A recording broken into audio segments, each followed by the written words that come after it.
Yo, it's your boy Marita, boy. I'm back up in this thing, man. Listen.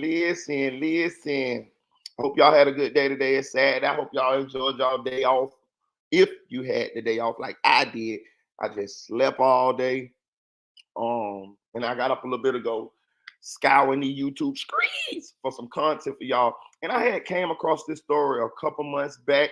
It kind of fell to the back of my mind. I was gonna do this story with y'all, but it kind of fell to the back of my mind. But I was scrolling all these YouTube screens, and it came across my media feed again. And I was like, yeah, I remember this story. I want to do this story.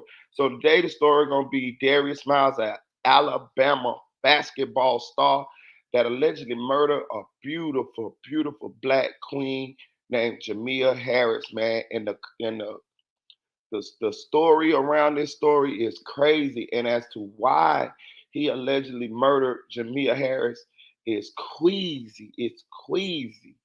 Also, man, if y'all remember a couple of days ago when we was going over the Carly Russell Smollett case, I had played some content from a guy called L Investigates, right? So he just posted this queasy mugshot of him back in the days and when he went to jail, and we gonna talk about it. I went through the comments and I thought it was a joke at first. I thought it was a joke. It's not a joke. It's this is seriously him back in the days, and we gonna go over it, man. We gonna go over it. We also gonna give our opinions on the Crawford Spence fight tonight. Those of you who know about boxing, this is like one of the biggest boxing matches in the last decade. We all been waiting on this boxing match. It goes down tonight. I want to get you guys' opinions on who you think gonna win.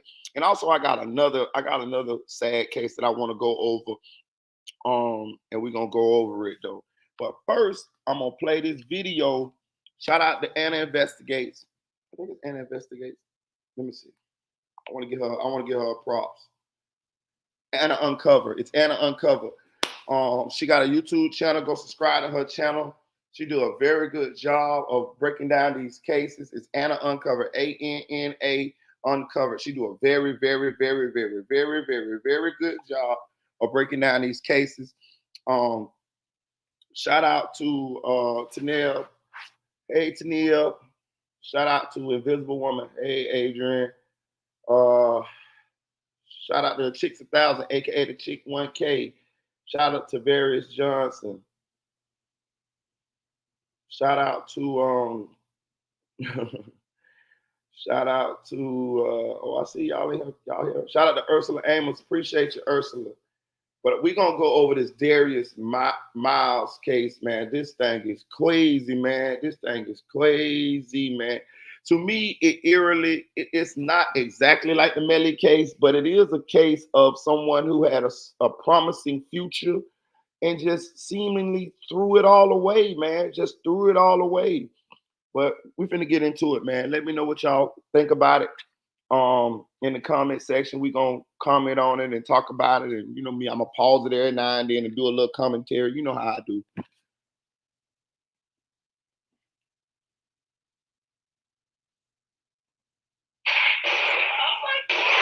We have learned that the victim may have rejected advances from Darius Miles right before she was shot. This is Darius Miles. In January 2023, he killed 23-year-old Jamea Harris near the University of Alabama campus. And his murder motive? Shout out my God Audio Crack. Yo, what's up, Audio? Outrageous, to say the least. Jamea's gruesome death shocked the community and everyone who knew Darius. He was the teen basketball heartthrob, not a psychopathic murderer. At least, not as far as people knew. But you know how it goes, you guys. Some of the worst killers hide behind a charming, popular facade. So what led Darius to this horrific crime? Why did he rope another man into doing his dirty work? And what did poor Jamea do to push Darius over the edge? Bro, that was such a beautiful black queen, bro. That girl was beautiful, dog. This shit crazy, dog. These questions and many more in today's video. Today's story begins in Birmingham, Alabama. Birmingham was once one of the richest cities in the United States, but that was a long time ago. Now, Birmingham juggles state-of-the-art museums such as the Museum of Art and the Civil Rights Institute with a growing crime rate. In 2023, it was reported that Birmingham has both the most dangerous and safest municipalities in the United States. So, yeah, it's a city of contrasts, but it's also a city with great universities and basketball teams. The prestigious University of Alabama is home to the Crimson Tide basketball team. In 2023, someone was a pretty popular face at Crimson Tide. 21-year-old Darius Miles was a talented, ambitious player with lots of fans and supporters. He just transferred from Washington, D.C., and he was showing a fresh kind of energy, the kind that promises greatness. Family was certain he would get to the top of the game in no time. In January 2023, however, Darius suffered an ankle injury that sidelined him for the rest of the season. And a few days later, Darius would sign the end of his career in the worst way imaginable.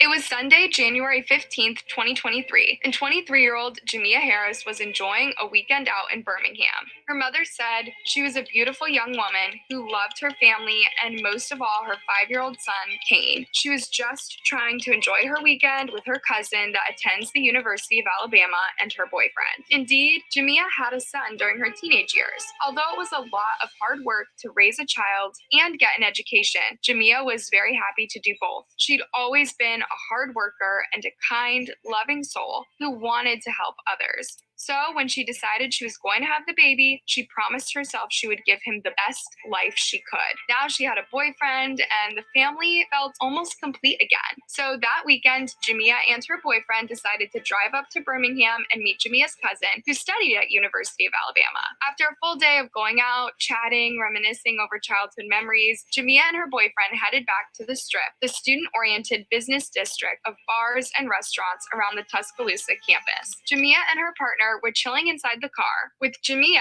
sitting in the passenger seat. Everything happened in the blink of an eye. Bang!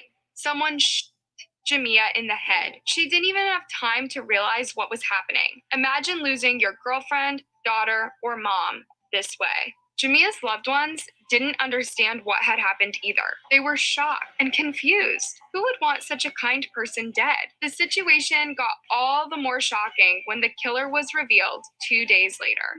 21-year-old Darius Miles, the rising star of the Crimson Tide's basketball team. 6:14 now. New disturbing details emerging this morning in the deadly of a woman who police say was killed by a former University of Alabama basketball player. As the police spoke to Jamea's mother, a very creepy story was revealed. According to Harris's mother, DeCarla Cotton, a man approached her daughter and started flirting with her at the restaurant. Side note, she did not cause the altercation. The victim is not responsible for getting attacked. It was creepy enough that Darius decided to hit on Jamea after seeing her with her boyfriend at a restaurant. What was he hoping to get out of this? Was he really thinking she would jump into his arms and ditch her partner? That night, Jamea and her boyfriend were enjoying dinner when Darius and his friend, Michael Lynn Davis, entered the restaurant. Darius kept hitting on Jamea, even though she made it clear she wanted nothing to do with him. Later, Jamea went back to the car with her boyfriend, but Darius continued to flirt with her. When Jamea told him to go away, Darius got violent. First, he asked her, "Don't you know who I am?" It's so disgusting that he thought he was entitled to any woman he wanted just because he was slightly famous. Then something even worse happened. Cotton says as her daughter and her boyfriend were leaving, a man shot multiple times into their vehicle. Harris's boyfriend fired back in defense. A door cam caught the horrifying moment. The news reports quickly painted the sad picture of Jamea's murder. Learned that the victim may have rejected advances from Darius Miles right before she was shot. She sat in a parked car with her boyfriend and a cousin. One eyewitness says when she refused to talk to him, he persisted, telling her, "Don't you know who I am?" Then things turned ugly and a gun battle erupted. Jamea died within seconds for rejecting an arrogant, sociopathic man. The breakfast So do y'all hear this? Do y'all hear this, man? This man was at the restaurant where she was at the restaurant with her boyfriend. He began to hit on her in front of her boyfriend repeatedly. Like the arrogance of this dude, right? Like, let me tell you something, man. Like, I really, there's a lot to unpack right here. Like, bro, like, I'm gonna just be honest with you. Like, what woman gonna really just like talk to you and they sitting there with their peoples, bro? Like, really, like, how does this really work? Like, and then you gonna have the audacity to like disrespect this man in his face. You know what I'm saying? That says a lot right there about him. And on top of that, you really disrespecting the girl too, to be real with you, because you saying she the type that just gonna go with you when she out with someone her own on a date with her peoples. Like, but let's keep going. And this dude is an Alabama basketball star. I'm talking about he was really good, y'all. And then he talking about, don't you know who I am? You see the entitlement? You see what I'm saying? Listen, it was a case like this here in Orlando a long time ago where this girl was trying to talk, this dude was trying to talk to this girl at a bus stop and she didn't talk to him. And they killed that girl. And I'm not sure if they ever found out exactly who killed her, but I know that was the story. Like it did happen. They shot her right on the bus stop, bro, because she wouldn't talk to the dude, bro. Bro, these dudes be crazy, y'all. So when you be out there talking about my boyfriend crazy, he done shot a lot of people. I just love him. Y'all better think about that shit. I'm telling you. That summed it up perfectly. Rest in peace to Jamea Harris, 23 years old, mother of a 5-year-old, no longer here because of a man's fragile ego. Imagine having to recover from something like this. Grieving is very hard, even when you've had time to prepare for it. But to lose a young loved one in an instant without a chance to say goodbye to them is truly awful. When Jamea's mom spoke to Inside Edition, she said she hadn't even broken the news to Jamea's 5-year-old son. I know at some point he's going to want to know where his mom is. And when that time comes, I just don't know how I explain it. Meanwhile, y'all see that? Can y'all hear that, man? This grandmother hasn't even told her grandson that his mama ain't coming back. That got to be one of the hardest things in the world, bro. Like, how do you tell a child that their parent, their mama, you know, I'm a daddy, so I get it. But it's a difference, bro, with the mamas, bro. I'm just keeping real with you, bro. I lost my mama a couple years back or whatever. And I'm going to tell you something, bro. I always heard people say, boy, it ain't nothing like your mama. It ain't nothing like losing your mama. It ain't nothing like your mama. Let me tell you something. That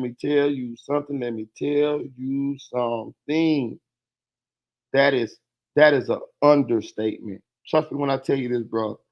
Trust me when I tell you this. It is nothing that can prepare you for the loss of your mama. I'm gonna tell you some real junk here now.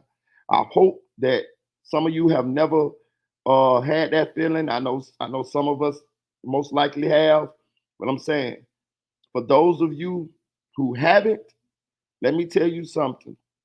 I don't care what your mama do. I don't care who your mama is. This conversation right here is not about that. Let me tell you something. Whenever the time comes for God to call your mama on to glory, when it's time for her to go home, that's going to be one of the most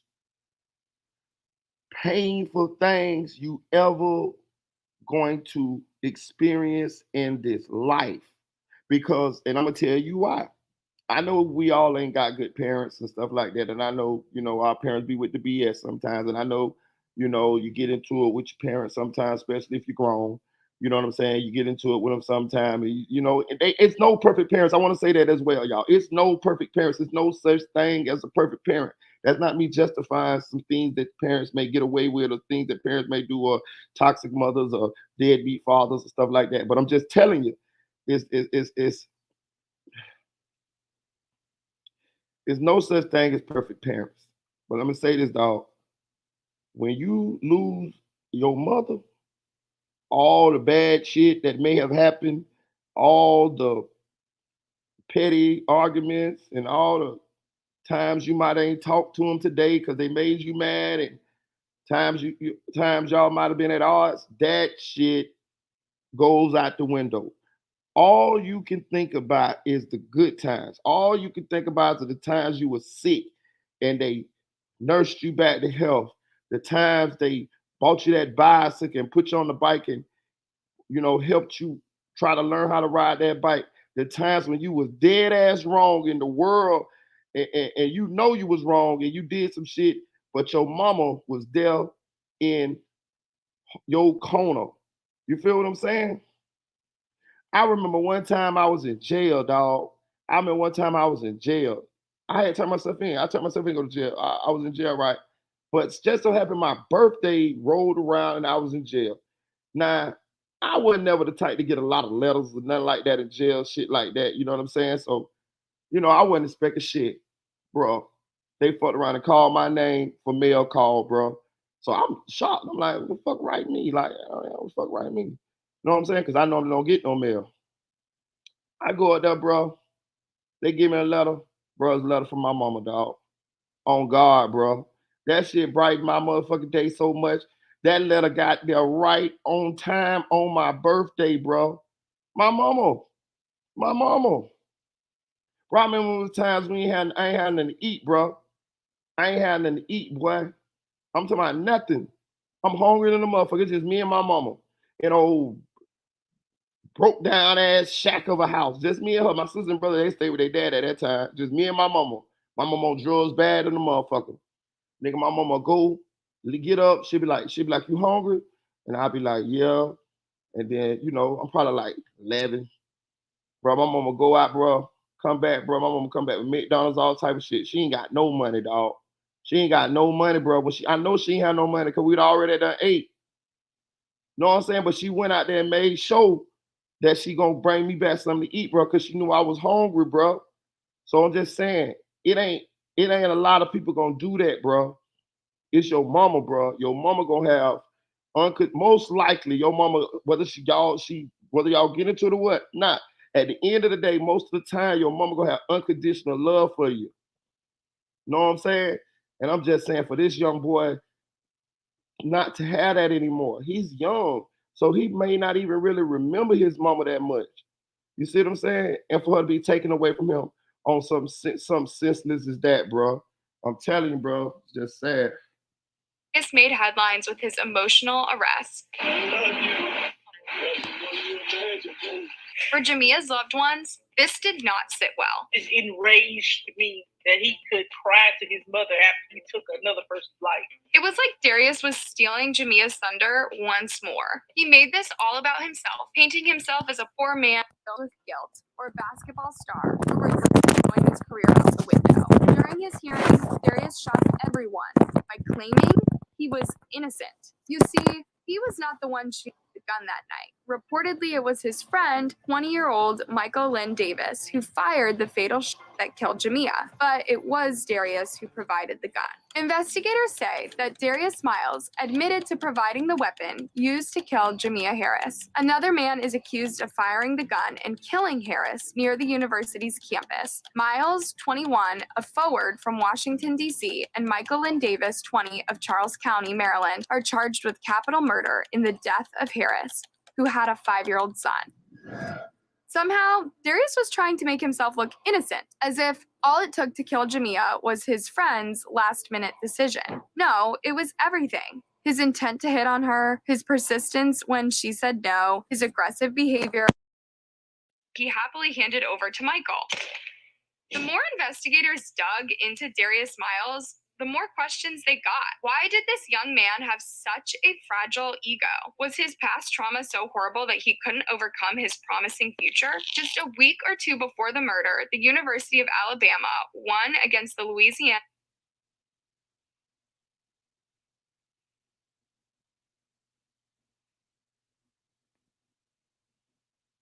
Louisiana State University. Darius was praised for his excellent playing. Everyone knew him as hardworking, ambitious, and everyone thought his career would soon skyrocket. So with all of that ahead, why would he throw it out the window?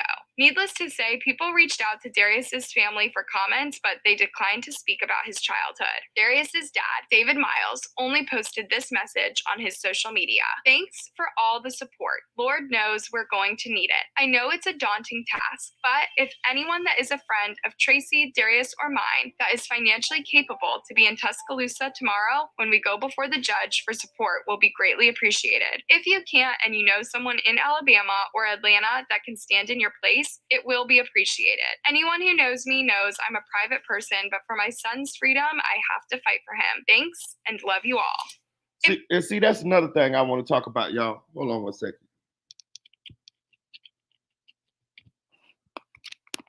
See, that's another thing I want to talk about, y'all. Is this part of the situation? It does have something to do with us as parents, as parenting, but a lot of times it doesn't. And I want to alleviate some of the parents in these situations somewhat. Let me tell you why. But I want to hold them accountable too. It's like a 50-50 with me. I'm going to explain to you why, right? When you raise children, right, what you do is you try to instill values, morals, habits, character, principles in them, right? So that when they grow up, they carry on the things that you taught them, right? I think in the Bible it says, yes, in the Bible it says, what it say? Somebody teach your children certain ways and they will not depart from them when they become adults. This is somewhat true, but it's also exceptions to the rule, right? Because I've seen children that came from good homes, well, on the outside looking in, good homes. Like, I'm gonna give you an example. Like, in our hood, we got pastors, right? Shit, one of the pastors, two of his sons is the biggest goddamn criminals in the city. You feel what I'm saying? So it goes both ways. You know what I'm saying? But I'm gonna say this right. What happens sometimes, bro, is these children grow up and they're gonna have to make their own decisions, bro. They're gonna have to. You just got to hope that you taught them enough good stuff to where they're gonna make the right decision more so than they're gonna make the wrong decision. They're gonna make wrong decisions, they're gonna mess up, but you gotta just hope and pray that they don't make decisions bad enough that's gonna cost them their life or their freedom or set them back in life a long, long, long way, right? So this is what the children sometimes don't realize. It's sort of like when my mama told me that she was happy that I started working because she used to worry about me every night, right? These children, when they live in their lives, bro, especially when they're young adults, they a lot of times don't think that about the situations that they doing gonna affect people that care for them, right? They don't think about that. I'm telling you, I didn't think about that. Not saying that no kids don't think about that, because some do. Some really is cognizant of the actions that they make may cause heartache, pain to the people around them, to the people that love them, to their mamas, their daddies, their sisters, their brothers, their loved ones, right? But in this case, this is what I want to talk about. And it's sort of like the Carly Russell Smollett case, right? Where her parents are supporting her. Adrian hit on this the other day when she was talking about, people gonna support their children, and she understood, why they were supporting Carly, because that's their parent, she's their child. So this is kind of with that. His parents are supporting him, right? His father just came out and made this statement, and he's fighting for the freedom of his son.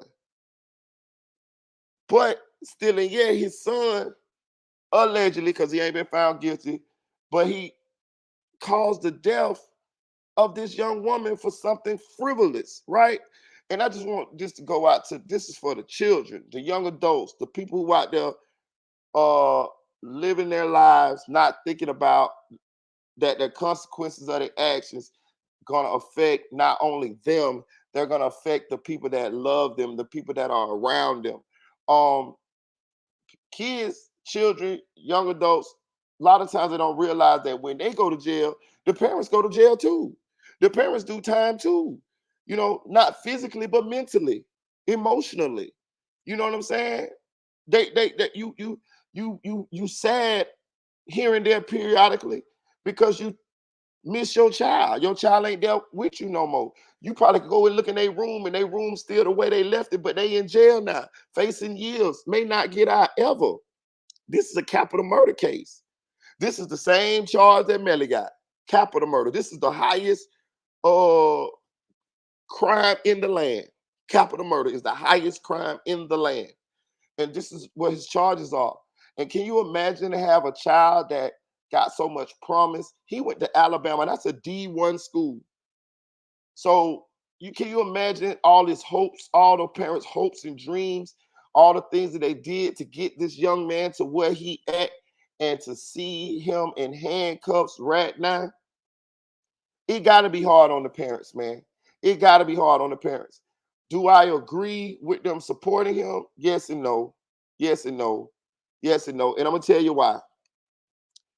This case is a little tricky, y'all, because he did not actually shoot the gun, right?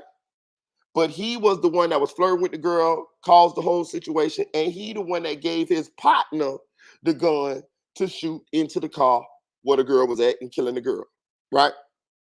So I do hold him responsible. But it's going to be those that say that he didn't shoot.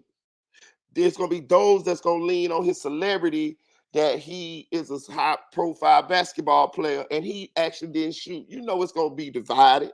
You feel what I'm saying? I'm just giving y'all all the dynamics of the case. Yes, I still think he should be held accountable. Yes, I still think he should be charged right along with that other boy.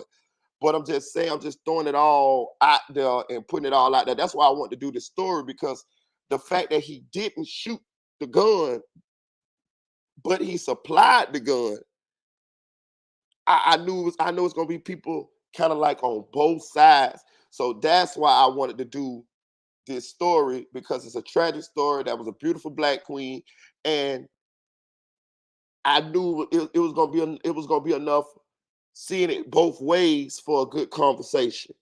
And also I wanted to use it as a lesson. You know what I'm saying? A lesson. And to see these type of things go down is just sad. It's just sad, y'all. Yo, shout out to Anonymous One, man. Shout out to Anonymous.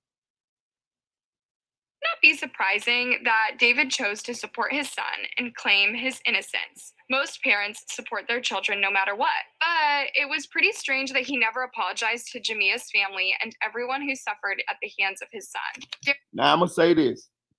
She said that I like listening to people commentary, but sometimes I gotta kind of spin it myself too. Now she said that the father never apologized for what Darius did to Jamea.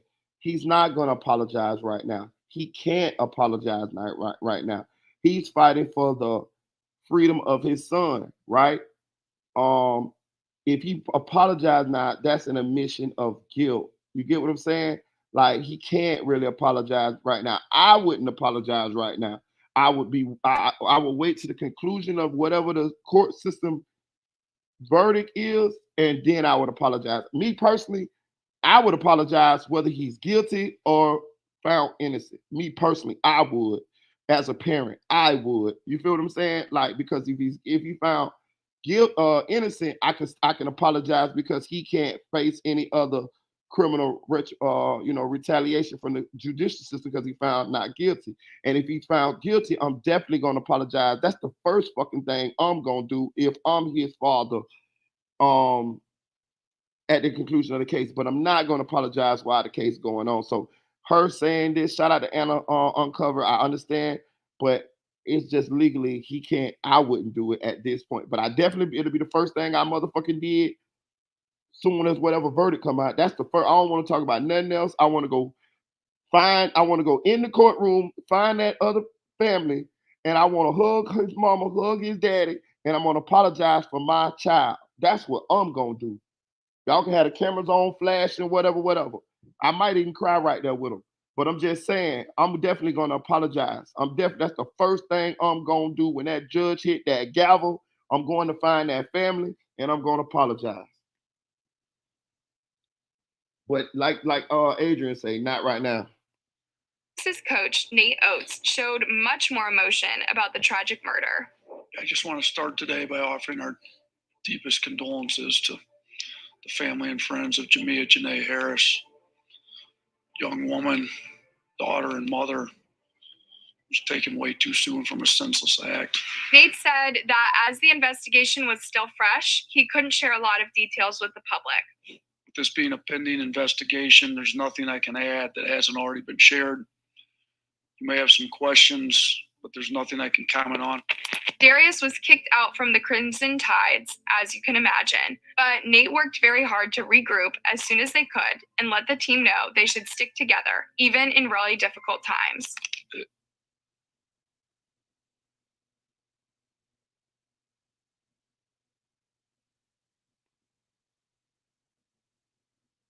It's really a tragedy all around, but especially for Jamea and her family.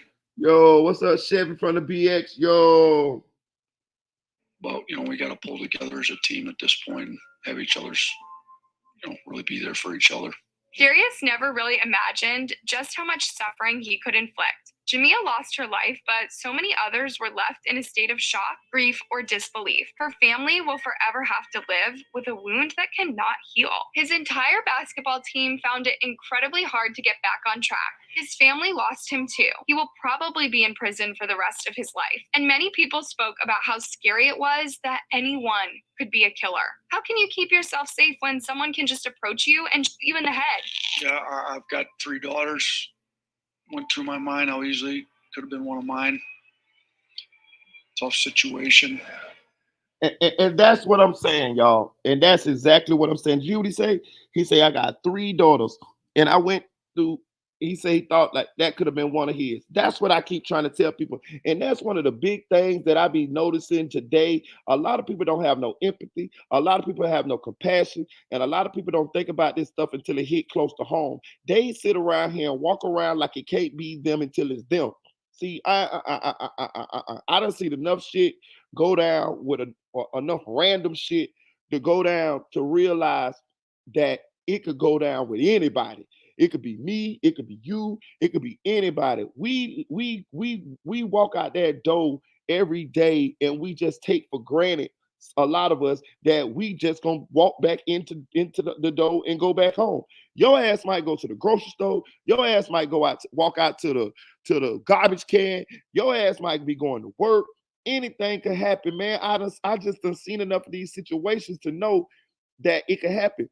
You know what I'm saying? To anybody. Your children might be going to the bus stop like they go every goddamn morning, and a drunk driver come through and hit and clean the whole goddamn bus stop out. Like, I don't see this type of stuff happen, and it be so random. So that lets me know that it can happen to anybody. But people be so desensitized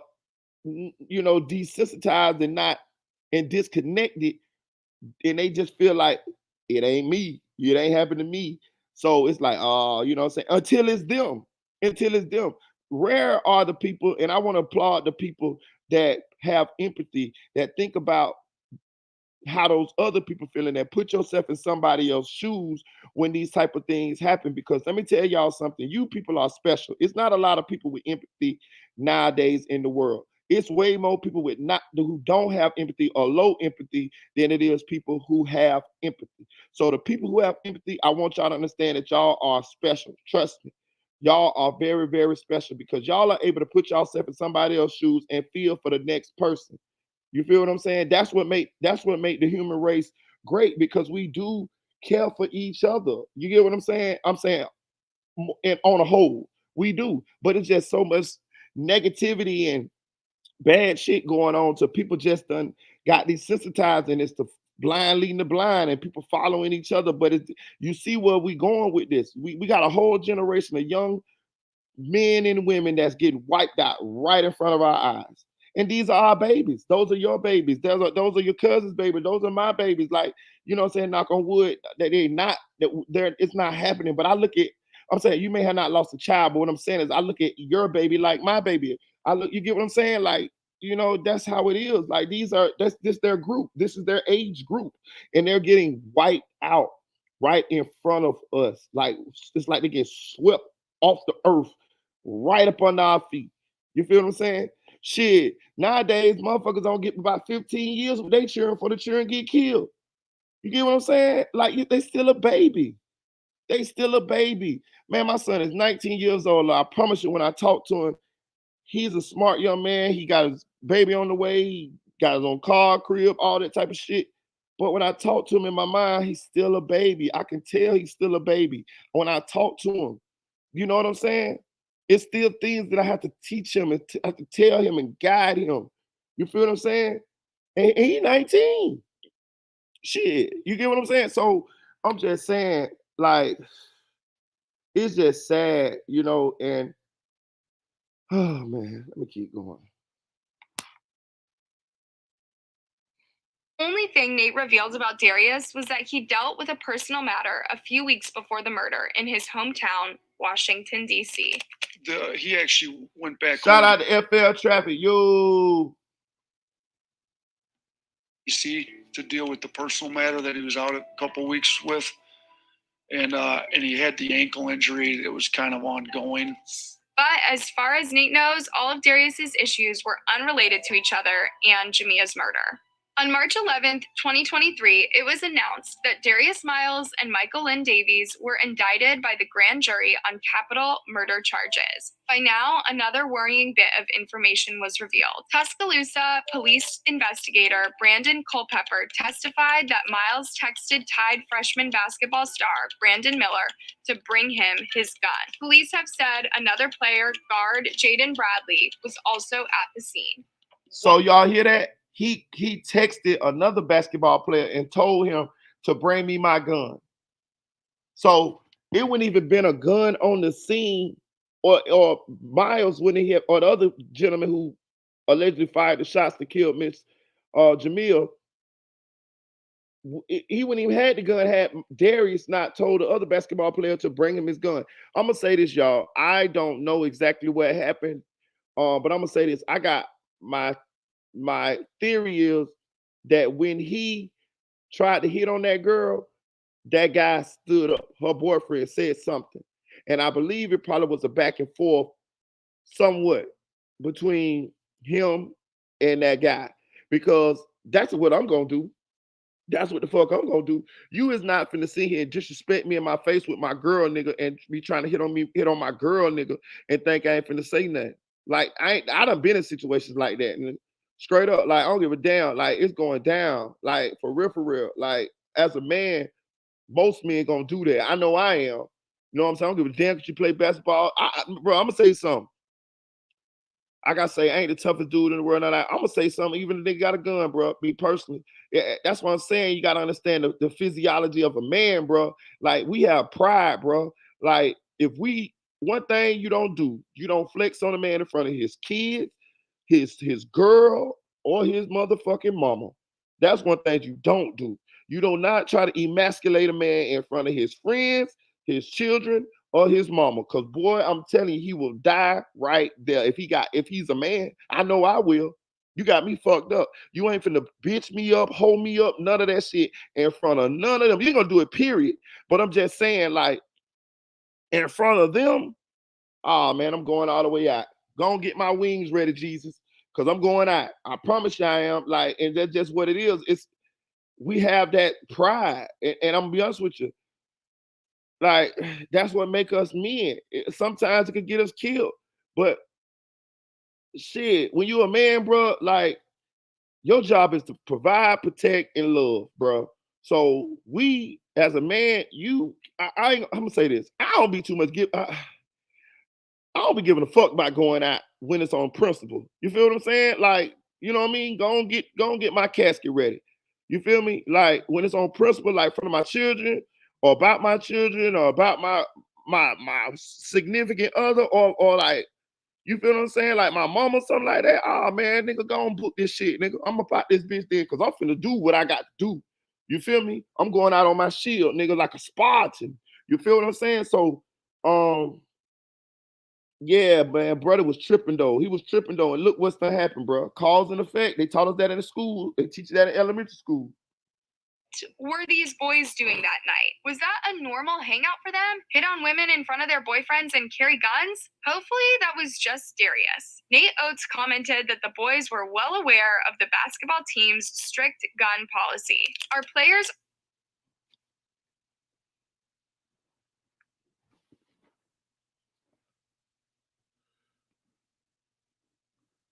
Our players are required to follow the university policy on guns, which essentially bans them on campus. However, the story is quite worrying. Miller played a key role in the timeline of her tweet. Police say Miller drove Miles to a nightclub that night and left a gun in Miller's car late at night. Miles texted Miller to bring him the gun. He does. Miles then gives the gun to Davis, who allegedly Jamea. Still, Jack Napier say, so was Melly innocent, Marita? No, he ain't fucking innocent. Listen, that's why y'all must don't be listening to me. If you listen to me, my story gonna be the same every time, because it's not a lie.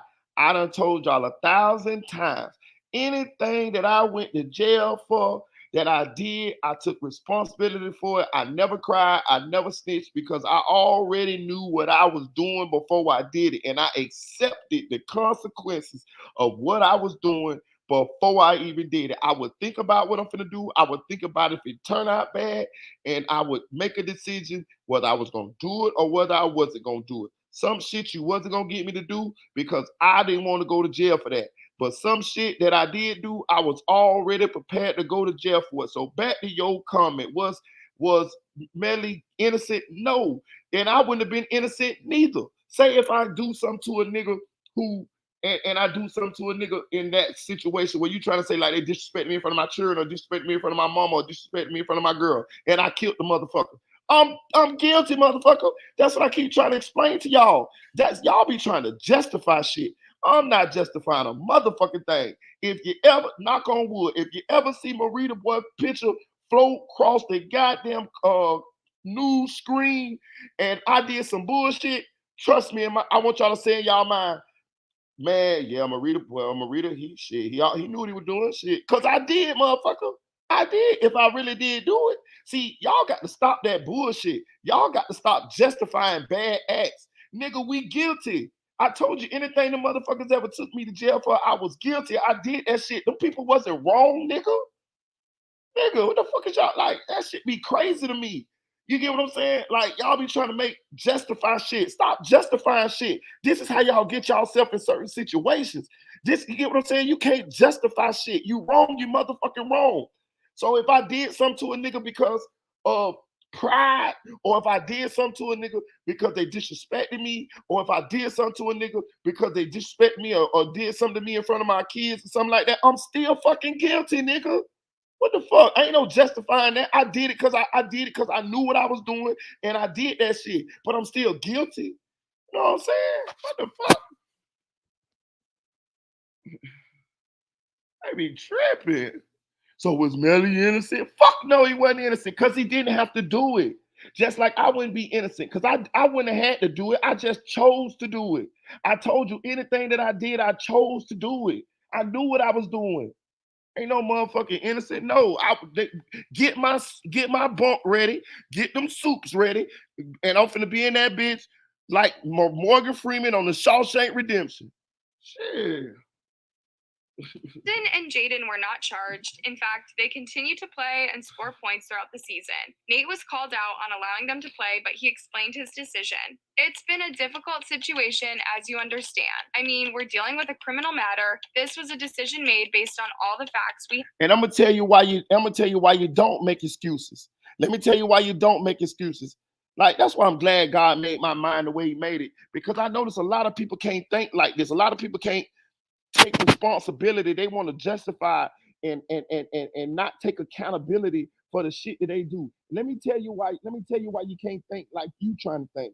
Because what if that shit happened to your family member? You get what I'm saying?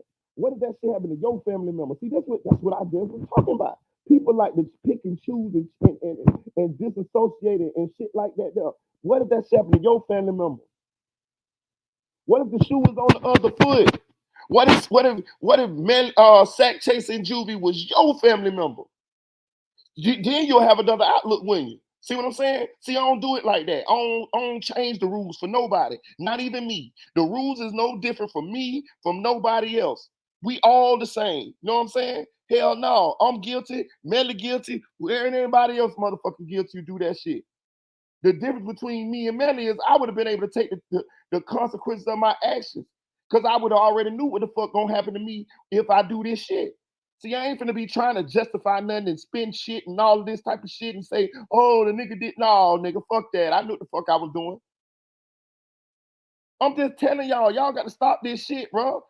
Because when that shit hit home to you, then your ass gonna be on the other side. See, that's why I like to have firm motherfucking rules. They firm. They firm. Them bitches don't bend for nobody, not even me. Because if you do, then you're a hypocrite. See, that's one thing I try my best not to do. I don't do no hypocrite shit. Anything that I did in life, that's why I tell y'all my stories. You get what I'm saying? I ain't ashamed of a motherfucking thing. I'ma just tell you what I was thinking about when I was doing this shit, but I'm gonna own up to it. It's like Eminem on 8 Mile. Remember he did that rap at the end, he told everybody, like, what the fuck you gonna say now? That's what the play be.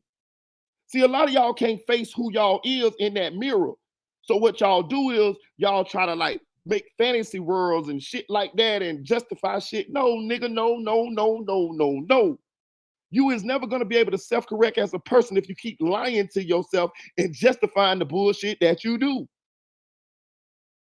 You see what I'm saying? So you got to be honest with yourself. A lot of people can't be honest with themselves. That's why I don't walk around carrying myself like a certain kind of way for nobody. I don't got to be overly tough. That's why I laugh, I joke, I do what I do. Because at the same time, I know who I am and I'm confident in who I am. And I know if you fuck with me, I know I'm going all the way out. So you can pretend like you can think I ain't tough. You can think I ain't this, or you can think I ain't that. But when I be in them handcuffs, and the motherfuckers be walking me, you know what I'm talking about? To that mother with the cameras and Mr. Marita boy, why did you do it? You get what I'm saying? Then you will know. You feel what I'm saying? Too many people nowadays trying to act a certain kind of way or trying to be something a certain kind of way for the masses. No, nigga, I'm me. I'm me. I'm gonna be me. I'm gonna stand on what I believe in. I'm gonna stand on my convictions because I done lived on this earth for 42 years and I done learned some shit. You feel what I'm saying? I done learned some shit. I done been through it and I done learned some shit. And I'm just trying to disseminate that to some people who may not know. You feel what I'm saying? I know what some of these roads lead because I done been on some of these roads. And I done seen my partners on some of these roads.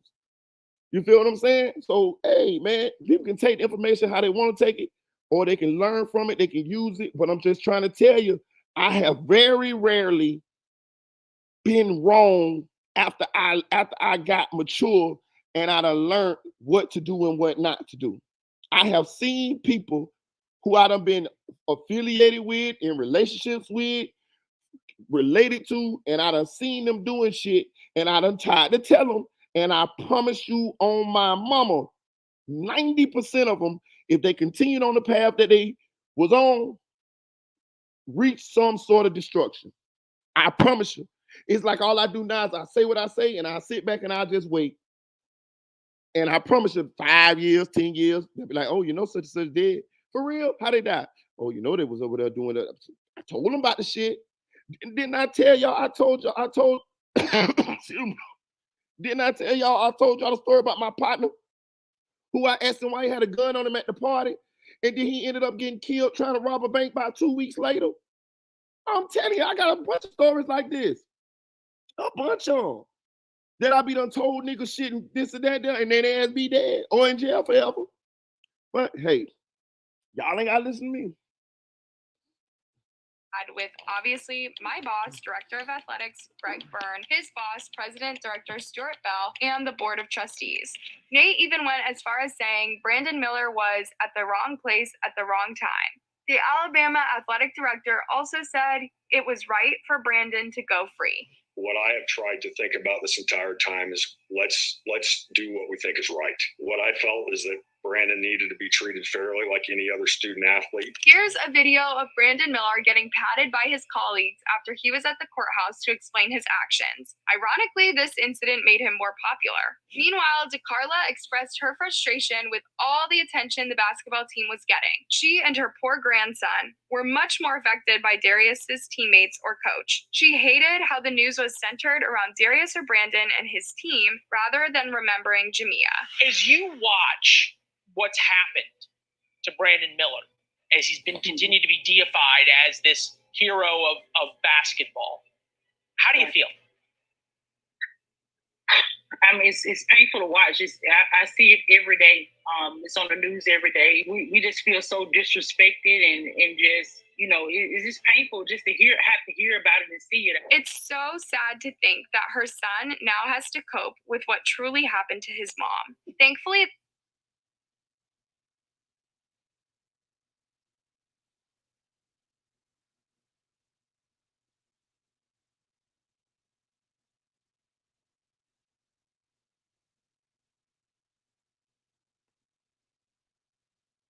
Thankfully, though, it seems that there will be justice for Jamea, even though the wheels of justice move slowly.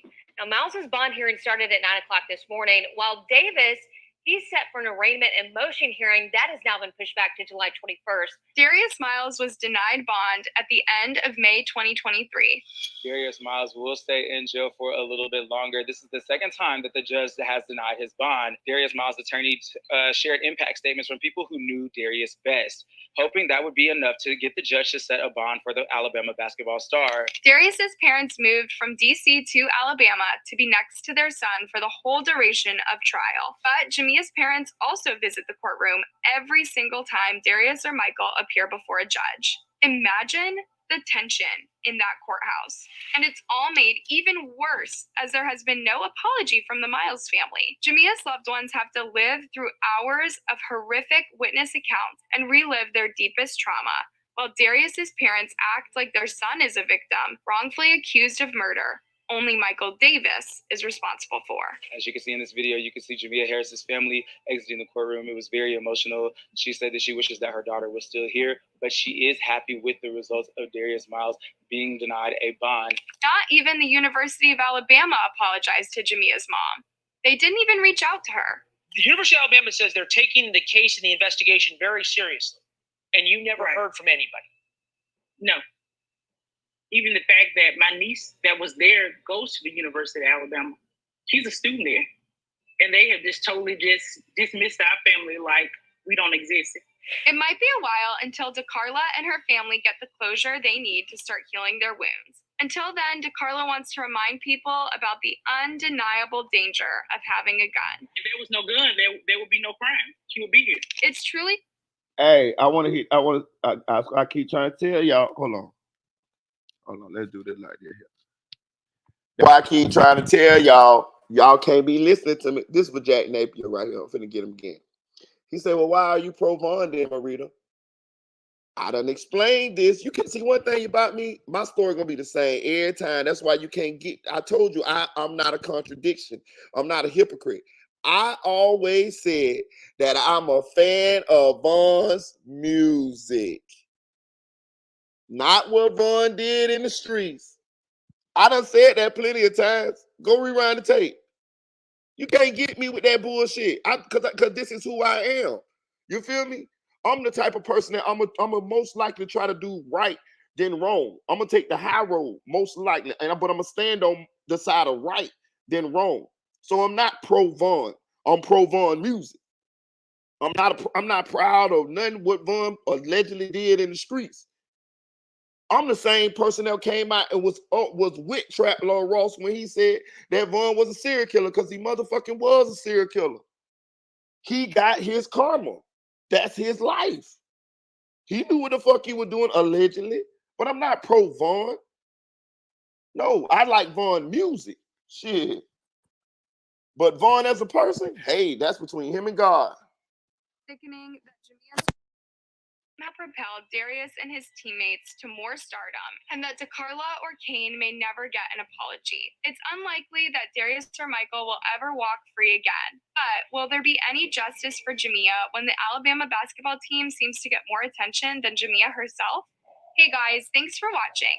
As always, leave a comment and let me know what else you want to know about this case, or what other cases you'd like to hear about.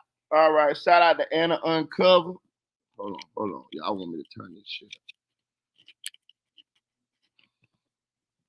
Shout out to Anna Uncover. Go subscribe to her channel. I really enjoyed that. Look. She said that's her exact laptop. What kind? I think that's mine too. That's a Mac, ain't it? That's what I got too. That's what I got too. That's a Mac. I think that's a Mac. Yeah, that's how my shit look. Yeah, that's mine. That's a Mac. Hey, let me know in the comment section how y'all feel about this one, man. How y'all feel about that? Do y'all feel like Darius should be held accountable, being that he didn't actually shoot her, or do you feel like, hey man, he should fry or go down? Because this is capital murder, so this is gonna be life without the possibility of parole. They could offer him death penalty, which I don't think they're gonna give him, but I think it's gonna be life without the possibility of parole. Do y'all think that that's sufficient enough? Do y'all feel like it's a sufficient enough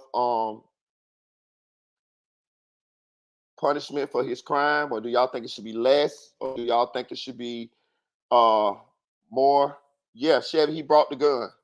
He asked his homeboy to bring the gun, and his homeboy brought the gun, and then he gave the gun to his other homeboy, and his homeboy shot in the car and killed the girl. So what y'all think? Let me know. Let me know. Let me know.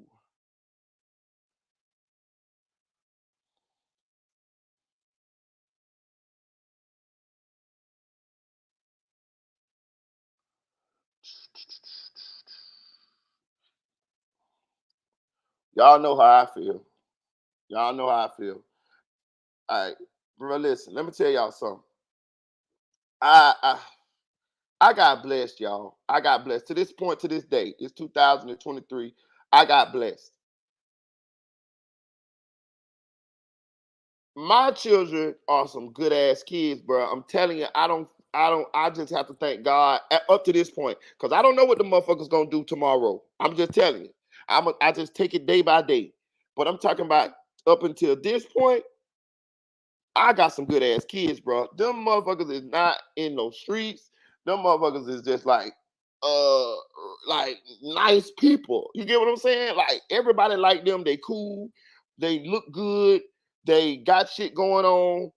They is like, my children ain't low key gang banging or no shit like that. They just regular fucking people. My daughter in college, my son finna get ready to go to college, got a baby on the way. Like, I got some good ass kids, dog. Like, I'm from the hood, like really, really, really from the hood though. And they mama is too. But for some fucking odd reason, they don't got none of the hood attributes. They don't got none of them. They just regular people, good people. You know what I'm saying? Like, they don't do a lot of bullshit. They ain't, you know what I'm saying? Like, so I ain't never had to deal with crazy shit really going on too much. Only one time my son got into it, and he had, you know what I'm saying, had a little situation at school or whatever. But I'm just saying, like, for the most part, my son, they ain't riding around with guns, drilling people and shit like that. Hey, Eddie. I ain't never, shout out to Presto Kenny, yo. So I ain't never really had to deal with that type of shit, right? So I can't say for this last little boy I just got, he only 10 months old. So he might be a thug. I don't know. Kids, you know, they change. They turn into who they gonna be after a while. You get what I'm saying? Only thing you can do is raise them, give them, try to provide and put good morals and character and build them up. And then as they get young adults, they have to make those decisions. So they turn into who the fuck they want to be at that time. And as a parent, all you can do is pray for them, or give them some advice here and there, and let go and let God. You feel what I'm saying? That's all you can do. That's all you can do. So hey, that's what I am, man. I was a great parent.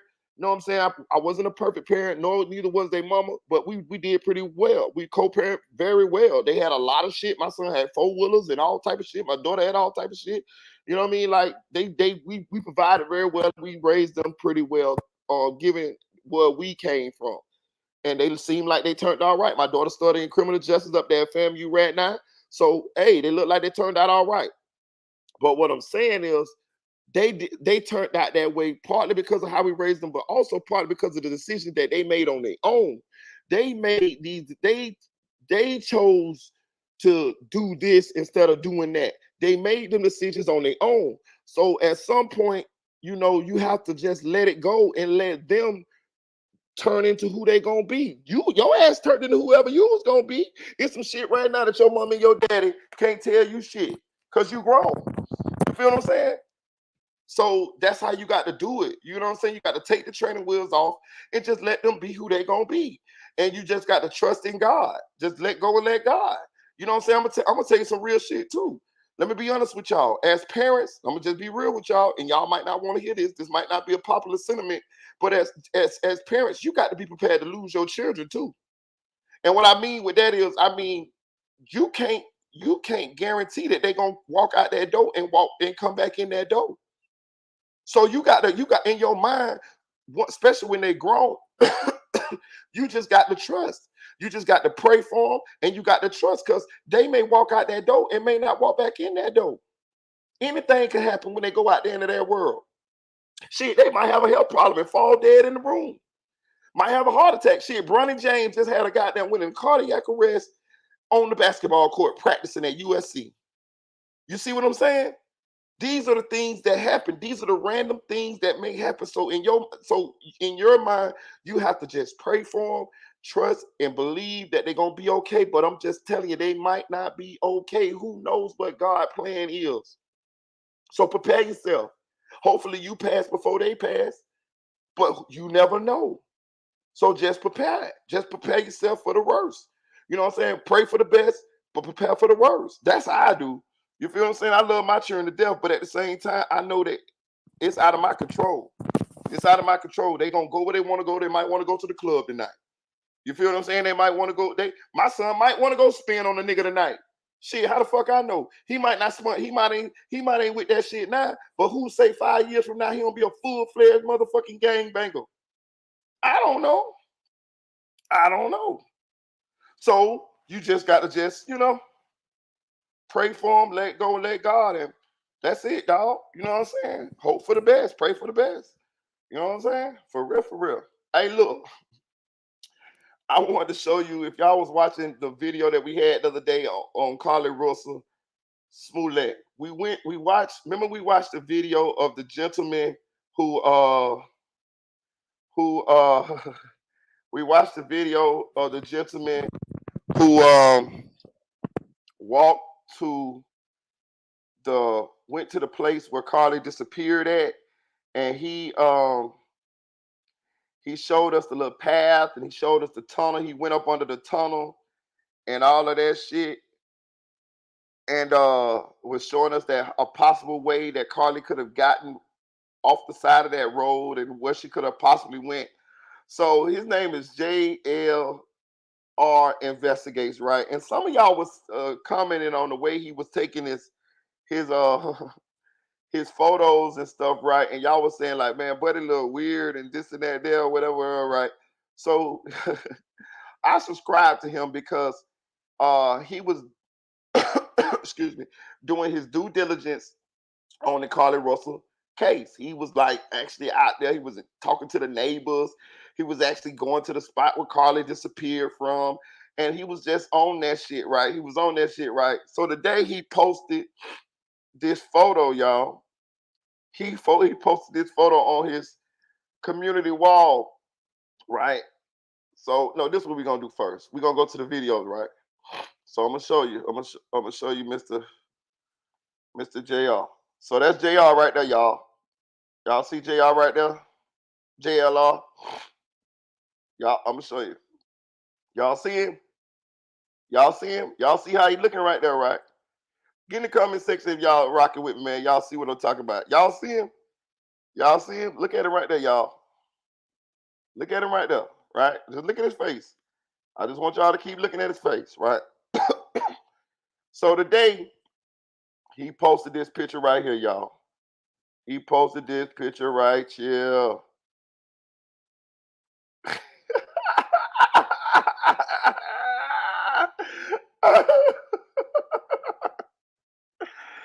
Look, y'all. Look what he say. 2003.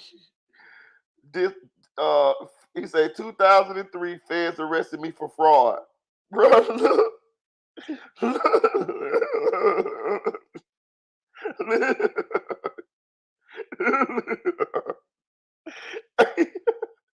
Hey, I gotta give a shout out to y'all, bro. Bro, listen, bro.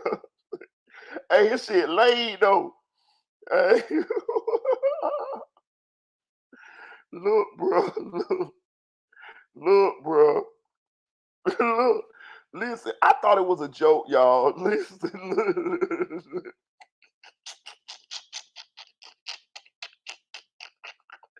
Hey, I thought it was a joke, y'all. Look at my boy, bro. Look at my boy. Look, so I went to the comments, right? I went to the comments, right? Look at the comments. I respect you if you're going to dig in others' past. It's only right to expose your own.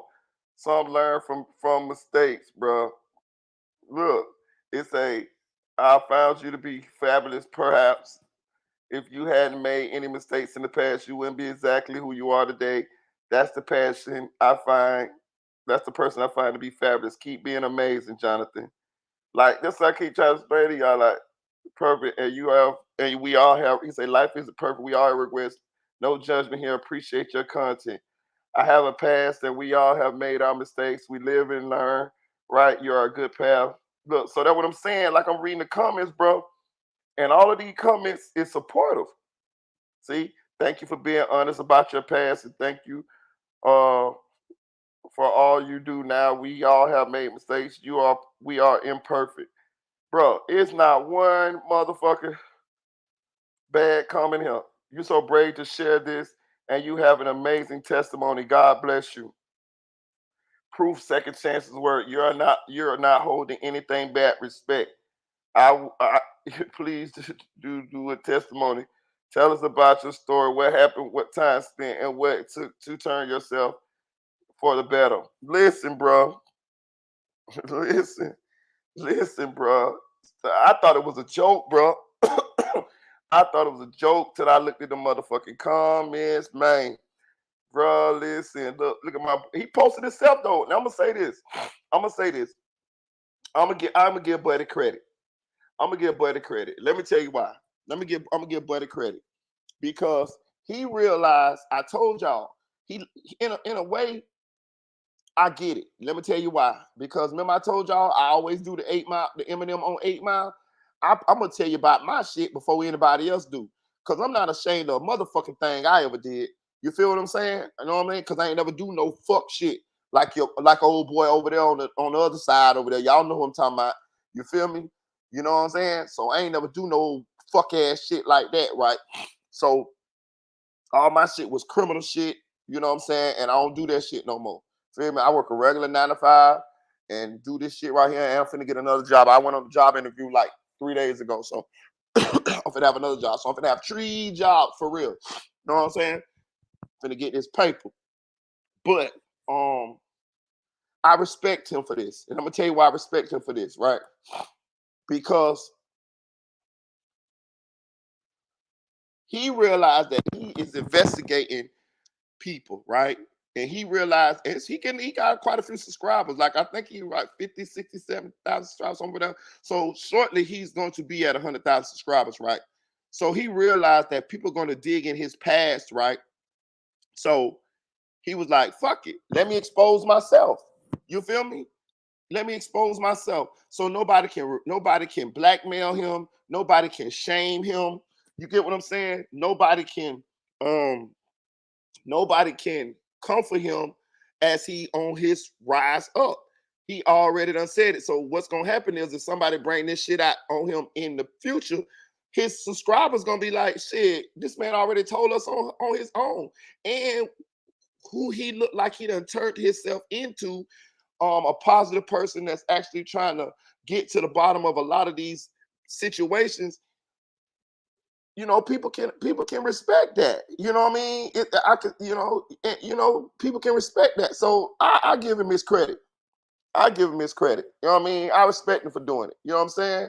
Am I rocking with what he rocking with at that time? Hell, fuck no. You know, ain't look, one thing about it, boy, ain't no shit like that by Marita, boy.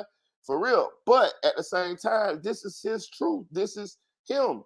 So it's 2023, dog. Do whatever you do, dog. Just don't be ashamed of it. And he's not ashamed of it. So, hey, kudos to you, JL Jr. You know what I'm saying? I'm gonna tell you what it reminds me of, y'all. Let me show you. Let me show you what it reminds me of. Let me see. I'm gonna show you what it reminds me of, dog. We're gonna show you what it reminds me of, right? A lot of people don't know this. Well, maybe some do.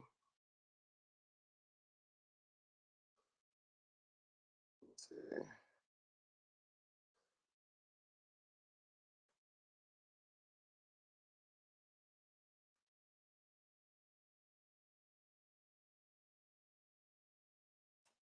Let me see. Hey, hey, look. So a lot of people, and it's a perfect segue into the Crawford Spence fight tonight. Y'all know we got Earl Crawford, Earl Spence, and what's the name? And Terrence Crawford fight tonight. So these are photos of Oscar De La Hoya, right? And let me explain. This is on Google. This is public knowledge. This is known. These are not fake. These are not Photoshop. These are real photos, right? Do you see right here, right? So let's do it like that. And pull you up, Oscar. Know what I'm saying? Like, look, listen. You see what it say? Oscar De La Hoya admits drag photos are real, and he contemplated suicide over. Listen. It's not though. Listen, look at the thing. Look at the thing, Chevy. Oscar De La Hoya admits drag photos are real and he contemplated suicide. Let me tell you what happened, right? So Oscar De La Hoya used to be on that father real bad, right? So he had these women that he used to, party with. You know what I'm saying? But Oscar had a fetish. Oscar's fetish was he used to like to dress up. It may still do. I don't know. That's his fucking business. I'm just telling you what the story is. He liked to dress up like this and get on fire, and then he have sex with the women. He's not, as far as we know, as far as he said, he's not homosexual. He would, he said that he would, be with women, but he would dress like this. You know what I'm saying? And he would even he let them take these pictures of him. You know what I'm saying? Like he let them take these pictures of him like this. Like this was his thing. Like he enjoyed it, right? But what happened was one of the women came out and said that they was trying to blackmail Oscar. They was gonna blackmail him. They was gonna put the photos out. They wanted $1 million. Yada yada this, yada yada that. You know what Oscar did? Oscar said, "Fuck y'all, I ain't getting y'all shit." Oscar came out and told it on his own. Oscar said, "Fuck that, ain't gonna be a shit. Fuck you, fuck you." And he told it on his own. Like Oscar exposed himself before they could expose him. You feel what I'm saying? And these are the photos. And as you can see, Oscar done moved past this. Oscar is one of the biggest boxing promoters in the game right now. Nobody even talks about this anymore. Nobody cares about this anymore. He checked himself, I think, into a drug rehab to get over his pile addiction, but he wouldn't let them blackmail him. Just like the dude JLR, I guess he said, "Fuck that, y'all ain't gonna blackmail me. I'm gonna expose myself." And he put that little mugshot out with him with the lace front on, laid. He said they investigated. They said the feds arrested him for fraud. So my boy was busting them checks like a motherfucker, boy, going that thing looking like a woman. You know what I'm talking about?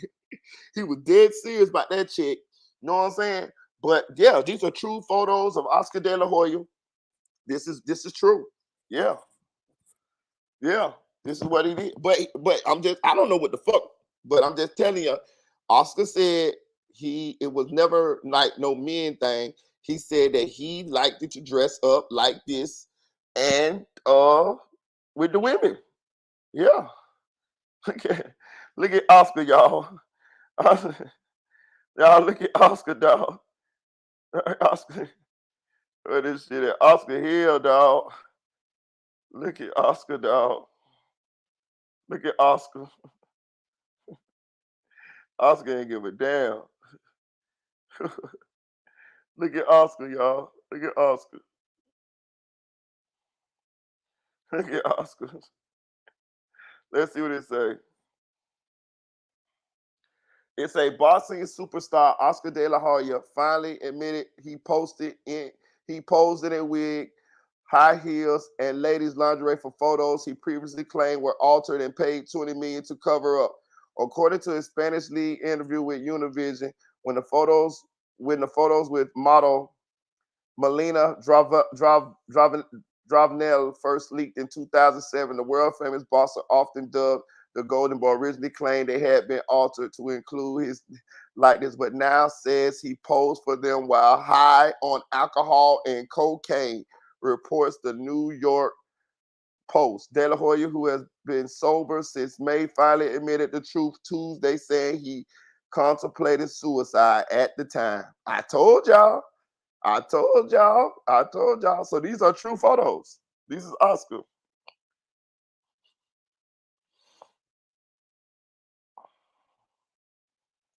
I'm telling you. It is true, man. Bro, the man just admitted it, bro. Like this. Here you go, Jack, being delusional again. There you go with the delusion, trying to make up a fantasy world in your own head. The man admitted it. I remember when this happened. He admitted it on his own. He came out on his own. Like, that's what I'm saying. Like, you're gonna sit here and say that this man said this is not true. When this man, look right there. Oscar De La Hoya admits drag photos are real and he contemplated suicide over this shit real. I been knew this shit was real. Yeah. He like to do that. That's his thing. You know what I'm saying? That's his. Listen, just like with that lady named Taylor Business. Yeah. And I like it. Yeah. This is Oscar thing. Oscar, you know what I'm talking about? He like to, you know what I'm saying? He like to do shit like that. You feel what I'm saying? Yeah. You know what I'm saying? Like,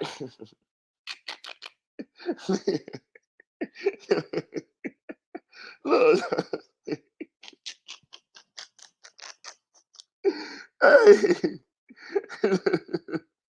That's his thing, dog. That's his thing, though. You get what I'm saying? Like, look, man, listen. Y'all gotta understand, bro. People got all kind of little monsters inside. You feel me? Like, it's a lot of, bro. Listen, bro. The world is a stage, bro. When people come out the door, that's an act. As far as like they show you who they want you to see, but in their private lives, they have another person. Some may be more extreme than others. Some may be just regular shit. But some people, they got shit like this going on. You know what I'm saying? Is this a crime? No, it's not a crime. Do I agree with it? It's not my fucking thing. You feel what I'm saying? You know what I'm saying? It's not my fucking thing. But at the same time, it's like this is his thing. It's like, bro, I ain't judging nobody. I got alphabet people in my family that I love them to death, so I would be a hypocrite to get on here and judge these people. Now, I crack a couple jokes. I'm going to crack a couple jokes on Oscar. But do I really give a fuck? No, I don't really care. This is your thing, dog. Do your thing. Lil J, if that's your thing, do your thing. I'm going to crack on you about it, but do I care? Fuck no. Listen, I got alphabet people in my family. I crack on them here and there. Not a lot, but I crack on them here and there. But do I care? No. That's their fucking thing. Do your thing. It's 2023. Whatever the fuck you want to do as a grown person, as long as it ain't involving hurting nobody else or no children or no shit like that, do it, player. Do what the fuck you want to do. I like what I like. You like what you like. That's your motherfucking business. Know what I'm saying? You know what I'm saying? But, you know, I'm just trying to explain to y'all. You know what I'm saying?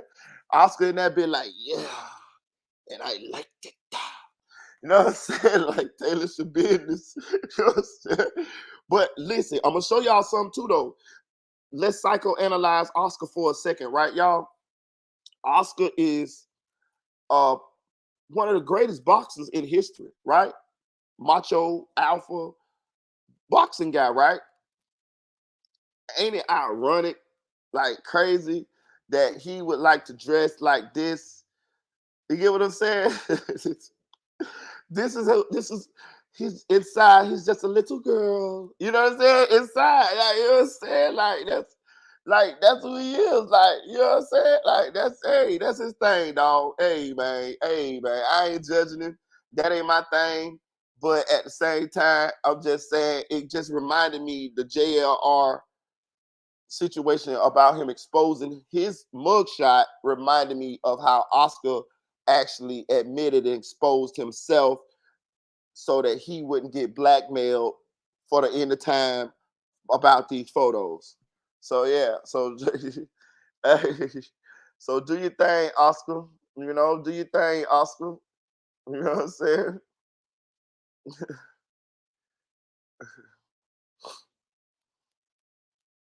You know what I'm saying?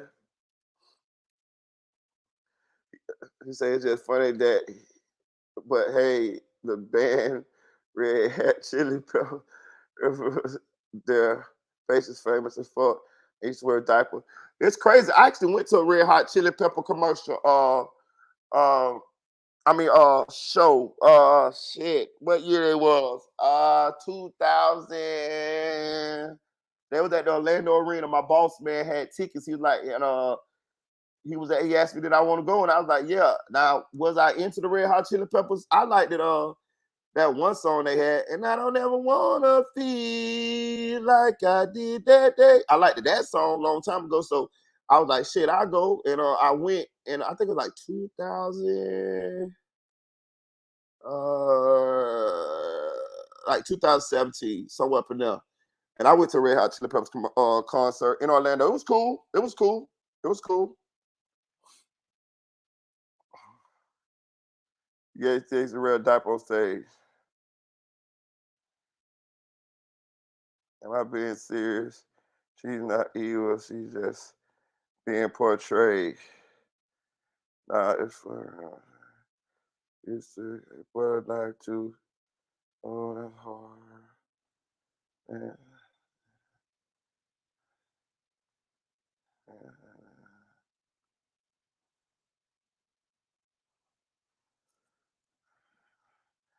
That's his thing. Yeah, that's his thing, dog. That's his thing. That's his thing, dog. Y'all, you know what I mean? That's what Oscar, you know what I mean? That's how Oscar roll. You know what I'm saying? Like, you know, that's Oscar. You know what I mean? That's your boy. That's your boy right there. Hey, I tell you what though, run up on motherfucking Oscar if you want to in the street. Talk about him wearing the motherfucking fishnets and boxing gloves with the hat and them high heels. Run up on him in the streets if you want to and see if he don't beat your ass to a bloody pulp. Listen, run up on motherfucking Oscar if you want to in the motherfucking streets and think that he ain't gonna beat your ass to a bloody pulp. Run up on him in the streets if you want to. Talk about the motherfucking high heels and square off with him and see don't he beat the brakes off your ass, bitch. Let's see what Oscar De La Hoya let me see what Oscar De La Hoya record is. His fight record.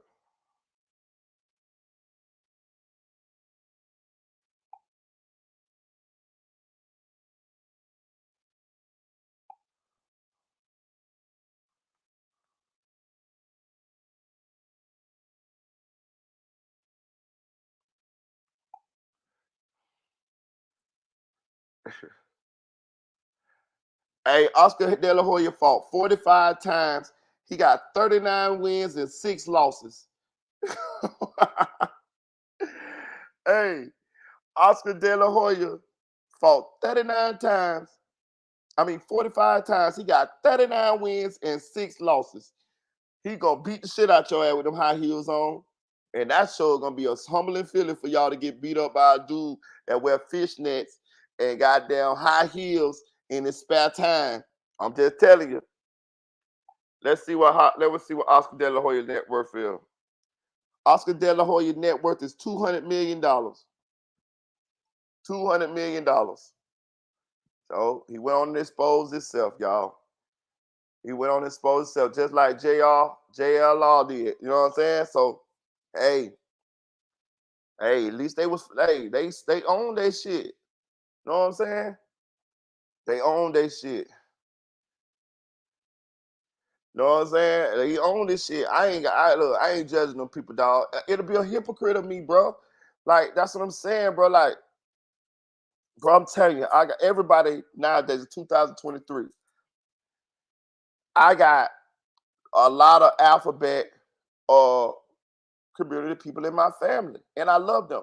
I got a nephew that's part of the alphabet community. My brother's son. You know what I'm saying? What, I'm supposed to not love my nephew because he choose to do what he want to do with himself in his own life? Fuck no. Fuck no. That's my nephew. I love him. So, hey, like I told y'all, I'm not with that hypocrite shit. You feel me? It's gonna be the same all the way across the board. So how can I hate on somebody else who are part of the alphabet community, who want to live that type of way, and then love my family members who in the alphabet community? You know what I'm saying? Like, I ain't rocking like that. Like, you feel what I'm saying? Like, I got pretty close people to me in my family who are part of the alphabet community, women and men. So what, I supposed to not love them or supposed to, what's the name, because they're part of the alphabet community? No, that's not gonna work. That's being a hypocrite. That's bullshit there. And that's actually being like homophobic and shit like that. You feel me? I like what I like. They like what they like. This their life. They can do what the fuck they want to do with it. And I'm gonna take it a step further than that. I'm a man, right? Y'all know we love us some bisexual women. Now, I'm just keeping it real with y'all. I'm just keeping 100% real with y'all. You know what I mean? That's why y'all come here, we break it down. We love bisexual women. I do. For real, for real. I really do. You know what I mean? My girl got a girlfriend. Hey, man. Hey, that do something to me. Shout out to Young Dro. You feel what I'm saying? So how can I judge somebody else, like, and then at the same time I like women who like women? You know what I mean? Like, you know what I'm saying? Like, that shit crazy. We all done seen the double mint commercial. You know what I'm saying? We all seen the double mint commercial with motherfucking the double mint twins kissing and all of this type of shit. Dudes, we like that shit. You feel what I'm saying? So, man, I ain't judging them folks. Any say who is JLR, we gonna show you. This JLR right here. He the guy that we went over his content the other day, and he was looking for Carly. He did all this Carly stuff, right? You see, Itty? You see, Itty? He been looking for Carly. This is JLR right here. This is him, right? So he posted this photo today, and I just wanted to go over it, right? This is the photo he posted on his community wall. This is him. Yeah, it looked Photoshop, but it looked true though. Look at the comments. He posted it on his own. Look at the comments. All the comments is supporting him. I thought it was fake, but I went to the comments. Oh, I'm gonna show y'all. Hold on, my bad. I ain't pull it up. My bad, I'm tripping.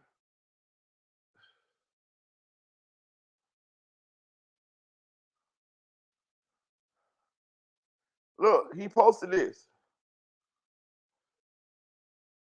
What's up, Jay? What's up, bro? He posted this. See what I'm saying? He said, much respect. Look, and I thought it was fake. I thought it was fake, but I'm looking at the comments. He said this is when he went to the feds in 2000 and something. Well, the feds arrested him for fraud. But look at the comments. No one is perfect. Will we ever regrets? Like, all of these is positive comments. None of these is, nobody's saying this is fake. You know what I'm saying? We all have made mistakes in our life. We wish you could have done better. We make mistakes and hopefully we grow from them. You know what I'm saying? Let ye without sin cast the first stone. I love you, my brother in Christ. Praise the Lord. Hallelujah. Yes, this is more appropriate mugshot. You have come a long way and just demonstrated that one can turn their life around. Congratulations. My own grandson had problems. Okay, that's what I'm saying. Jonathan, I love you. I love who you are. We all make mistakes, but we grow from them. Thank you for being you. You're awesome. So proud. I'm glad you are too. Way to make an epic comeback. Beautiful. A new level of respect. We live, we learn, we move on. I'm so proud of you for being strong and moving on with your life like you have. We have humans have things that we have done in our past, but as risen, but none of us is perfect, but is with. You see what I'm saying? You see what I'm saying? You see what I'm saying? So I'm just saying, it looked Photoshop, but I think it definitely Photoshop. Look right there. Hell yeah, that's Photoshop. Maybe he put a wig on himself, but he said he was arrested for fraud. It's Photoshop. I can tell right now. Hell yeah, that's Photoshop. I don't know why he would post this shit then. He said my mugshot feds arrested me for fraud. 2003. So maybe it's just a real mugshot. He just threw a wig on it. Cause it's Photoshop. I can look right there. Right there. That's Photoshop. That's Photoshop right there. Right there. Look at them edges. Like, who the fuck? Look, dog. Look, bro. Why you? These people. He posted this shit of himself, bro. But it on some other shit. If he's just trolling himself, like, god damn. Something up with dude, man. Yeah, something up with Buddy, dog. Look, let's go back to his what's the name. We're gonna go to his video.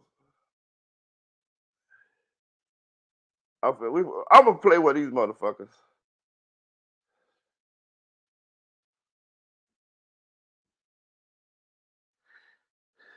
I'm gonna play one of his videos. I got to play one of his videos. We got to get to the bottom of this here.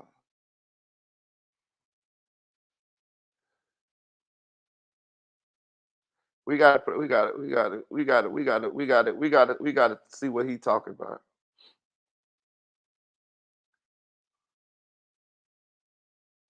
We got to play this nigga.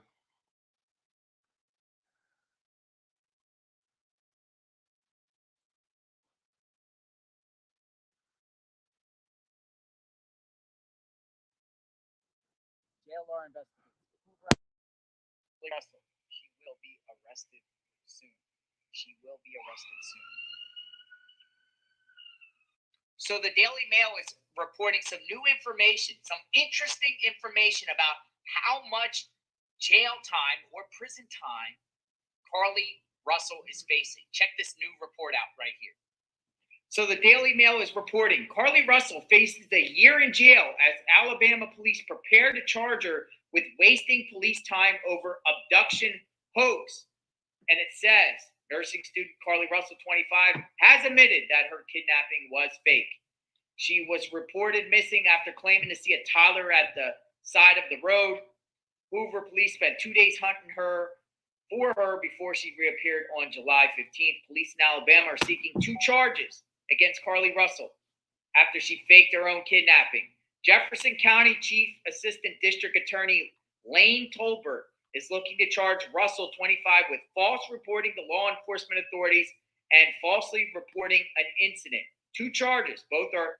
I'm saying, if you listen to how Buddy talk and how he looking, he kind of got a little bit of, zestiness in him. Seem like. Class A misdemeanors in Alabama, which are punishable up to 1 year in prison, with Tolbert adding that they advise what we think the charges should be. If any charges are to be brought against Russell, they will be filed by the Circuit Court of Jefferson County, Bessemer Division's office. Russell returned to her parents' home on July 15th after vanishing for 2 days, with Hoover Police Department confirming that her disappearance was a hoax. So 2 charges here. 2 charges, 2 misdemeanors. You think that's enough? You think it's too much? Let me know what you think. So it looks like Jefferson County Assistant District Attorney is looking to charge Carly Russell with 2 counts. I got a question, y'all. Why is he posted by the air conditioning event? What the fuck? Why is he down there by the air conditioning event, dog?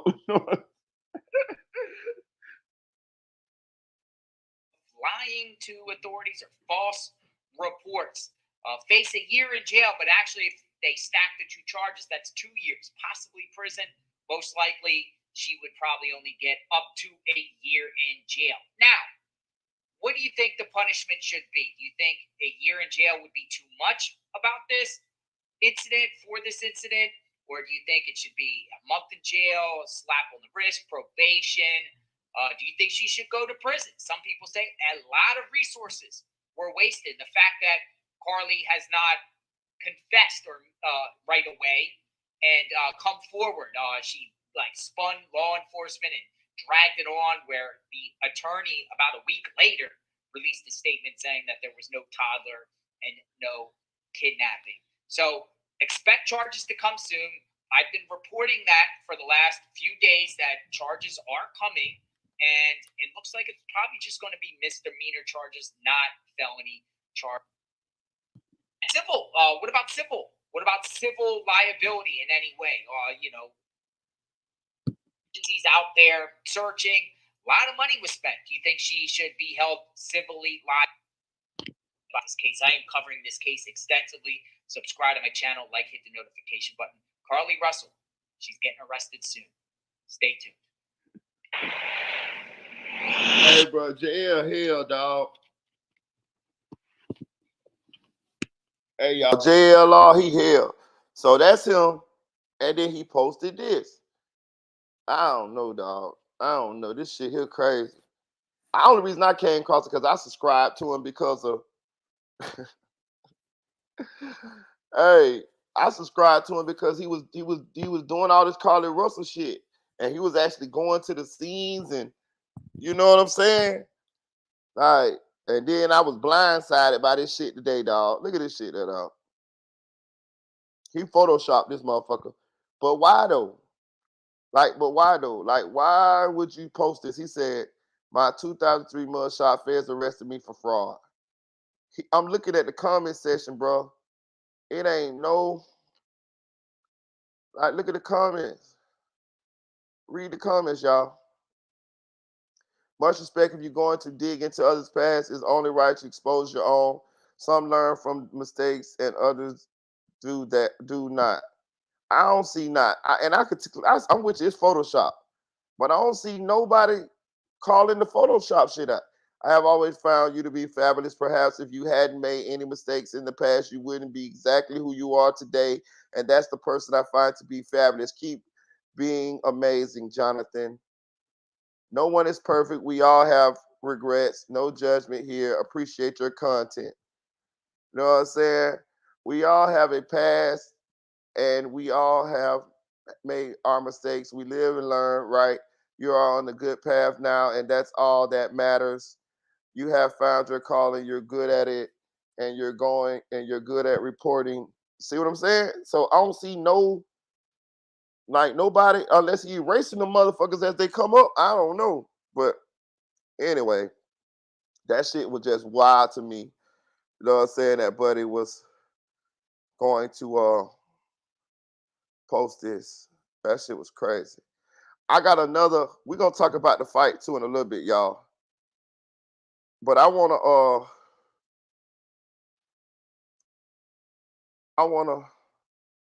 I saw this other.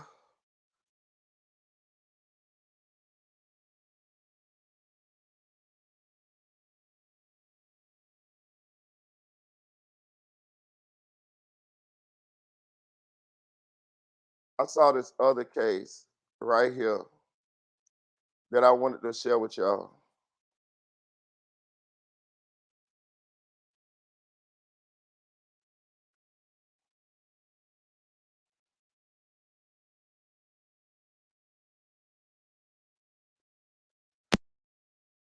You're always saying be the change. So come on, man. Be the change. Let's do this.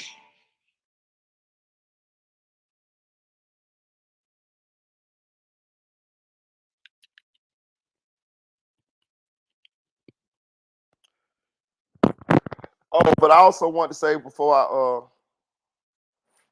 move on, I want to say I apologize to you, Eddie, for the situation that happened on the live before day this morning. And because I didn't see nowhere where you was being disrespectful at all. You know what I'm saying? You was you just asked politely. You even said thank you and stuff like that. And you was respectful, and then it just took off from other than that. But I did want to apologize to you for that. I actually went on and deleted the live. I deleted the live because I just didn't feel like that should have been like something that, you know what I mean, like that we should like be like just, just having out there for everybody to see like that. So I just went on and deleted the live last night. But I do want to apologize to you, Eddie. And I actually apologize myself for that. You know what I'm saying? For real. That wasn't cool at all. Um and I'm apologizing from me. I'm apologizing to you for that. You know what I'm saying? For real. And I just went on and deleted that shit.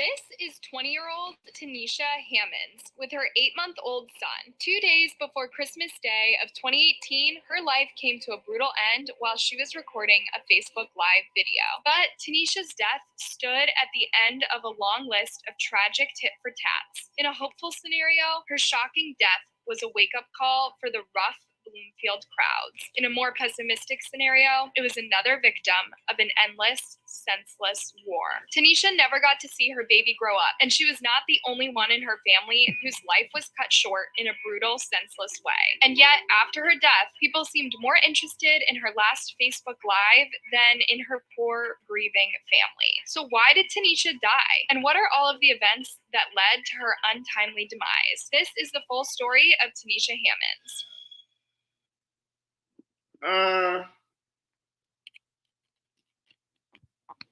Actually, I didn't get a chance to look at my email. I got to go through my email because other people done sent me emails, and I ain't even been through my damn emails. I be having so much shit, and I be having shit from jobs. I be looking up and shit, and all type of shit. And so, but I got to go check out my email because I'm pretty sure I got some stuff from a lot of you guys in there. Some of you guys did hit me on Instagram last night or before that this morning talking about the situation. But I'm gonna say this: I don't feel like you owe me an apology. I let you back up there because I understood that, when he took off and was saying what he's saying, I just felt it only right to let you come up there and say what you was gonna say. I already kind of assumed that you was gonna be upset and say what and it was gonna get left, but it would have been cool of me to let somebody tee off on you and not let you get a chance to say your part. You see what I'm saying? But when it got to the disrespectful part, when it calling y'all out your name and all of that, I was actually trying to mute both of y'all at the time, but for some reason, when I mute one of y'all mute would come unmuted. So I just ended the live or whatever, and that's the same courtesy that I allowed him when John Doe TV was saying what he was saying about him on the panel, and I let him on the panel to say his piece to John Doe TV face to face, or however you want to call it on the internet. And I just felt like it would have been green of me to let him say what he was saying about you without letting you come up there and voice your whatever you had to say. But after it went left, then I was like, okay, let me just mute both of them. And I was trying to mute both of them, but I couldn't. But for some reason, when I mute you, he would come unmuted. And then when I would mute him, you would come unmuted. So I just said, fuck it, I'm gonna just end the live. I ended the live and I just deleted the live or whatever. But I don't feel like you owe me an apology because you was respectful. You know what I'm saying? In my opinion, you was respectful. You know, I just felt like he took it the wrong way. You know what I'm saying? And me and him will talk about it. You know what I'm saying? I ain't talked to him yet, but me and him, I'm sure me and him gonna talk about it. You know what I'm saying? And we'll come to some kind of conclusion about whatever happened. I'm just waiting on him to hit me up and let me know what's going on. You know what I'm saying? Because you know, I feel like it's up to him to hit me up. You feel what I'm saying? Like, you know what I'm saying? Like you behave this way on this platform. So out of respect, I feel like you should hit me up. You feel what I'm saying? I ain't supposed to have to reach out to you for you behaving this way. You supposed to hit me up. You feel what I'm saying? So I'm just waiting on him to come. I'm give him this opportunity to come through and hit me up and let me know how he feeling, what's going on, and then we'll go from there. But as far as you don't owe me no apology. You hear what I'm saying? You was respectful, everything. I went back and looked at it before I deleted it, and I dissected it, and I was like, nah, man. You know what I'm saying? He went to doing all of that, went to selling you out, calling you out your name, all of this type of stuff. You know what I'm saying? So I'm gonna just give him an opportunity to hit me up, just tell me how he feel or whatever he got going on, and we'll go from there. And then we'll make a decision how we gonna go forward from there. But I'm just getting an opportunity to talk, to holler at me. You feel what I'm saying? I ain't supposed to have to holler at him. I ain't supposed to have to reach out to him. Nah, this is my platform. You holler at me, bro. You came on here and as a guest on here. So if we cool, hey, you'll holler at me. You feel what I'm saying? You know what I'm saying? No, you didn't say nothing disrespectful. Not in my opinion. No, you didn't at all. I went back and looked at it. You was very nice. Your voice was very calm. You said thank you at the end. You see what I'm saying? And all of that. So, it's cool. Today's story, you guys, takes us to Macon, Georgia. Home to the Allman Brothers Band, tons of historic architecture, and amazing natural sceneries, Macon seems to have it all. But lately, Macon has also seen a rise in poverty and crime that makes it a less desirable place to move and start a family. According to Crime Grade, Macon has a crime rating of D-. This means 89% of cities in the United States are safer than Macon, and only 11% of cities are more dangerous. Tanisha Hammonds was used to violence and crime since she was a baby. Tanisha was born on October 10th, 1998, to her mom, Rhonda, and an unnamed father. They grew up in the Bloomfield area, which is known for a particularly high crime rate. However, Tanisha always worked hard to stay out of trouble and pursue a happy, peaceful life. In March 2018, she had a son, Amari. Her Facebook was filled with pictures of her baby boy, and she was ecstatic about being a mom. She was also pretty excited about social media. Looking for an easy way to get that LLC next to your business name? Say hello to Taylor Brands.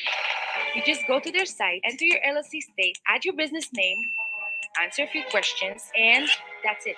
Now your business has tax flexibility, personal asset protection, plus is approved by the state. And it took you like what, 7 minutes? It takes longer to make an omelet. Now that your LLC is official, you can get a matching domain name, set up your website, create a unique logo, and trademark it, all in one place. Taylor Brands already helped more than 30 million business owners. Like Jennifer, everything's so easy. Mariana, This is all in one thing. Even Tariel. It's all there in one spot, so that you can focus on doing what you love. And it's so simple. You can start your business from anywhere. A bus, a plane, a horse. Doesn't matter where you are. You can even start one right now. Wow. So visit Taylor Brands and start your official business today.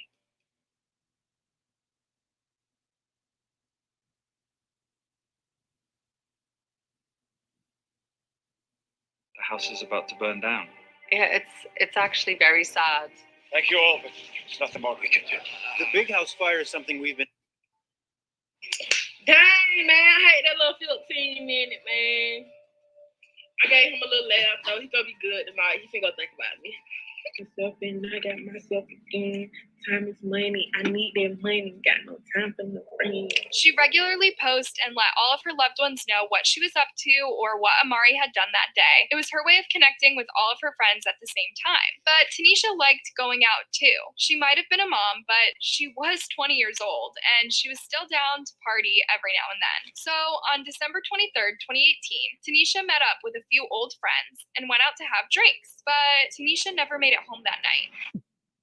Tanisha's death was brutal, sudden, and shocking to everyone who knew her. She had no enemies, had never been involved in gangs, and was incredibly dedicated to raising her son. She would never put herself in harm's way, not with an 8-month-old to care for. However, there is a reason for her death, as outrageous as it is, and we have to trace back several steps to understand the full context that led to this tragic ending. Tanisha was very close to her mother, but she was even closer to her mother's sister, Bridget Flowers. Bridget was her aunt, but also her best friend, confidant, and the person Tanisha would call in case of an emergency. The two displayed their love for each other on social media. Tanisha also felt embarrassed by the many pictures her aunt posted of her, especially during her teenage years. Like when Bridget posted this picture of Tanisha, she commented, "Just blowed me. Delete this ugly shit."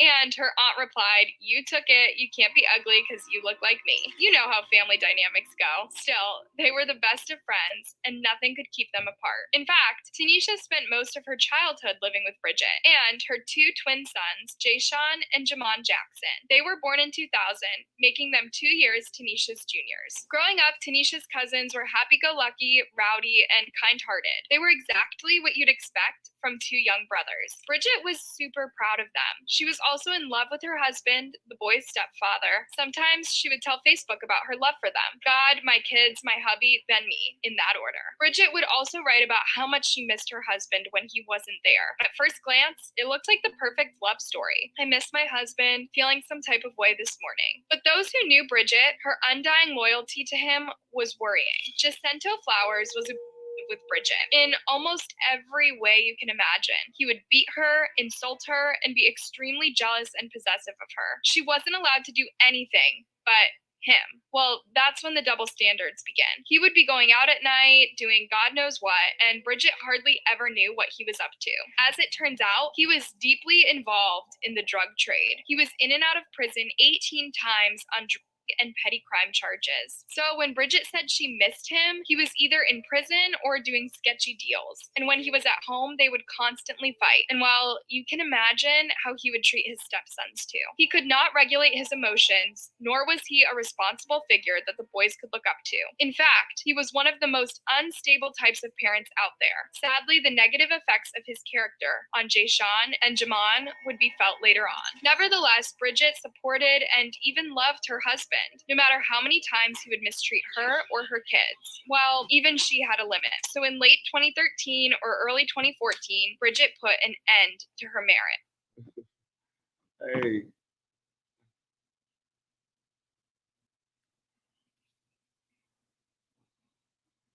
Hold on. I want to talk about this shit here. Hey, y'all seen how they did Meech's daddy? They did Meech's daddy dirty, dog. Look how they did Meech's daddy. Look how they did Meech's daddy. Look how they. Imagine how he would treat his stepsons too. He could not regulate his emotions, nor was he a responsible figure that the boys could look up to. In fact, he was one of the most unstable types of parents out there. Sadly, the negative effects.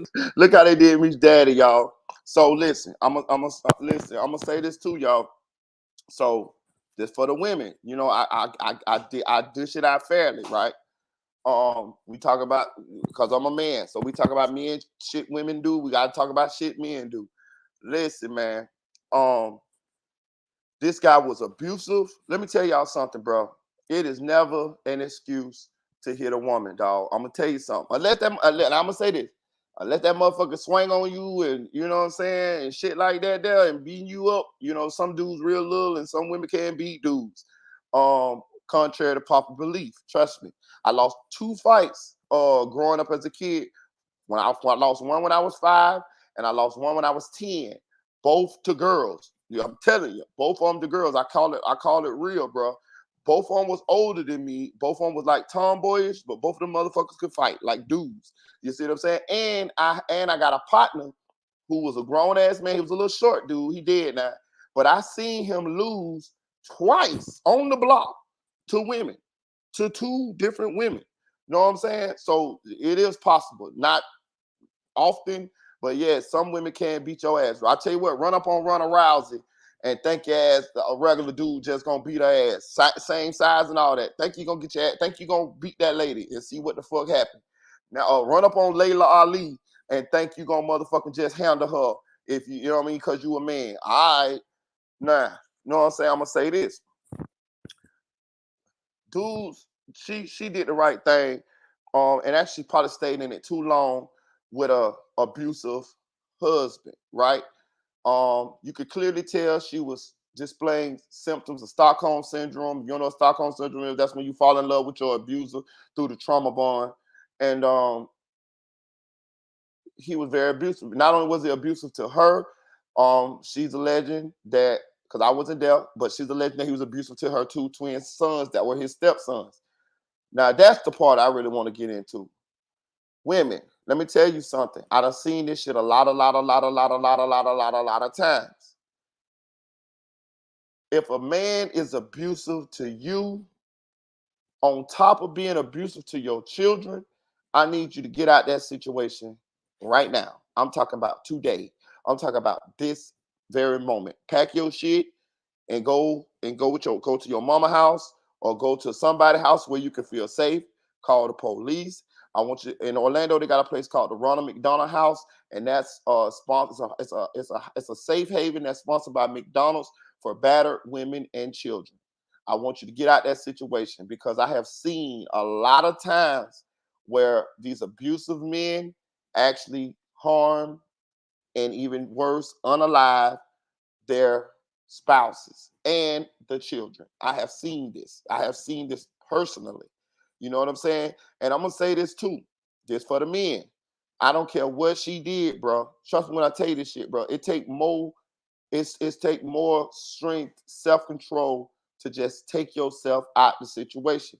We all done been in situations where the woman. I'll put it this way.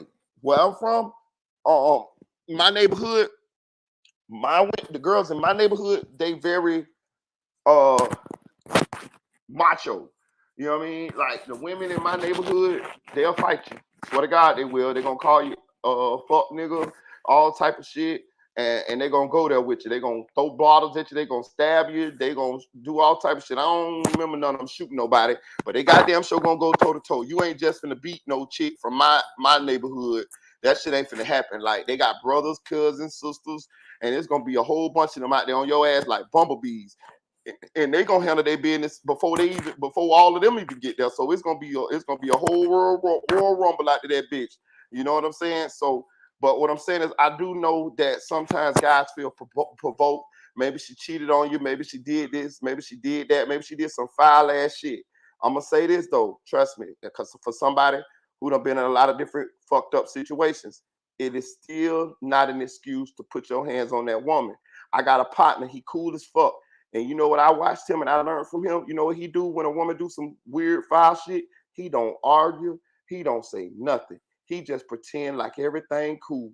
And you know what he do? When she go to work, he pack his shit and he leave.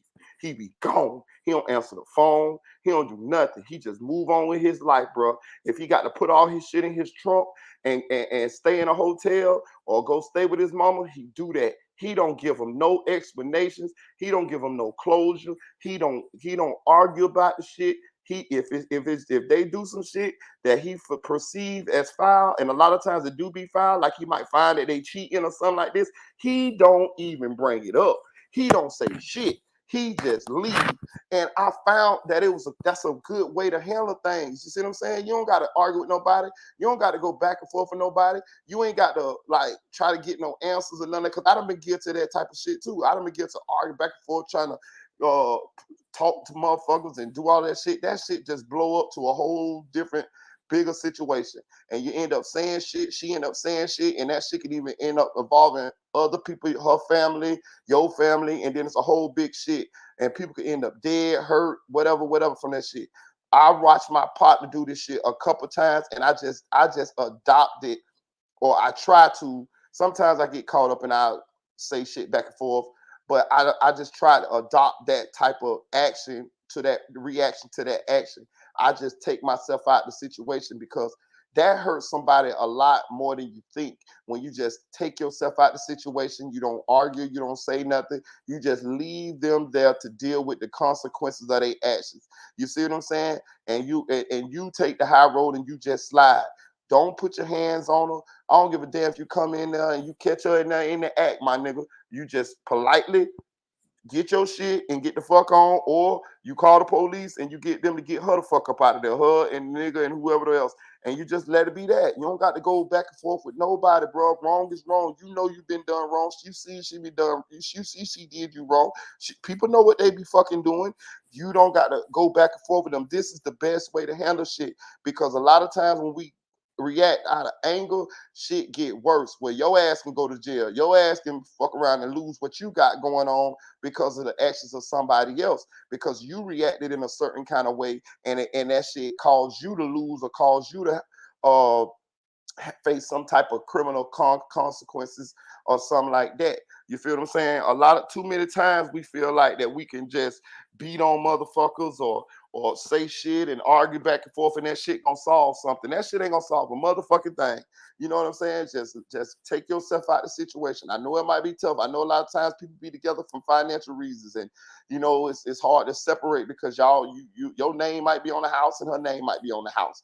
Fuck that, man. Get up out that shit, dog. Ladies, y'all do the same. That nigga beating on you for whatever, I don't give a fuck what you did. I don't give a fuck if you fucked his best friend. If that nigga put his hands on you, listen, leave that shit, dog. Leave that shit. Yeah, you wrong for doing what you're doing, but still, he is not supposed to react that way. You're a woman. You feel what I'm saying? Just, you know what I mean? And men, just let that shit go, bro. Trust me when I tell you now, it's a hard thing to do. I get it. Motherfuckers be mad, motherfuckers be hurt, motherfuckers be angry. But I promise you, I'm telling you the right way to handle the shit, because that way, you know, it don't involve no further physical danger to you, her, or anybody else. You can't look at the situation that happened with Travis Rudolph. His girl found some shit in his phone, called her brothers over there, and then he ended up killing one of her brother's friends. You see what I'm saying? And then he was on trial for murder. He got found not guilty, but at the same time, somebody lost their life though, and he could have possibly lost his life too. You see what I'm saying? I'm just saying these situations end like this a lot of times, especially when there's people involved, feelings, pride, hurt. I'm just telling y'all how to end this shit, dog. I'm just telling you. Would be felt later on. Nevertheless, Bridget supported and even loved her husband, no matter how many times he would mistreat her or her kids. Well, even she had a limit. So in late 2013 or early 2014, Bridget put an end to her marriage. Guys, I know this is not your first true crime case, so I bet you know how this ends. Jacinto, being the violent, possessive person he was, would not leave Bridget alone. He wanted her back at any cost. He even threatened to take her life, then his, if she didn't take him back. Wait, what sane person would accept going back into a relationship with someone who threatens to kill them? Of course, Bridget didn't want anything to do with him anymore. In fact, she was scared for her life and for her twin sons. On February 14, 2014, Bridget went out to shop at Walmart. Out of nowhere, Jacinto appeared and punched her so hard she lost consciousness. He was not fazed by this. He just left her on the floor and exited the store in front of several shocked bystanders. You see? Y'all see that shit, dog? Y'all see how he hit that woman? Man, he hit that woman like a man, dog. You see what I'm saying? Listen, man. Ladies, I feel for y'all. I'm talking about the ones of y'all who had to deal with this type of shit, who have saw this type of shit. And again, like I'm telling y'all, it don't matter what this lady did, bro. I'm telling you, bro, just leave, bro. Just leave, bro. I promise you that you ain't gonna solve nothing by sitting there going back and forth with her. Because I done been there. Trust me, I done been there where I done argued and did this and that and this, and that shit ain't really solved nothing. The problem's still the problem. Whatever happens still happen. You still feel how you feel. None of this shit gonna make you feel no better, really. Nothing. All the thing gonna do is make shit worse. Because he hit this lady. You feel what I'm saying? And I'm gonna tell you another thing. Nowadays, bro, I'm just be real with you. boy, every girl, woman, female got somebody that love them, bro. Know what I'm saying? Whether it's their children, if you messing with an older woman, she got grown children or teenage children. Look at that little boy that just killed the dude in Chicago at the hot dog stand for hitting his mama. You see what I'm saying? It might not be a grown dude. It might be her son. You know what I'm saying? Or something like that. Or if she got a brother, or she got a daddy, or she got an uncle, or she got a cousin. So you can't be doing that type of shit because that shit gonna create smoke. You feel what I'm saying? Like, ain't nobody, no matter what that woman did, her family members is not gonna feel, her family member is not gonna be happy with you putting her hands on her, your hands on her. So now you got some real static, you got some real smoke. You feel what I'm saying? Like, and I'm gonna be honest with you, bro. As men, part of our job is to protect our families, protect the women in our families, right? So can you imagine you just her spouse, but she got a brother that been her brother since they was born, played in the sandbox together, all this type of shit, and you think he just gonna be cool with you just doing that to his sister, or son gonna be cool with you doing that to his mother? Nah, that shit ain't gonna keep happening because eventually something gonna have to give, and you gonna find yourself dead in that motherfucker. Trust me when I'm telling you shit now. But damn, dog, you see how you hit that woman? And a CCTV camera. Jacinto didn't seem to have any regard for Bridget's life anymore, or for his freedom. After all, he'd been in prison so many times, he probably didn't care if he ended up arrested again. And arrested he was. But here's an absurd twist. After 7 days in jail, Jacinto was released. Wait a minute, what? Jacinto had a horrible criminal record. There were also accounts of gruesome physical abuse toward his wife, and now there was this Walmart incident. Was no one at the police preoccupied that Jacinto would attack his ex-wife again if they released him? He was erratic, a violent man who showed no remorse at his arrest. It's pretty crazy that he only spent 1 week in jail, and it's pretty heartbreaking too, considering what happens next.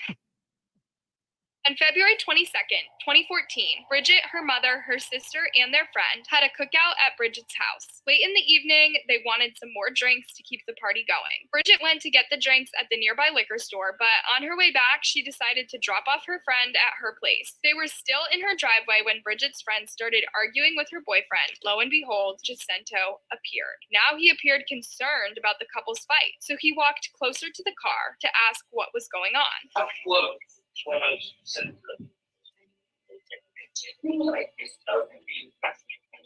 Where are human farms?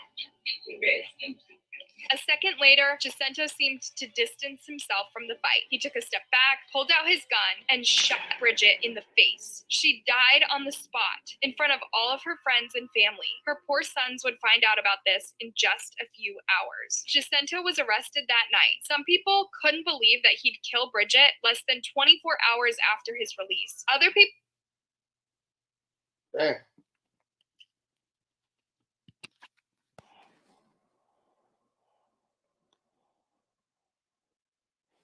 Damn. So Buddy killed her. Let me tell you something. I done seen that shit happen, dog.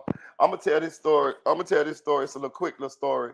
I think I got the story right. I could be wrong, but I think I got the story most right. Right. So it was a guy. He's dead now. His name is DeLon Major. He used to have a little reputation in the hood for robbing people or whatever. I knew him I didn't know him like that, but I knew of him. I'd have been in the same areas as him and been around him, but I didn't know him like know him. He wasn't like my friend or my associate. He was actually from another part of the city, but he had a reputation for robbing. Like, you know what I'm saying? Like, they'll go around robbing. Like, that's what his thing. He didn't hustle.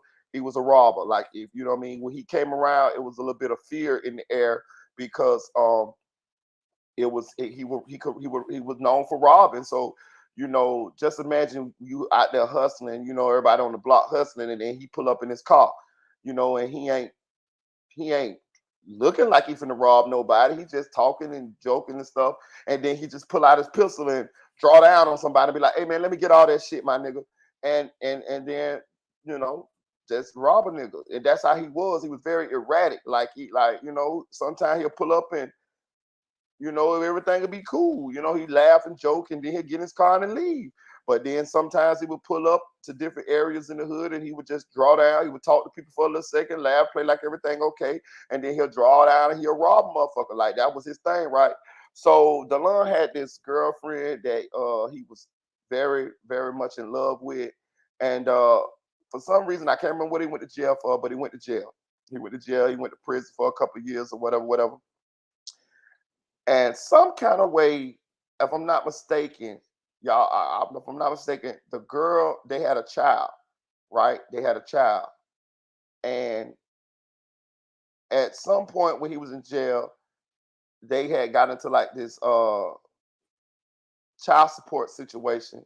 And if you know about child support, you know, a lot of times when the going through the proceedings, guys will ask for a DNA test on their children that they're going to be put on child support for. So some kind of way he got a DNA test. You know, they will DNA test your ass in jail. So they DNA test him and it came that the baby wasn't his baby, right? Now this is a girl that he loved to death. He loved this girl, right? So he had to deal with that, you know, that wasn't his baby or whatever. So on all accounts, they say he took it very, you know, bad, you know, cried, was really distraught and sad about it. I don't know, I don't remember exactly how old the baby was, but it wasn't an older baby. Maybe I would say maybe like 2 or 3 years old, you know. So he ended up getting out of jail. Do you know the same day he got out of jail, he went and found that girl, he killed that girl, and he killed himself. That was the end of DeLon Major. That's how he died. Got out of jail, went and found the girl, shot her, killed her, and killed himself. He died. Both of them died that same day. The first day he got out of jail. The first day he got out of jail. So I'm just trying to tell y'all, like, I done seen a lot of this shit happen, y'all. Hit that like button, y'all. Hit that like button. Hit that like button. Shout out to Ashley for the $5 cash out, man. Y'all hit that cash out too. And y'all go follow me on Instagram, Marita1, MERITABOY with the number 1. MERITABOY with the number 1 on Instagram. Follow me right now. Follow me right now. Shout out to Eve, man. We appreciate you, Eve. Y'all go, my girl. Y'all show Eve some love in the chat, man. Y'all show Eve some love in the chat. So, ladies, if y'all dealing with an abusive husband, abusive boyfriend, leave. I want you to leave right now. I'm talking about right this second. Cut this motherfucking video off. Don't talk to me. Leave, because I don't care if your everything is good right now. This is the time to get away. Don't tell them you're gonna leave. If you can't get all your shit, leave your shit there. Get your brothers and your cousins and your uncles and your daddy them to go get that shit on another later date. But leave. If he put his hands on you for any reason, I don't care if he was wrong or whatever, leave, because I'm telling you, it's best for you, it's best for your children, it's even best for him. Little do he know it, it's best for the abuser too. You feel what I'm saying? Because your people could fuck around and unalive his ass for him what he did to you. You feel what I'm saying? And then you'll be done lost some of your relatives too, because your relatives might end up in jail for unaliving this dude for doing something to you. So the best bet is to get away. I promise you, it's all, listen, I don't give a damn if he did this shit to you 3 weeks ago and everything, he been lovey-dovey and everything been cool since then. If he put his hands on you, and I don't even care if you be like, oh, I put my hands on him. If it's violent between you two, get the fuck away. Get the fuck away. Trust me. Love is not violent, y'all. That's not love, bro. That is something else, but it's not love. And if y'all done been violent, trust me, it's going to be easier for y'all to get violent again. Do not do that shit, dog. I don't care if you violent too. Get away from him. He getting and let him go. It's not cool, bro. It's not cool. I'm telling you now. Released in the first place. Sickeningly, he showed zero remorse again. In fact, What you say? You spoke like 50 times. I don't know. I ain't been looking at the chat. What the chat say?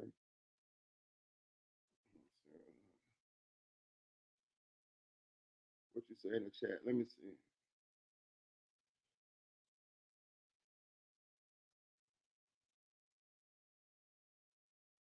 Let me see. I don't understand. I don't understand. Okay, let me read this shit. Y'all say something going on in the chat. I feel you.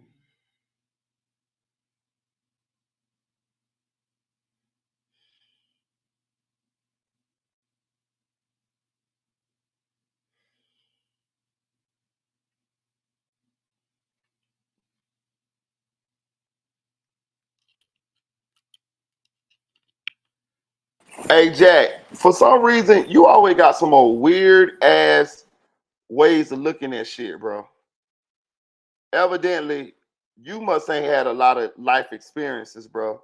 You get what I'm saying? Or either you must be a narcissist because you seem to justify a lot of bullshit. Like, but I wonder when bullshit happened to you, how do you feel about it? You feel what I'm saying? You got a lot of growing up to do, bro. And I'm gonna tell you something about life. Life will teach your ass now. So you better be careful with what you're saying because what in my opinion, I'm telling you what I done seen. That's why I talk the way I talk because life done showed me shit. I done learned from mistakes, all type of shit, and I done also learned from other people's mistakes, and I done seen a lot of life in a short amount of time. When you think like this, or when you post shit like this, life has a way of coming to your door too now. Life has a way of knocking on your door too now. You got loved ones too. You got family, you got friends, you got mothers, you got sisters, brothers, whatever. You might got children. Be careful. Be very careful. Because you seem to be like one of them people that don't believe shit can happen to you too. But I'm gonna tell you this: if you keep living, this shit gonna happen to you too. You're not all of it, but some of it. You're gonna lose people that you love due to unfortunate situations. This is just gonna happen as you live. People die. Things happen.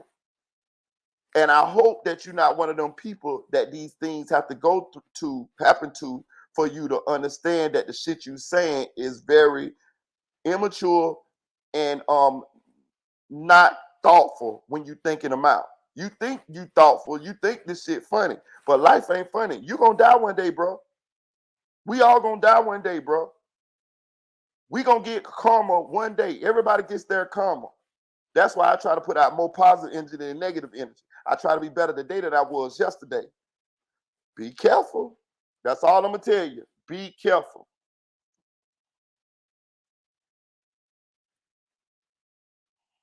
Be careful.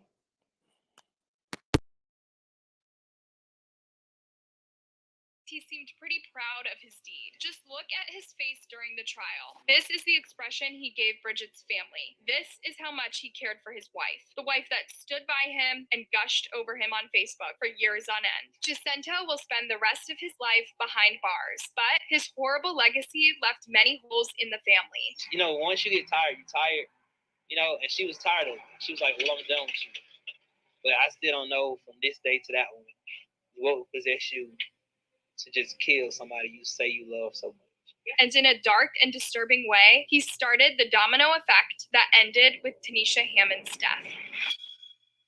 Tanisha was devastated to hear about her aunt's death. It was so infuriating too. She had tried so hard to get away from his toxic behavior, and the police didn't help with the situation at all. She wrote on Facebook, "I lost my auntie, and that up my family. Used to see her every day, and now we say RIP.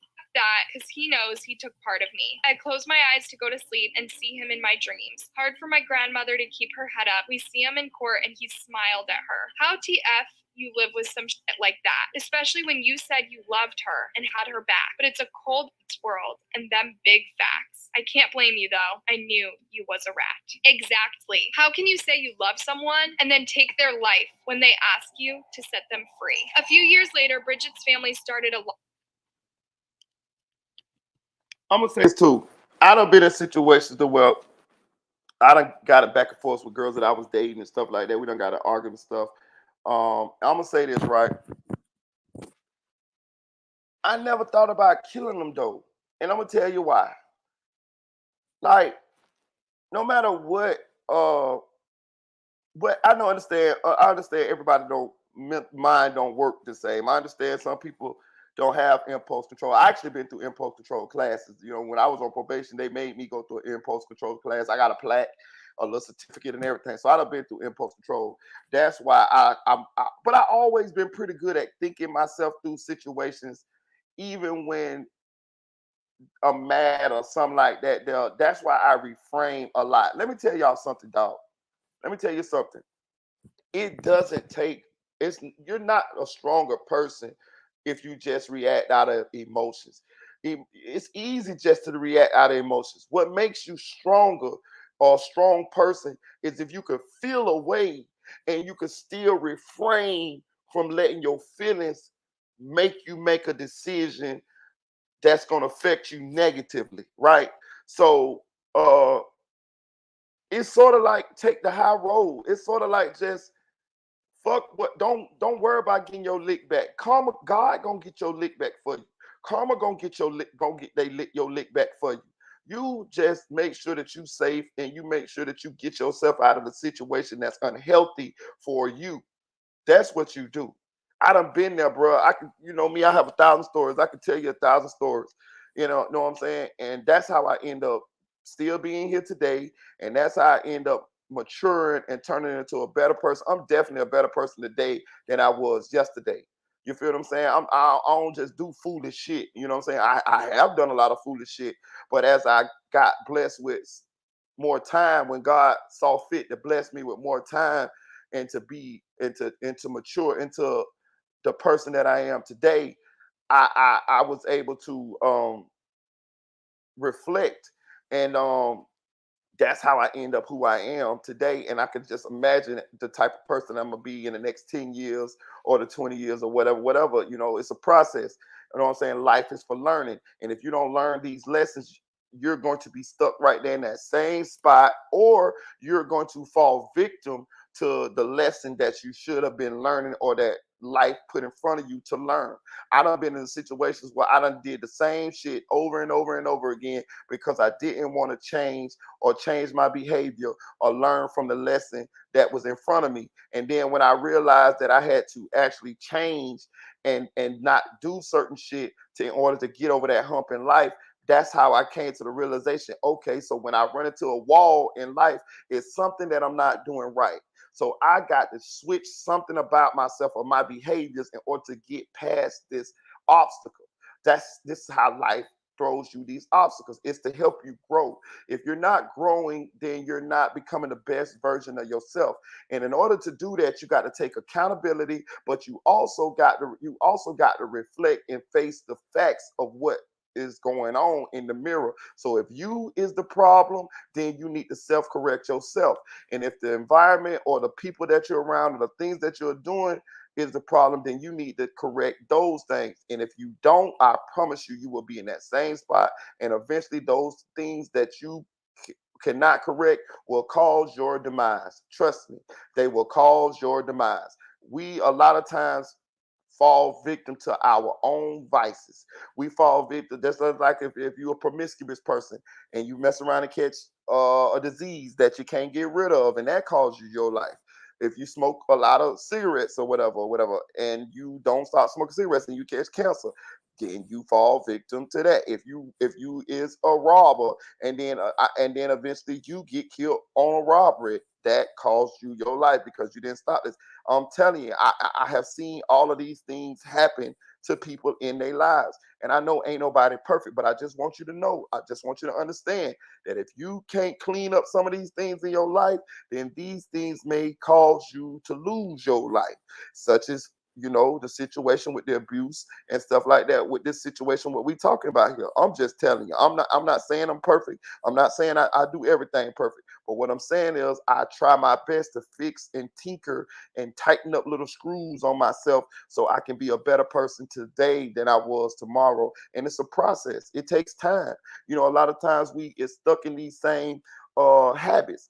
But if you don't, try to fix them, then you just gonna be that person right there for the rest of your life until you die. And I think it's just a sad thing when a lot of us have so much promise, we have so much potential, and we can't get past these certain obstacles in order to grow into the best version of ourselves before we die. That's what I'm telling y'all.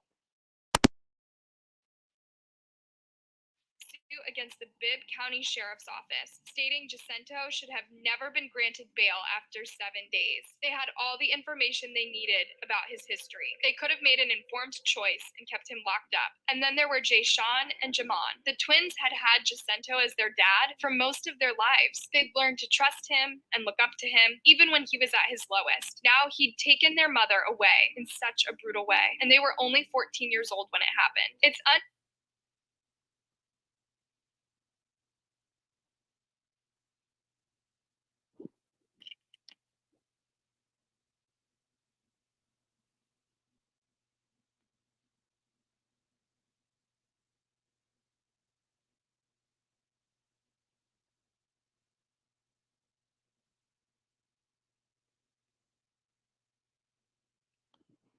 So y'all heard that this man who proclaimed to love this woman, proclaimed to love these children, murdered their mother, therefore altering their lives forever, taking their mother away from them, tearing a piece of them out of them to where they gonna have to deal with this for the rest of their life, the brutal, tragic loss of their mother.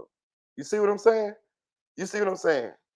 You see what I'm saying? I'm just trying to explain to y'all how this shit be like crazy and how this shit work out sometime, dog. You see what I'm saying? How can you love somebody but you kill them? Like it ain't no coming back from that. That's not love. That's being selfish as fuck. That's being selfish as fuck. You ain't think about them children. You ain't think about that woman. You didn't even think about yourself because you end up losing your life in the process. But it's a lot of men out there that's like this, ladies. And I'm gonna tell you something. They come across as charming. They come across as loving. They come across as nice. And a lot of times it takes time in order to get them to see their true selves. A lot of these men that's like this, it take time to see, you know what I mean, for this shit to unfold. Some people are very good at hiding who they really are until they get you locked in. They get you, you know what I'm saying, in. It might be years in. It might be a couple children in before you go to seeing who they really are. You get what I'm saying? And a lot of us, all of us at times done overlook red flags. And I'm gonna flip it too. It's a lot of narcissistic people out here too that very good at getting into your life and getting you, you know, in their clutches before that mask slip off and you see who they are. It's narcissistic women. I actually dealt with a narcissistic woman. I'm gonna tell you something. That is the worst shit in the world to deal with, bro. Narcissism is becoming more popular now. I mean, it's a lot of channels on YouTube. I would like y'all to go type it in on YouTube and just look at a few of these videos so you'll know whether you're dealing with a narcissist or not. Because if you don't know what a narcissist is, you won't know how to handle the situation. You can't handle a narcissist the same way that you handle a normal person in a normal relationship. You will wonder why what you're doing is not working, or the things that's happening to you or you guys in your relationship is happening. And sometimes it's because you're dealing with a covert narcissist or an overt narcissist or something like that. And I just happened to run into one, and for some reason I ran across it on my media feed, and I started listening to the videos, and I realized that the symptoms fit the person that I was dealing with. And then once I started educating myself on it, I realized what I had to do. And I promise you, once I listened to those videos and I implemented what they said that I needed to implement, it was true. It worked out like they said it would. Every reaction for what they said that I should be doing in that situation was true. Every reaction that I was going to receive, that I received back from the person, from the situation, was true. And that's how I knew for a fact that I was actually in a relationship with a narcissist. But for those who don't, trust me, sometimes this dude sounds definitely like a narcissist. You need to educate yourself on a narcissist. Especially, I think, I'll be honest with you, I think that everybody that's out there in a relationship need to actually educate themselves on what a narcissist is, because it'll let you know whether you're dealing with one or you're just dealing with somebody that got other issues. And it'll also let you know how to deal with them, because you can't deal with them the same way that you would deal with someone on a normal relationship. I promise you, it will not work. It will not work at all. You need the education in order to discern whether this is the situation that you're in and how to act going forward. You know what I'm saying? But this guy definitely was a narcissist, in my opinion, from listening to them and the actions that he exuded and the behaviors that he exuded. And it's just sad that he actually killed this lady, took her away from her two twin sons, who he proclaimed to care and love for. And look what happened.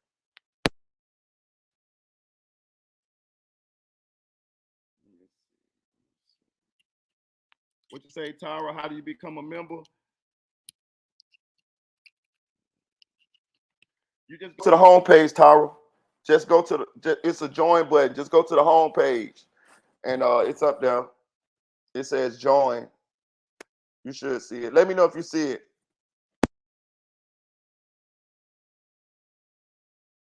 showed or expressed their grief. What is known, however, is the way they acted it out. Jayshawn and Jamon went off away, and they were only 14 years old when it happened. It's lives. They'd learned to trust him and look up to him, even when he was at his lowest. Now he'd taken their mother away in such a brutal way, and they were only 14 years old when it happened. It's unknown how much they showed or expressed their grief. What is known, however, is the way they acted it out. Jayshawn and Jamon went off to live with their grandmother, but at the same time, they joined a terrifying gang in the Bloomfield area. Now they would occupy most of their time getting into fights with rival gangs, and it would be one fight at Northeast High School that would have a tragic butterfly effect on their entire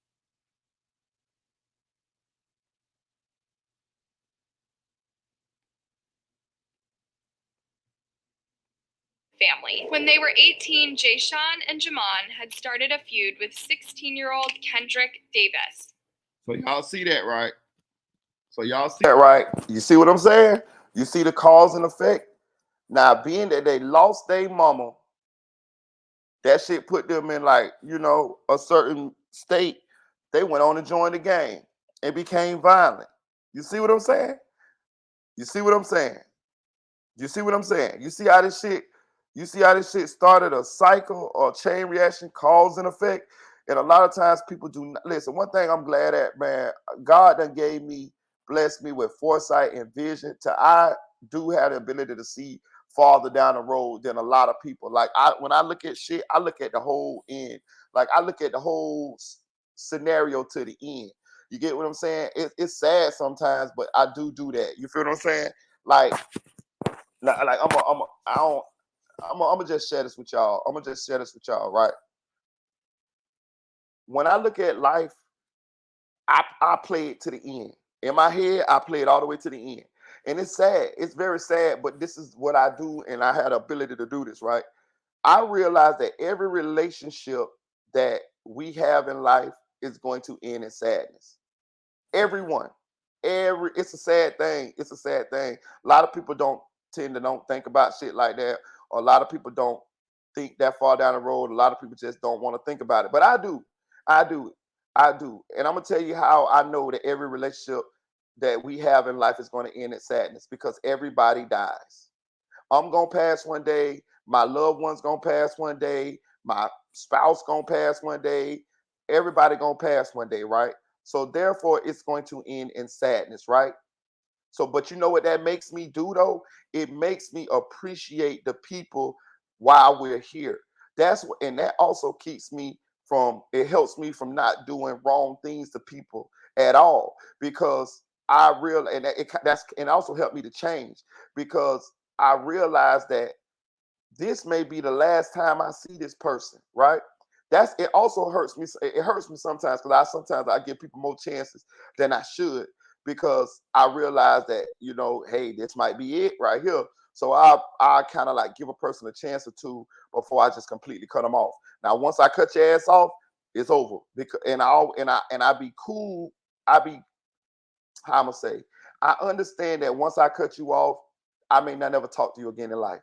Like, what I mean is, I don't never have the plans on talking to you ever again in life. Once I cut you off, you're dead to me. You feel what I'm saying? Like, so I already came to grips that one day I'm gonna pass and one day you gonna pass, but it's gonna happen without us ever talking again, because I gave you opportunities, and and you didn't realize, or maybe you didn't value what we had going on, and you thought that we could keep going back and forth and through this type of scenarios instead of just being cool for each other.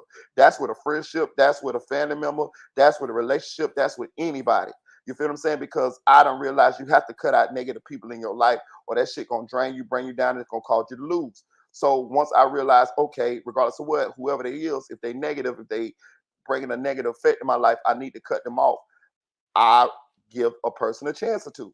Once I do that and you still be with the bullshit, now in my mind, I emotionally disconnect. This could be my brother, this could be my sister, this could be anybody. This could be my mama, this could be anybody, because I realize that the negative people, no matter what, that you should not allow them to hang around in your life to bring you down. It's no excuse because they're your family member, or they're your children, or your significant other, anybody. I would cut anybody off. Trust me, because I done been to the point to where you be, oh, this is my brother, this is my mama, this is this and this and that, and then people still bring you down to the point where you fucked up and you depressed and you probably about to lose your place to stay or some shit like that because you done had too big of a heart.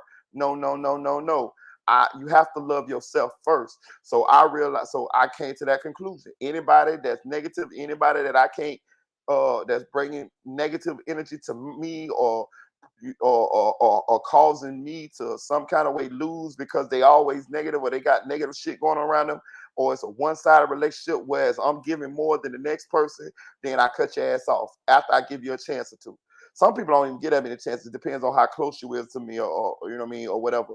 But I cut your ass off. And once I cut your ass off, it's over with. It's over with.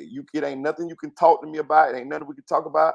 I will go years without talking to people, like for real, like on God, like for real. Like I don't be caring. I you know what I mean? I'm a cool person, but once you get to that point, I just cut you off and I won't speak to you.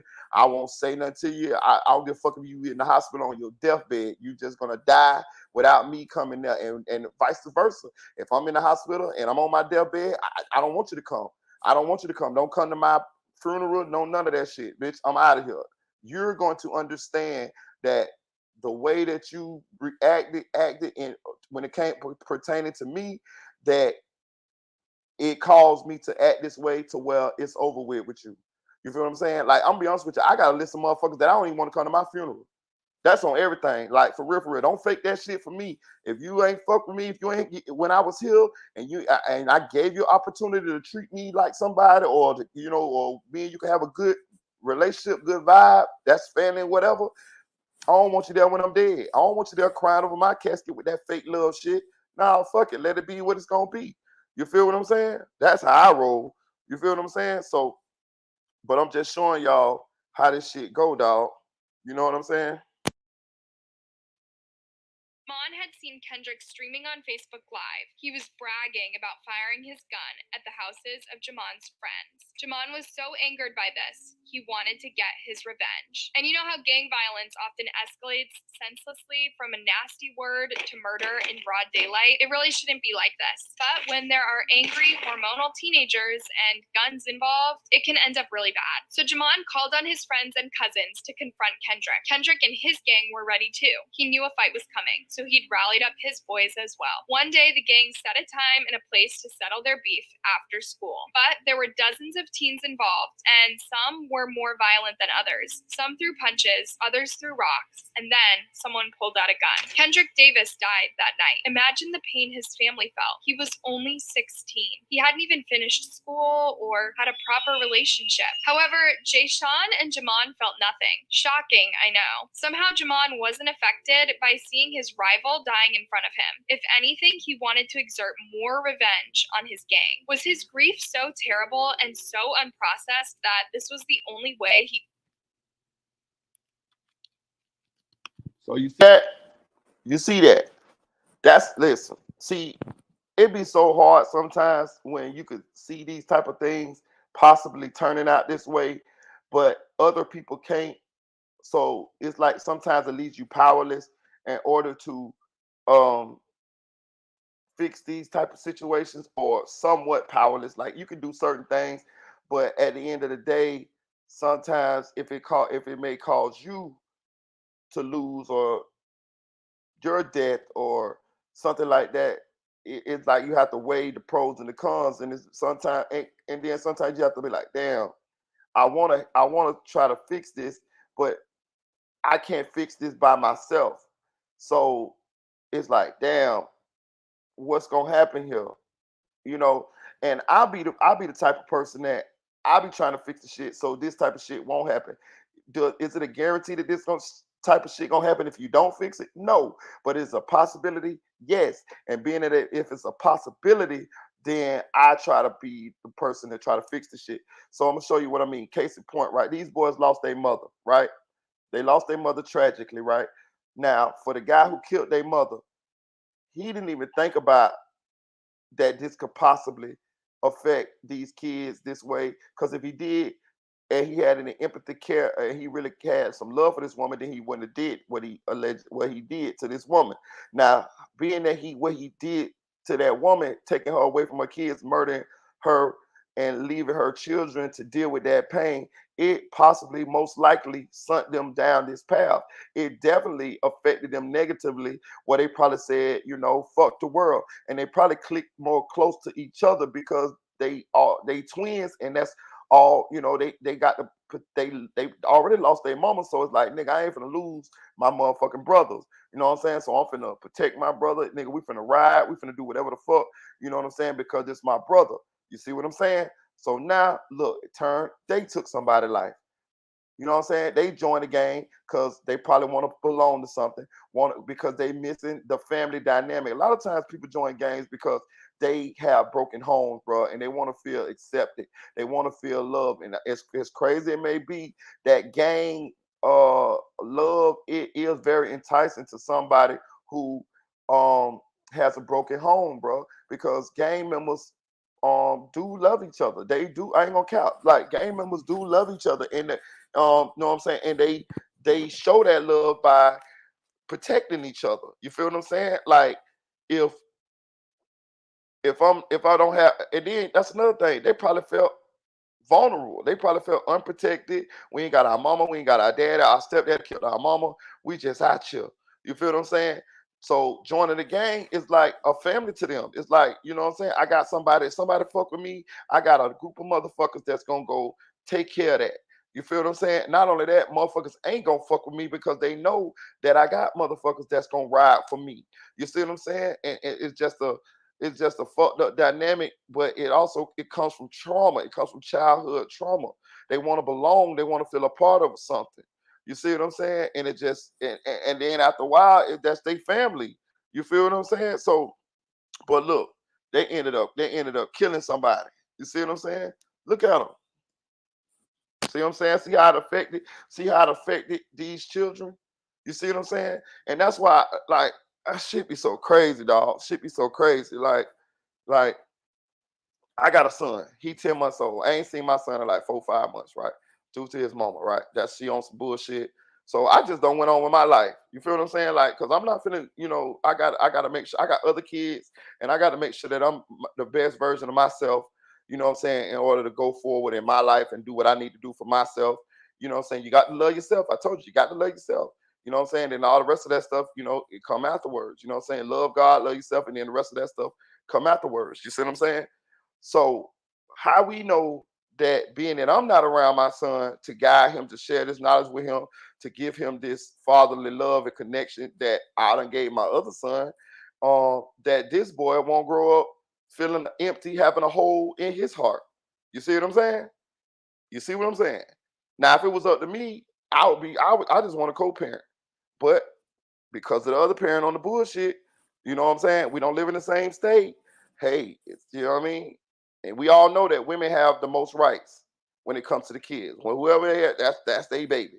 You got to go to court as a man in order to get rights. And it's still no guarantee that they're going to uphold whatever the court say. Like, if you have, like, say you have visitation or whatever to your kid, she ain't got to bring that kid for you to get. She can cause a whole scene. She can say she out of town. She can not answer the phone. All type of shit when it's your time to get your kid. You see what I'm saying? It's all type of little slick shit and tricks they can do. You see what I'm saying? Like, and they ain't gonna put her in jail for that. You see what I'm saying? I'm just trying to show you the type of shit that be happening sometimes, and that shit be affecting the kids negatively. And sometimes it be one parent, and I ain't gonna even say it's all the women. Sometimes the daddies be with the bullshit. You see what I'm saying? Sometimes a nigga full of shit. Sometimes a nigga don't want to come pick up his kid, or sometimes a nigga got custody of the kid and don't want to let the mama see the kid. I done seen that too. You see what I'm saying? Like, but it just be people that that don't really be thinking. They be mad or upset or emotional about whatever they upset with about the parent. But when you really break it down, it's not supposed to be about that no more. Y'all two ain't together no more. It's about the kid, man. Fuck them. You know what I'm saying? Fuck her, fuck him. It's about the children. Do what's best for the children, because no matter what, that's that child mama and that's that child daddy. And as long as they cool, like, love that child, and that type of shit, them motherfuckers don't gotta like me. My baby mama don't never gotta like me. It's over with. That shit is done. Water under the bridge. Go on, live your life. Go do whatever the fuck you want to do. I don't give a fuck. I don't give a fuck who you fuck with. I don't give a fuck about none of that shit. All I care about is that little young boy that I need to be a father to. That's all I care about. I don't give a fuck who your boyfriend is. I don't give a fuck if you got a girlfriend. I don't give a fuck if you got 2 boyfriends and 2 girlfriends. I don't give a fuck about none of that shit. All I care about is that jit. That's it. You feel what I'm saying?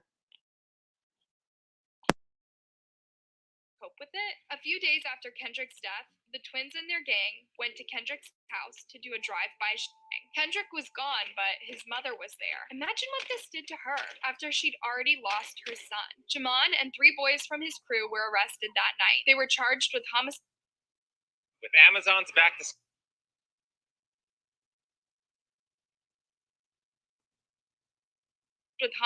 and sent to prison.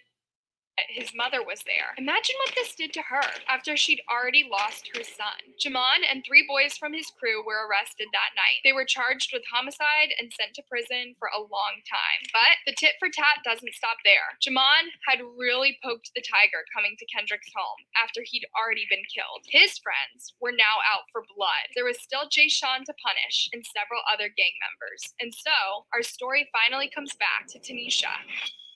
On December 23rd, 2018, Tanisha was out with Jay Sean and 3 other friends. Tanisha was driving while Jay Sean was seated next to her and streaming live on Facebook. Tanisha appeared on the Facebook Live, chatting and making jokes. It's unknown just how many people were watching this video in real time, but sadly, they witnessed Tanisha get killed that night. The car then crashed, and Jay Sean's phone fell to the floorboard. People could be heard screaming, crying, and trying to call 911.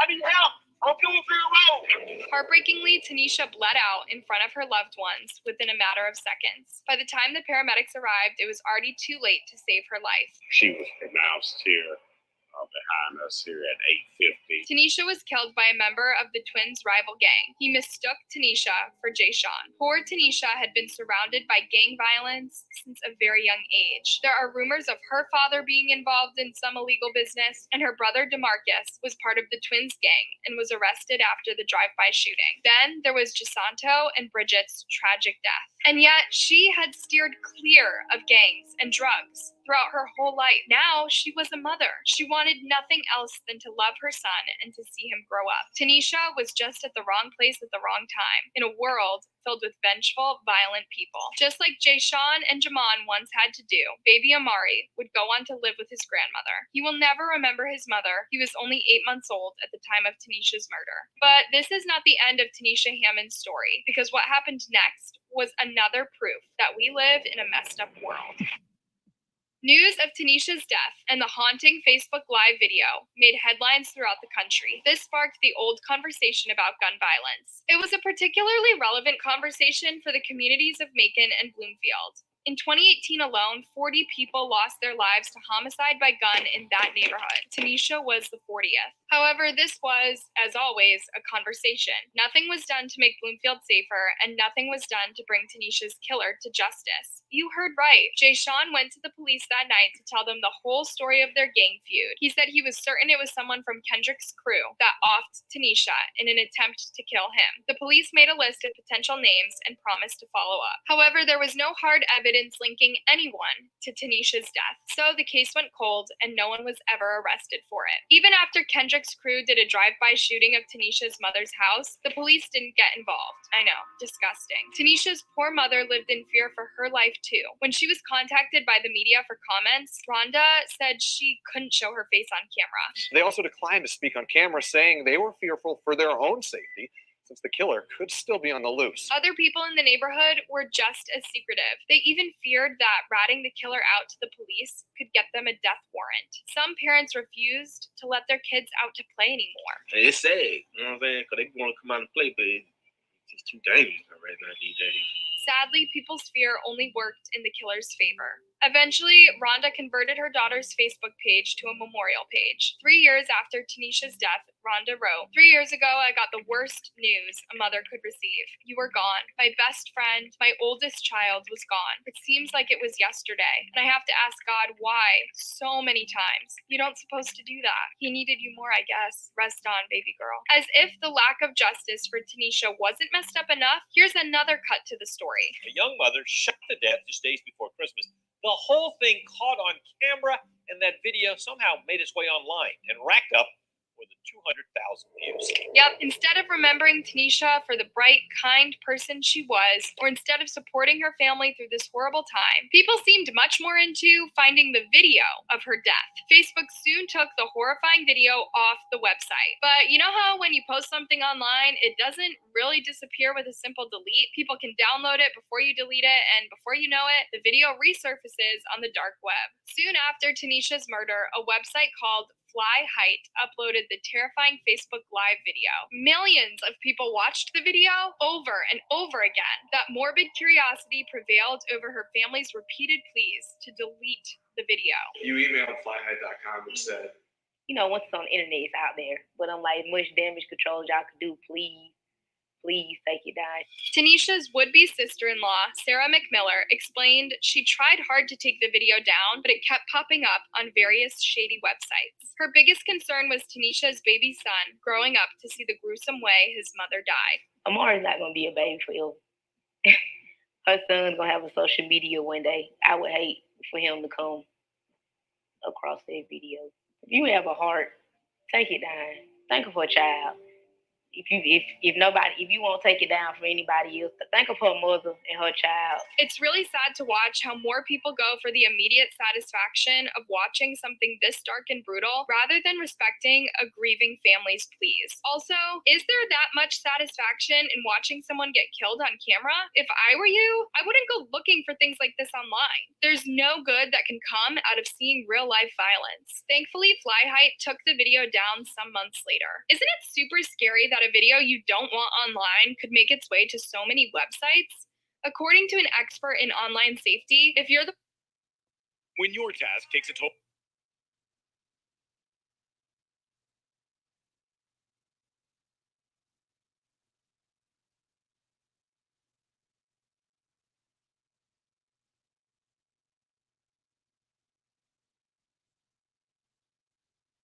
Sit down, Jeremy. Hey, Bunny, we make fun. did that video, you're the owner. So you can ask any website to take it down. So you could absolutely go to a website and say, I have copyright in this particular video. There is a copy of that video located on your website. I'm the copyright owner and I want it taken down. But what if it's a video of you, not recorded by you? This was the tricky case of Tanisha Hammonds. She was not around anymore, and the video had been recorded on Jay Sean's phone. Tanisha's Facebook Live craze seems to be over, but for Tanisha's family, the story is far from over. First and foremost, they want justice for her. Exactly. How can you move on and heal your wounds when nothing was done to arrest your loved one's killer? This is one of the things that makes Tanisha's death so tragic. The other factor is the incredibly complicated sequence of events that led to her murder. There wasn't just one person responsible. From the inherited trauma of living in a rough neighborhood to Jacinto, several people can be held accountable for Tanisha's death. Jacinto was a terrible role model for Jay Sean and Jamon. Then he killed their mother. He left a huge hole in their lives and pushed them to a violent lifestyle where they could channel their repressed anger. Then the twins escalated a feud until it ended with murder. Then they escalated it some more, and it was Tanisha who paid with her life. Will this tragic death act as a wake-up call for the Bloomfield teens involved in gangs? Is this enough to get people thinking or make them feel remorse for their violent style? Or is Tanisha just one short chapter in an endless book of gun violence and gang feuds? Will they ever come to an end? Hey guys, thanks for watching. What do you think about this case? Do you know of other similar cases? And Man, shit.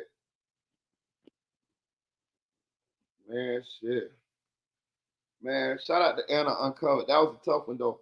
But you see what I'm saying? So them people was so enamored by watching her death video. And that let me understand the internet a lot, right? People would much more like to see drama than like to see positivity. Like this is a known fact. You see what I'm saying? People would much like to see drama more so than a known fact. Full disclosure, I got a associate of mine that just was killed a week ago. I just got killed a week ago. Was he my friend? No. Did I know him? Yes. Did he know me? Yes. And he was gunned down in Orlando. Somebody sent me a video to my messenger on Facebook, right? And I didn't know what it was, so I clicked on it, right? When I clicked on it, I'm watching. It's this lady. She on her phone and she walking. And then after she walked for about 3 minutes, she walked up on her body. And it was the video of this dude that I knew, and he got killed. And they got the video of him laid out on the ground, shot up dead, lifeless. This was even before the police got to the scene. This just happened like a week ago. They sent the video to my message on my inbox on my Facebook. So, like, that's what I'm saying. Like, this is what happens. You get killed, people gonna film it. They're gonna be right there. You're gonna be dead, like, or you're gasping for your life. You know what I'm saying? And I'm telling you, I got the video right now in my messenger. Right now, they sent it to me like a week ago. I didn't know what it was at first, and then I inboxed the person back. I was like, "What's this?" And they told me it was. I ain't gonna say his name, but it was an associate of mine. He wasn't a friend. We didn't hang in the same areas. He is from a part of my hood, but he's not exactly from the part that I'm from. But I was in jail with him. I actually used to kind of like, be his dealer. Sometimes he'll come and grab shit from me or whatever. So I knew him. Like, I knew him. He knew me. We knew each other. I knew his name. He knew my name. What up? That type shit. But he got murdered like a week ago in Orlando. And they sent me the video of him laid out dead. And that bitch sitting in my messenger right now. Right now, that bitch sitting there right now. He laid on the ground dead, whole shirt bloody, laid out lifeless. I'm talking about they walked up on him, holes in him and everything. You know what I'm saying? And they killed him broad daylight. And he dead. So, like, that's what I'm saying. Like, people don't be thinking, dog. I ain't say they don't be thinking, but they don't be thinking about the consequences of their actions and how a lot of this stuff can affect these children. Children are very sensitive, bro, and they won't let you know, or sometimes they don't even know how they feeling or how to express their feelings or what's making them feel a certain kind of way. Like, okay, I'm gonna give you an example. When I was like 11, when my mom like really started getting bad on drugs or whatever, I always was smart at school. I always get honor roll. I was even gifted, all this type of shit, right? When I got into 5th grade, my grades started slipping like a motherfucker. And I would go to school and I would be there, but for some reason my grades started slipping bad. And it wasn't that the work was too hard for me or nothing like that. I can't even really remember how it was happening, but my grades were slipping until one of the school counselors, I overheard them talking, and they were saying that it was because of my home life. And I didn't even think that was a reason why my grades were slipping. But when I really sit back and reflect, it probably was the reason why my grades were slipping. The lack of stability in my home, having to worry about these things outside of school when I went home, having to worry about my mom on drugs, having to worry about, my clothes being dirty or getting picked at in school, or worrying about what I'm gonna eat tonight or shit like that, or worrying about that I ain't got my sister and my brother with me no more because we separated now because they with their dad and I'm with my mama and shit like that. And that's what I'm saying. A lot of shit affects children, and we don't be even really cognizant of that because a lot of times, like now, I wouldn't have never said, "Oh, mama, my grades slipped because you on drugs," and nothing like that, because I wouldn't even been able to decipher that's what it was. You see what I'm saying? But it quite possibly, had an effect on me. And a lot of times, people, especially parents, be going on living their lives, doing a bunch of bullshit, and they don't think that it's going to affect the children. Like, say you got a situation where it's a parent in a toxic situation with a significant other, and they argue about whatever, and the children are around for that.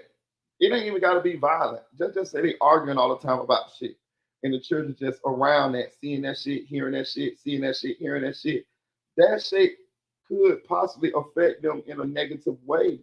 You see what I'm saying? And as parents, you thinking like, we ain't, it wasn't nothing serious. We just was arguing because I caught that bitch phone number in his phone. I caught him texting another bitch or this and that there, whatever, whatever. But that shit still leaves a mark on the children. You see what I'm saying? And then it affects them. But as parents, this is the type of shit that we sweep under the rug. This is the type of shit that we don't take accountability for. This is the type of shit that sometimes we don't change because we feel like, it ain't that serious. Yes, the fuck it is serious. It can grow into something serious. You see what I'm saying? When it comes to your children, then the children get to be teenagers, and you wonder why they out here doing what they doing, or you wondering why they out here gang banging, or you wonder why your daughter beating up all the girls and all the little girls in school, and she keep going to get suspended and all this type of shit. It could be because of trauma that they're receiving in the home or negative things that's happening around them. You see what I'm saying? And they don't know how to tell you because they don't even know this is how the reason why they acting out. They don't. Sometimes they don't know. They just it's like they react. You know what I'm saying? But they don't know. They don't be like, the reason why I'm acting like this because my mom and her boyfriend be arguing all the time. They just be on some shit like, I ain't finna let nobody do me like that. So a bitch try me, I'm finna beat a bitch up. I'm telling you, I done seen people talk like that. I done had people close to me say that. The reason why I react this way towards my boyfriend is because I saw my mama get beat up by her boyfriend, and I said that I was never gonna let that happen to me. So I done had chicks that I know that's been proactive in swinging on their boyfriends. Like I ain't gonna say nobody's name, but I got somebody in mind, and they told me the reason why they always would fight their baby daddy first is because they saw their mama get jumped on and she never fought back. You see what I'm saying? So, I'm just trying to show y'all that it be a lot of shit going on. Hit that like button, hit that like button, hit that like button, hit that like button, hit that like button. Chevy from the BSA, this case is nuts. She said she was playing hide and seek with her boyfriend. Got in the suitcase. She videoed him begging for her to let him go. What case this is, Chevy? Let me see. Let me go through the comments. Let me help Tara out real quick, y'all. Let me help Tara out real quick. Let me see my channel. Let me see if I can find it. It's right there, Tara. You see the join button right there? What's up, Casey? You see the join button right there, Tara? It's right there. Sarah Boone, all right, we'll look it up. You see that right there? See the join button? Right there. Join. It's right there. You just gotta join. Right there. Right there, right there, right there, right there, right there. And when you, join.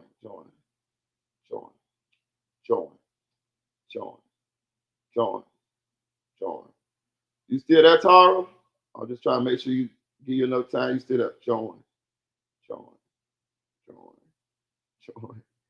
I appreciate you. Let me see. Sarah Boom. Shout out to Anna Uncover. Y'all go subscribe to Anna Uncover. Sarah Boom.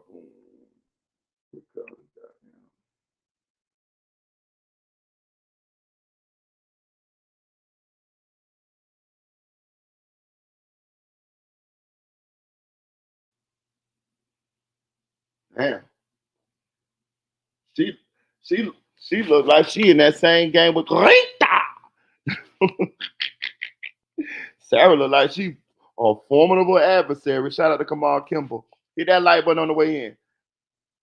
Listen, Sarah Boone looked like she a formidable adversary. Trigger warning. All right, trigger warning, y'all. Trigger warning.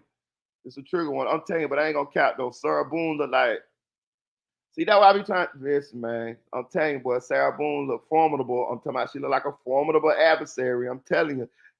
I don't even know the particular case. Shout out to Chevy from the BX. Siobhan, she recommended this as a case video that we should watch. You know how we do. We go over these type of cases. We try to dissect them, but at the same time, we try to use these as awareness. She said it's a trigger warning. So, Lord have mercy. I'm gonna try to find us a video that can get us caught up to.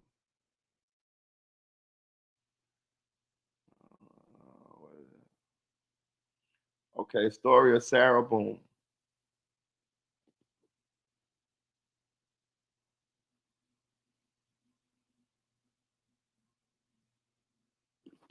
Hold on. That be so much.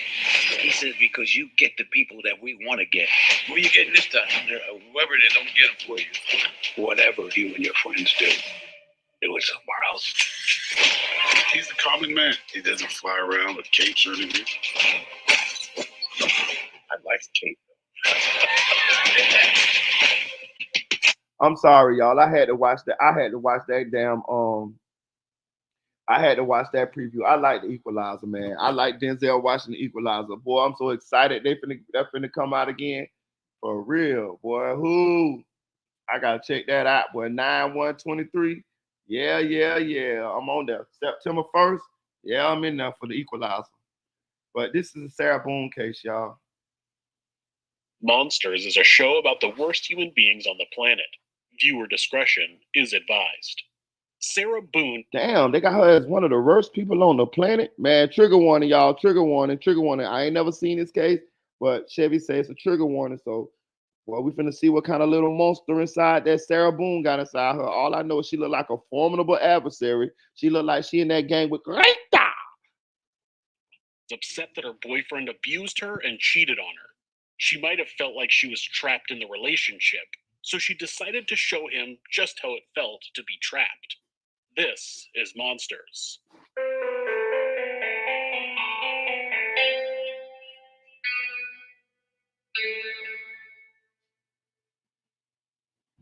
Sarah Boone and Jorge Torres Jr. had a violent relationship.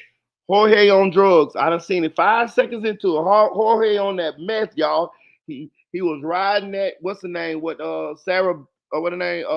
Taylor Shebang says. Taylor Shabusiness. Jorge on that.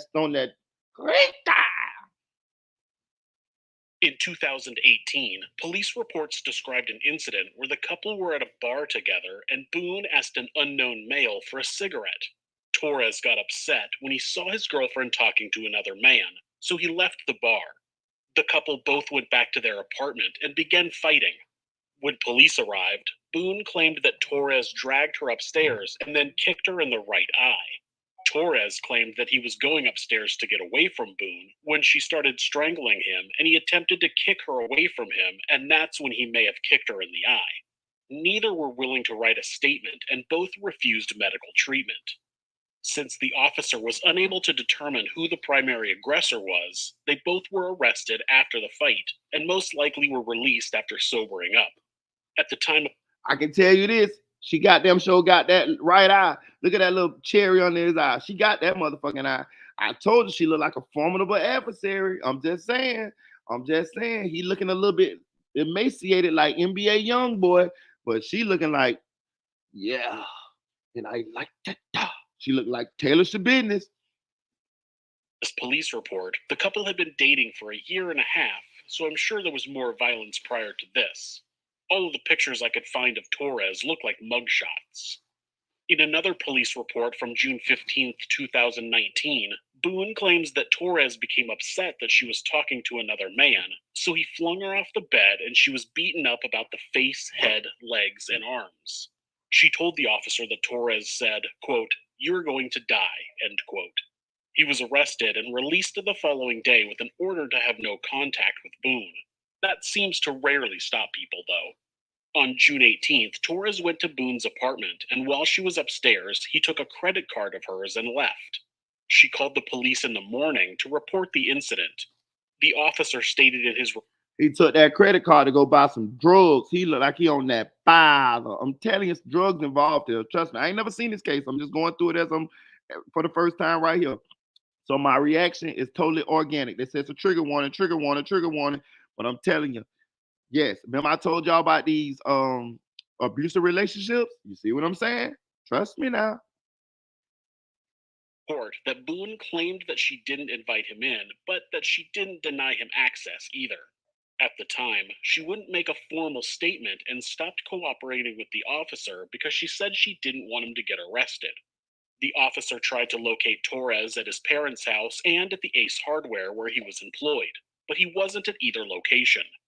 That afternoon, the officer returned to Boone's apartment where the couple had been arguing. Torres was inside and was arrested and returned to jail. He was released at some point and the couple continued their relationship into 2020. On the evening of February 23rd, according to Boone, the couple were drinking wine and playing hide and seek. She claimed that she first hid in the upstairs shower, but her boyfriend never came up and found her, so she went back downstairs. Then they decided that it would be funny if he got into a suitcase, which he did willingly, before she zipped it up. She had to use a paperclip to zip it up because the zipper was broken.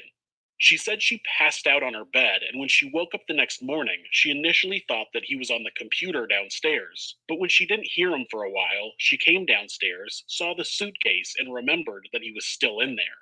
She opened the suitcase and found Torres unresponsive, so she picked up the phone and called her ex-husband, of course. In my experience, a call to someone other than authorities in a situation like this is a, let me see how I can get out of this first call. After her ex-husband saw Torres's body, he told her that she needed to call 911. Is this a police or medical? My boyfriend is dead. Okay, send a line for the fire department. Do not hang up. All right, great. Now tell me exactly what happened there.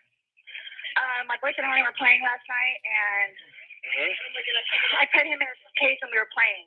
And like kind of hide and seek kind of thing. So I fell asleep and I woke up and he was dead in the suitcase. So I don't know what happened. I don't know what happened. Right, okay, what's your apartment number? 3. I don't know. Apartment 3? Yes, like he has like blood coming out of his mouth, and I don't know, like he had like an aneurysm or what happened. Right, okay, all right, okay. Listen, we're getting help out there too.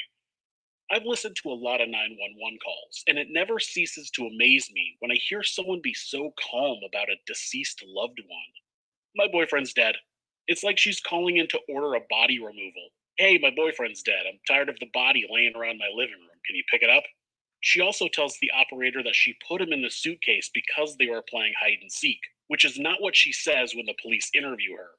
But how would you be playing hide and seek when you put the person in the suitcase? That's not how hide and seek works. Okay, is he hanging from somewhere or what, ma'am? No, I pulled him out of the suitcase. I tried giving him CPR. Okay, so he was in a suitcase? Yes, and I fell asleep. Okay, how old is the boyfriend, ma'am? 42-year-old man. All right. Okay, we're sending help out there. Sheriff's Officer anywhere out there? Yes, ma'am. I'm sorry? Yeah, okay. All right, listen to me. Okay, I just need to confirm this one. No, I understand. I just need to confirm this. Is he awake at all? Is he conscious at all? No. He's purple. Is he breathing? No. All right. I need you to get him on the floor, flat on his back for me, okay? I did. I tried giving him CPR. All right. I tried giving him CPR. Yeah, okay. Nothing happened. He's purple. Okay, listen to me. There's a defibrillator available. I need you to get it for me, okay? What is it? You have an AED available? No. All right. Are you right by him now? I'm sorry? Are you right by him now? Yes. Okay. Lay him flat on his... Okay, ma'am, listen. So is he cold and stiff? Yes. Okay. Well, he's not necessarily cold, but he's stiff. Right, okay. All right, listen to me. Listen to me. I want you to lay him flat on his back for me on the floor. I did. Removing the pillows. Okay. Yes, I did. All right, okay. He's stiff and purple. She's very adamant that he's already dead. She says that she tried CPR, which seems doubtful, but even if she did, she clearly doesn't want to do it again. I think she knew that he had been dead for a while. Paramedics arrived on the scene, and Torres was pronounced dead. The police questioned Boone, and she told them that they had been drinking Chardonnay while putting together a puzzle and painting. When they were done, they decided to play hide and seek before deciding that it would be funny to see if they could zip Torres up in a suitcase. On February 25th, The police got a warrant to search Boone's phone, where they found 2 videos that had been taken on the night that Torres was locked into the suitcase. Sarah. That's my name. Don't wear it out. Sarah, I can't breathe, babe. Seriously. Yeah, that's when you do when you choke me, Sarah. He calls out her name and she responds, quote, "That's my name, don't wear it out," end quote. When he tells her that he can't breathe, she says, quote, "Yeah, that's what you do when you choke me," end quote. In another part of the video, she says, quote, "That's on you. Oh, that's what it feels like when you cheat on me," end quote. She also laughs while he begs to be released and tells him, quote, "You should shut the fuck up," end quote. Oh shit! So they got fucking video of her fucking of him in the fucking suitcase saying, "I can't breathe." Oh man, bro, that shit crazy. And he saying he can't breathe, and she's sitting there saying, "Oh yeah, this is what happened when you choke me. This is what happened when you cheat on me. Shut the fuck up." Oh man, I told y'all about the listen. I never seen this shit before. I'm just trying to tell y'all. I just gave y'all a whole soliloquy in the last video about abusive relationships. Now you see. That's why I be saying, like, I don't be just saying this shit that I be saying just to say it. I be saying it because I be done went through it, or know somebody that went through it, or saw this shit happen. And I most of the time I saw it happen quite a few times, to know that this is the path that certain this is the place that certain paths lead to. And look at this one here. Ain't this some shit? When investigators questioned her about the videos, she claimed that she didn't remember making them. During this interview, she said that she went to bed thinking that Torres would be able to free himself from the suitcase, unlike her first interview where she said she got drunk and passed out. Due to the video footage and her inconsistent statements, she was charged with second-degree murder and arrested.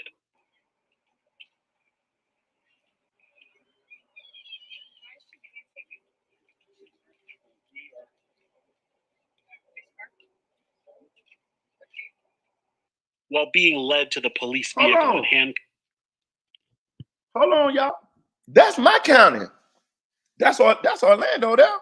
That's Orange County right there. How come I ain't never know about her? She sure look like an auntie. Look how she shaped. She look like she on that meth. She looking like, yeah. And I like it. She looking like Taylor Shabusiness. How Taylor Shabusiness said, yeah. And I liked it. She looked like, yeah. And I liked it. Damn. She asks why someone is videotaping. One of the deputies responds that it's a public place. An autopsy determined that Jorge Torres died due to positional asphyxiation and that the manner of death was homicide. They estimated that Torres had been in the suitcase for up to 11 hours. He had a black eye as well as bruises and cuts around his head. His back and hands had abrasions, bruises, and cuts indicating blunt impacts around the body. Boone claimed that they... All right, y'all. Let's tell you what happened. She tricked his ass into getting into that goddamn suitcase, and she started hitting that goddamn suitcase with a bat. Or pots or pans or something blunt force, like a hammer. It was something. I'm telling you, I ain't never seen this case. And it's crazy because it's in Orange County. This is my city, but I never seen it. But I'm gonna say this: I'm guessing she hit that motherfucking suitcase. She was hitting that goddamn suitcase. I'm telling you, I bet she hitting that goddamn suitcase. Not fight prior to him being zipped up in the suitcase, but a neighbor said he heard a loud noise, like something falling down the stairs, coming from their apartment the night of Torres's death. It could be possible that Torres got in the suitcase upstairs and she pushed the suitcase down the stairs with... Oh yeah, that's possible. I can see that happening. Yeah. ...him inside. That would explain the loud noise and the numerous bruises and abrasions on the body. None of that is proven. Ma'am, good morning. Your name? Sarah Boone. The autopsy findings, which include significant evidence of trauma at multiple sites on the victim's body. The look on her face just says it all. She just shakes her head like she's being inconvenienced by all this. One weird little detail about this case is that, while the police were investigating, they found that Boone had previously been investigated for zipping somebody up in a suitcase. She had posted a picture on her Facebook page of a child being zipped up into a suitcase. The police and CPS looked into the matter when it happened 4 years ago. That was investigated 4 years ago, and both our investigators and Department of Children and Families realized it was consensual. The kid wanted to get in there. The kid wanted the picture of being in the suitcase. So, just a really weird coincidence, or did that give her the idea as a way of punishing her boyfriend? Sarah Boone is currently at the Orange County Jail in... Hey, y'all, remember the time I told y'all I broke out of lockdown and I got in the fight and all that? That's the jail I was in. That's it right there. That's 33rd. That's Orange County Jail, 33rd, right there. That's my jail right there. Well, not my jail, but that's the jail I done been at. Right there. Right there. Right there. Right there on goddamn John Young Parkway and 33rd Ave. I done walked out that bitch a many a times with my shoelaces out. You know, when you get out of jail, you don't have your shoelaces in, and then I done walked out that bitch a many a time. I done been in that bitch a bunch of times. That's why I did my 60 days lockdown.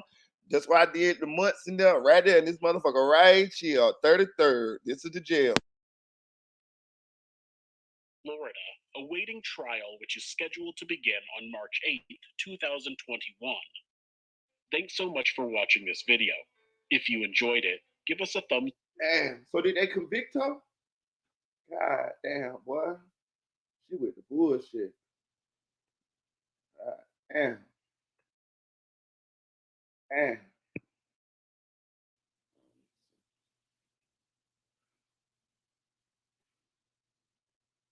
That's too long right now.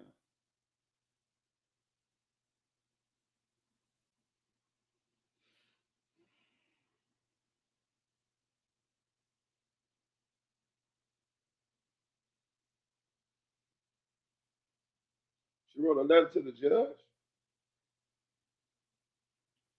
In Barbie Land, everything makes sense. But here in the real world... That's a long time. That's a long time ago. With the Google app, I can search it with Lens. Oh, a chihuahua. What? That's a long time ago for her to just be going to trial, ain't it? Damn.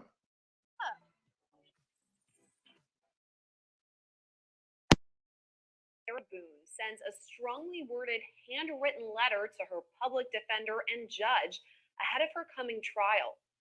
Florida prosecutors say the 44-year-old murdered her boyfriend, 42-year-old Jorge Torres Jr., in February 2022 by putting him in a suitcase and leaving him there to die. At the time, Boone told investigators she and Torres had been drinking and playing a game of hide and seek. After that, Boone says she went to sleep and woke up hours later when her phone rang. That's when she says she found Torres unresponsive. Officials say Torres was zipped inside the suitcase for hours. Shocking cell phone video was later released, showing Boone speaking to Torres while he was inside the suitcase. For everything you've done to me.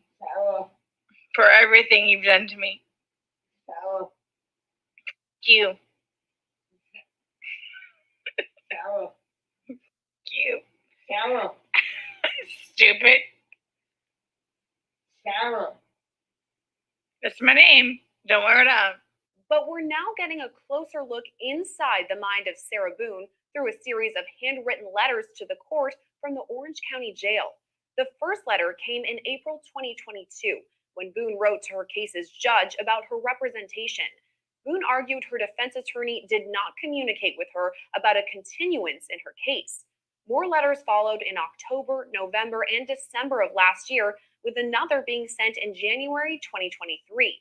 Throughout this time, Boone's representation has switched at least 4 times for both irreconcilable differences between the attorney and client and conflicts of interest. Boone's most recent letter, dated March 22nd, 2023, is addressed to her current defense attorney, Frank Banowitz. The letter reads in part, quote, "Mr. Banowitz, this is my 3rd letter trying to reach you over another almost 6-week period now.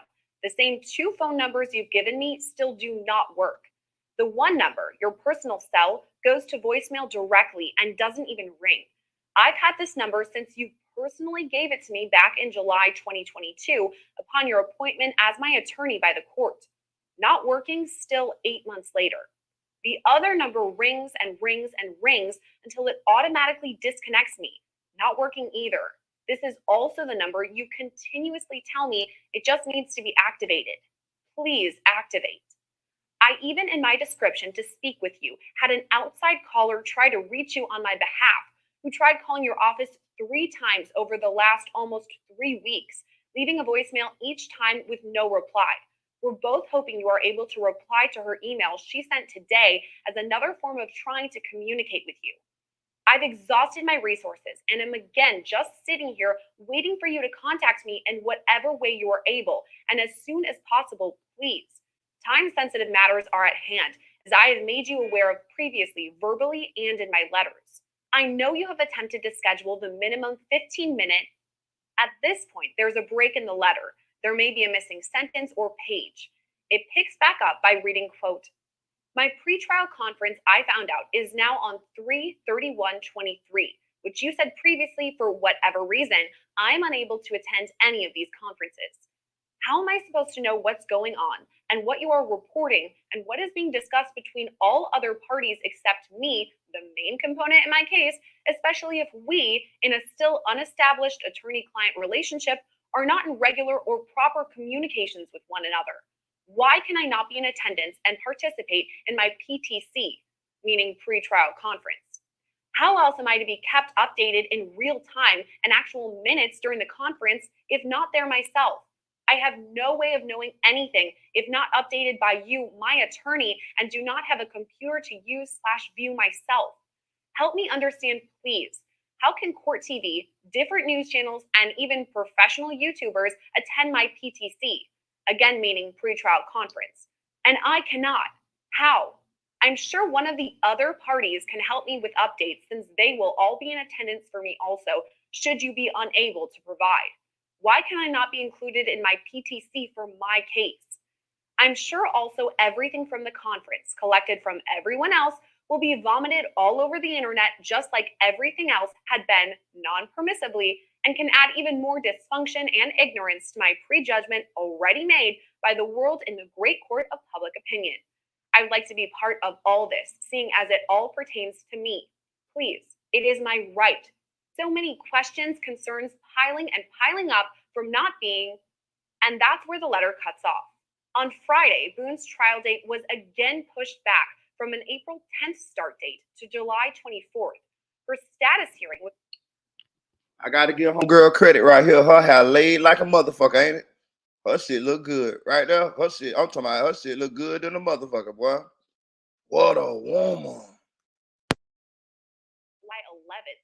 Right now, she's being held in the Orange County Jail without bond, where she's been for more than 3 years. Reporting for Long Crime Network, I'm Sierra Gillespie. Damn. Crazy. This is not a water bottle. That's crazy. That's crazy.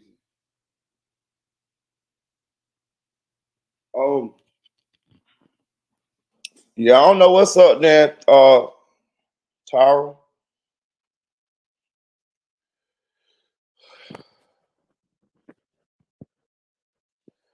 Casey say, "Oh yeah, sweet. Get what she gave the man in the suitcase. Sorry, so sad, Sarah. Too bad you're not in the suitcase." I'm gonna say this, y'all. I got a question. Do y'all think she meant for him to die though? I just want to ask y'all that question. Y'all think she meant for him to die, or y'all think she just left him in there a long time and he died?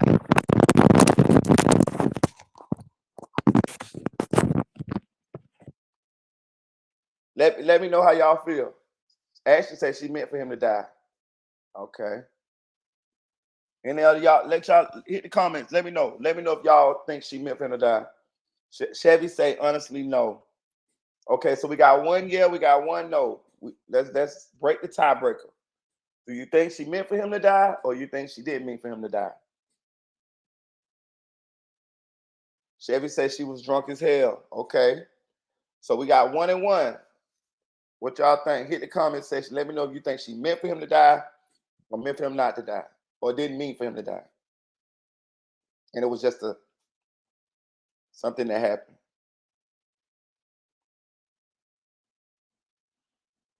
Because I'm gonna tell you something I know already from listening to the particular facts of this case. That hide and go seek shit, that ain't true. Because they said that the suitcase had to be zipped up with a pin, a bobby pin. So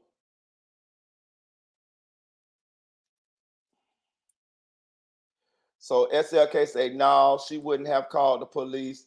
She would have tried to hide it. Chevy said, but she was kicking the suitcase around. Okay, so let me tell you what I think so far. I think she definitely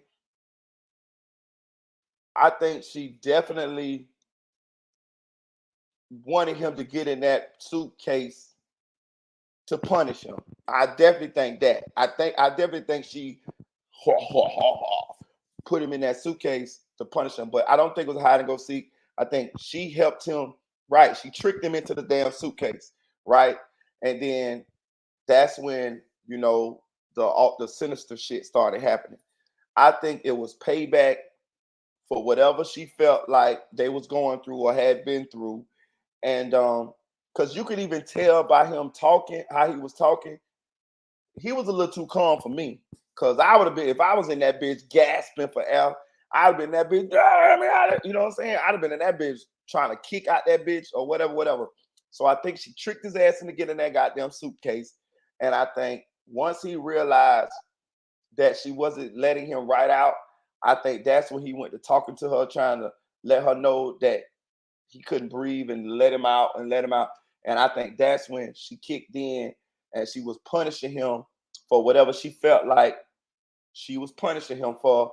And I think she probably her drunk ass probably either went to sleep on purpose or dozed off and went to sleep and left that man in there and he died. That's what I think. I think this is a clear case of manslaughter, though.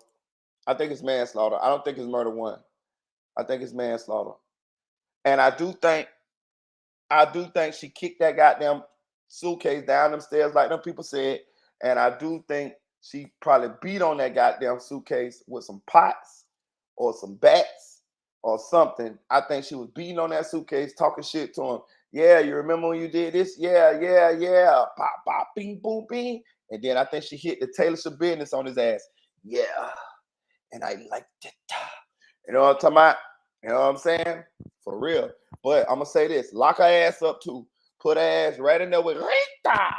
And goddamn Carla Russo Smoulet and Taylor Shebang, a.k.a. Taylor Business. Shabusiness. That's what I think. They all need to be in the same cell together, making noodles and doing each other makeup and doing each other hair and sharpening their shanks together. For real. That shit crazy though, dog. But you see how I tell y'all about them abusive relationships? See how that shit escalated? Bro. I'm telling you, that's another thing I know is with abusive relationships. Okay, Casey says she owns it and likes it for real. Hey, look, but I'm gonna tell you what I seen in them abusive relationships happen too. It get easier and easier for them to abuse each other. I noticed that too.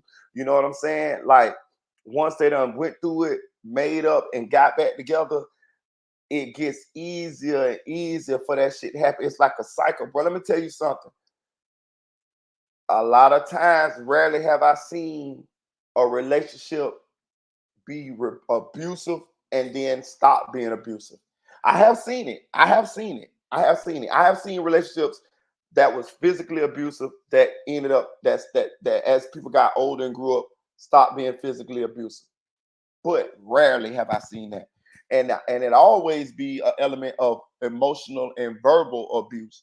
So the physical shit may stop due to them getting older or whatever. But the emotional and verbal abuse always is there. It's always prevalent in the relationships. You know what I'm saying? SLK say, gotta think if she would have had it, did that shit with no suitcase, he would have beat her ass. So the suitcase was her advantage. Exactly. That's what was going on. That's exactly what it was. Cause I looked at her ass. Her ass looked like she was like this goddamn big. Her ass looked like you could have just blew her little ass away. She looked like she, I'm talking about, man, goddamn. She looked like she was on that meth and she liked it. You know what I'm saying? Like Taylor Shebang, aka Taylor Business, Shabusiness. She like she was on that meth, just like Taylor Shabusiness, dog. I'm telling you, I seen the pants she had on. That lady legs was look like toothpicks. Her face looked fat when you look at her mugshot. When you see her full body, she look like she on that motherfucking meth, man. I'm telling you, for real. She like she smoking that thing off a stem, boy. I'm telling you, for real. And she liked it. You know what I'm saying? For real. You see how he was talking? Sarah. That bitch was fading to black in there. He was going into the light. He was rage against the dying of the light. I'm telling you, his ass was going into that motherfucking light, dog. I'm telling you. And she just sat right there and just, yeah, she need to go to jail for that. She need to go to jail for that. But that's what I'm saying, bro. What I'm trying to tell you, bro. I'm trying to tell you, dog. That shit crazy. Hell no. Let me see if we can get it. Let me see if we can get into some shit about this fight. Let's see if we can get to some shit about this fight. Let me see.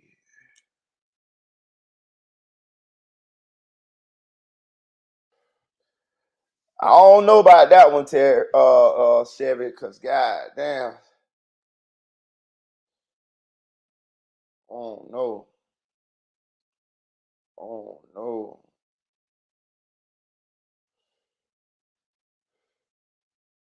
I don't want to watch this shit. I don't want to see that shit. I just want to see the highlights.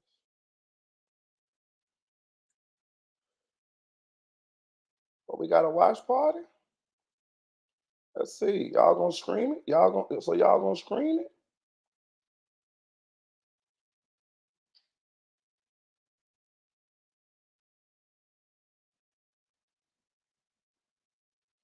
Let's see if we can get us some. My name is Mark Critch. My full of precious memories. You made a friend. Son of a Critch. New series Monday at 8/7 Central. Stream free next day on the CW. Living well starts with supplementing well. It only takes one D3K2 vegan certified plant milk daily to maximize bone and immune support and enhance calcium absorption. Strong support for a stronger you.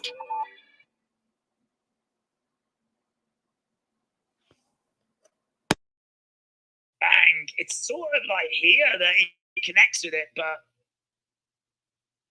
down goes Spence. Big start to this fight. We've already had a knockdown. Now, jabs through round 2. Crawford 8, Spence 6. That is a real warning sign to Spence. A real warning sign. Spence in the center. How can he respond? How can he respond? Couple of shots coming back there by Crawford. Jab coming in by Spence. I mean, Spence has totally recovered. He's actually got Crawford in the corner. He's trying to tee off on him. Crawford's trying to get out of there. There hasn't been anything that's caused Crawford any sort of danger, but he's taken a few shots. A couple of jabs coming back there by Crawford. What a treat, man. What a treat. This fight is an absolute privilege to watch. What a treat. What action we're enjoying here. 2 of the absolute best in the world. And you wanted drama, you've got it. Knocked down in the second round. And now Spence driving Crawford back into the corner, over against the ropes. He's trying to find a way away from the ropes, and he throws out a couple of jabs there, Crawford. Catches Spence. In the head. Spence, though, eats them, responds. Body shot there by Spence. Crawford backing up a little bit. Drama. Absolute drama. Scenes in the T-Mobile. Couple of jabs coming in there by Spence. Crawford standing his ground in the centre. Body shots coming in. Lovely. Counters coming back there by Crawford.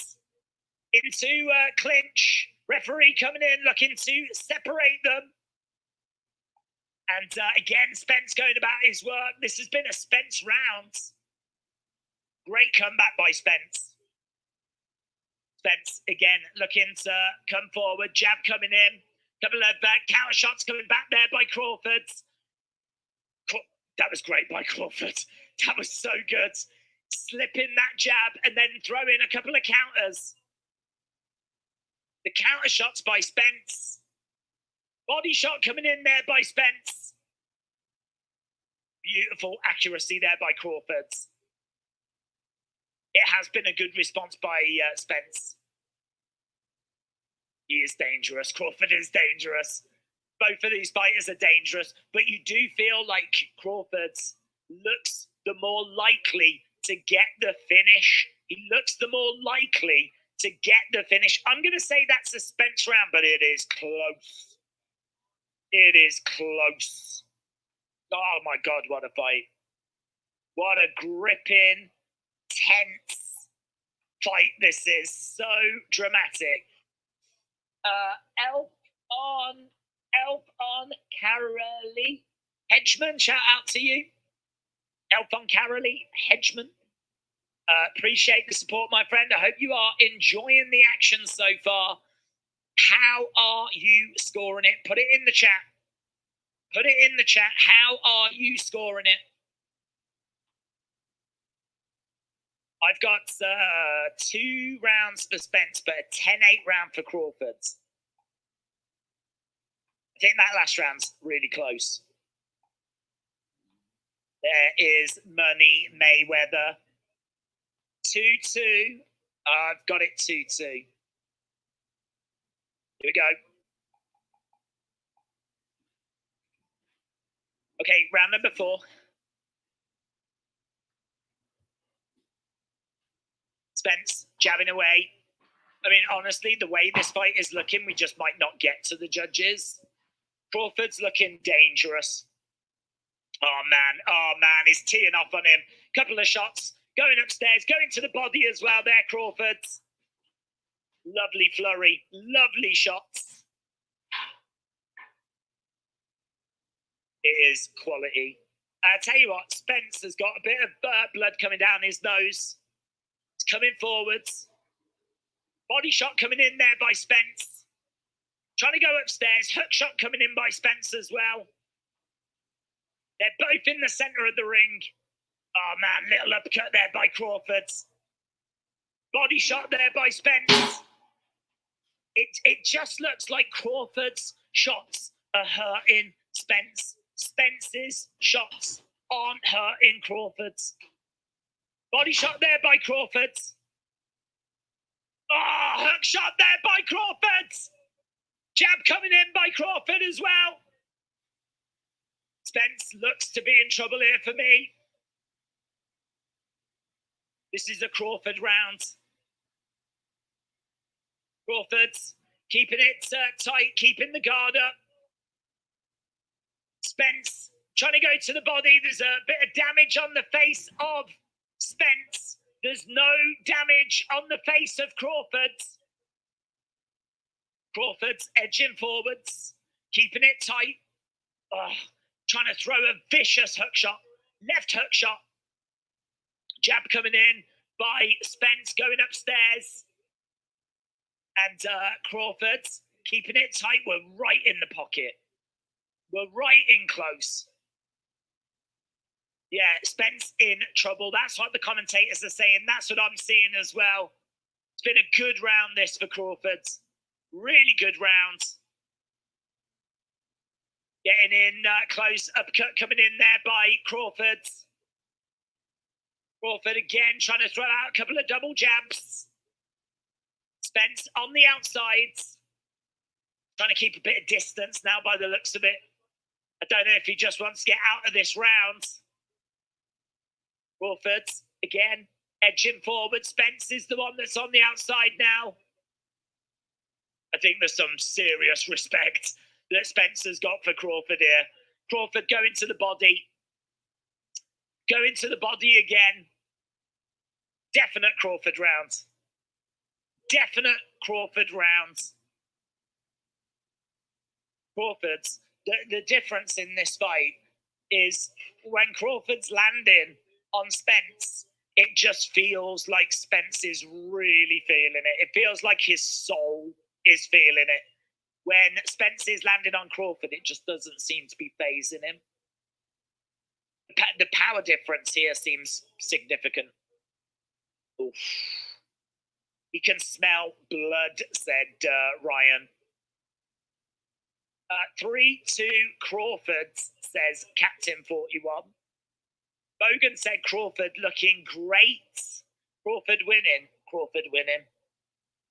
I said Spence would go down in the second, said Vidal's Ways. Before the fight, I won my DK bet. Many congratulations, my friend. Always love to hear of people winning bets. Big shout out to you.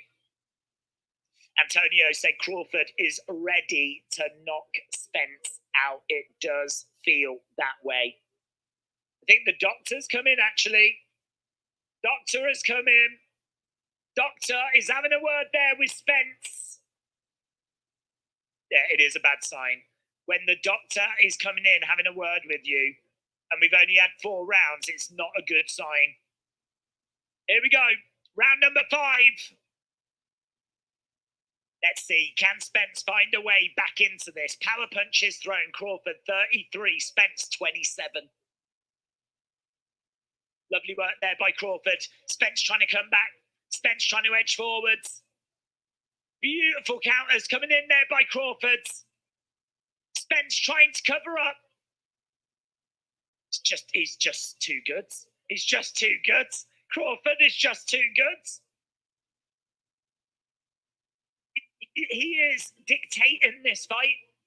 Even though Spence is the one that's moving forwards, it's allowing Crawford to hit his counters, and that's exactly what he wants to do. Few body shots coming in there by Spence, though. Referee coming in, separating the fighters.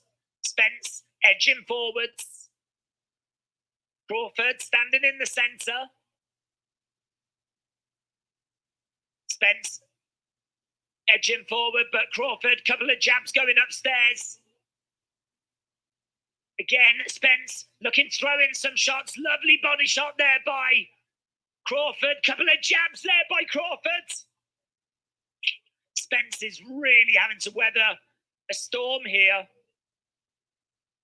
To get any sort of success, he's having to go through a fire. Oh, a big swing and a miss there by Spence. Crawford again, watching, waiting. Jab to the body by Crawford. It is, it's the power, the accuracy, the power. Everything about Crawford is just looking on point. Oh, jab there by Crawford, looking for an uppercut. You can see the damage on the face of Spence. He's really, oh God, another hook shot. Oh my God. Everything looks so good by Crawford. Everything looks so good. Body shots coming in. He is landing, Spence. He is getting some stuff through. But it is just really a hard day at the office, man. He's getting a body shot in there. We got 20-odd seconds to go.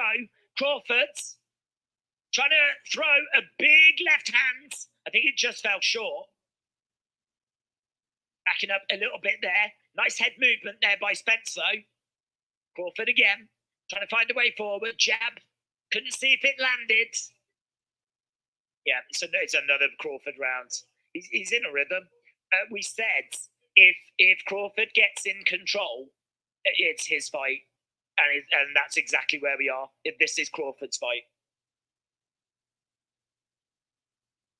Oh man, it's undeniable. He is looking so good. He is looking every inch, the pound for pound, great. Want to hear what they're saying to Spence at the moment? If you are just joining us, we are seeing a fascinating fight. Spence taking the first round. Knocked down in the second. He does look tired. He does look tired. Spence looks like these shots are taking it out of him. Crawford just looks fine, man. Crawford just looks fine. This is sick. I've got 10K on Crawford, said So Killer. Looks like a wise investment at the moment. Listen, it's boxing.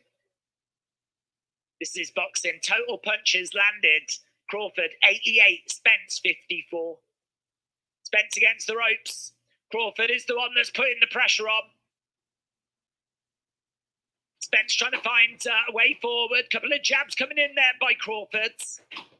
Spence going to the body. Again, a couple of jabs coming in there by Spence. He needs to land some at significant, Spence. He needs to land some at that Crawford feels. Trying to go on the inside, but there was some nice body shots there. He has been putting a lot of work into the body, Spence. He's been putting a lot of work into the body. Might as well end our poll. If you are watching and you've not left a like, leave a like. We've got over 2,000 people joining us live right now. If you've not left a like, leave a like. It is greatly appreciated. As we've got Crawford looking so good. Hey, Deputy Eula. Shout out to my girl, Deputy Eula, y'all. Hey, my bad, y'all. Check this bullshit out. Well, check this shit out. So remember I was telling y'all about my homeboy that did 20 years and he got out in 2020. Remember I told you he robbed a restaurant with two juveniles and he got 20 years and he did 20 years to the door. He did the whole 20 years. He maxed out. He went in 2000. He got out 2020. He just went back to jail and he just got 15 years and he just hit me on Instagram and he asked me to add him and he asked me to send him my number. So me and him been texting back and forth on Instagram right now. Man, it's crazy. That's crazy. I already know he finna ask me for some money, y'all. That's how this shit go. When niggas go to jail and all this kind of shit, they go to asking you for money. You know what I'm saying? So he say he gonna hit me up. He been texting me back and forth right now through the DMs. But he finna ask me for some money, y'all. You see what I'm saying? Motherfucker do all this crazy shit out here when they out here in the world, but then when they get in jail, they gotta ask you for some money. I'm gonna send a nigga some money though, but I'm just sitting around waiting for it. He gonna ask me for some money. Watch. Oh my God! Jab with a left hook, lands both. Jab coming in there by Spence, and again, referee is gonna look to come in and separate both fighters. Again, we've got Spence having a little look, looking to throw in a couple of jabs. Crawford's again quite close. Throwing in some body shots, little uppercut there by Crawford. He's working so hard, Spence. He is working so hard. I believe it. Yeah, I got a lot of DMs, man. I gotta go through them. Listen, I'm gonna tell y'all something. I'm very bad on checking DMs, messages, and emails. I gotta get better at that shit. Kind of turning his head, turning his body over to the side, getting in close so he can just really put in some stuff. Really put in some work.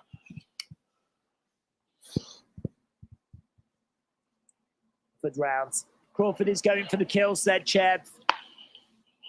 Spence is dedicated to that body, said Elite GB. He really is. He's putting the work in. I'm gonna say this too. Listening to this commentary from this fight don't look like it's going 12 rounds. I feel like either the doctor's gonna stop this fight, or either Crawford gonna knock Spence out. One of the two. Body shots. So I don't think it's going long, y'all. So bear with us. Bear with us. I don't think this shit going long. Maybe 3 more rounds. Those body shots are hard from Spence.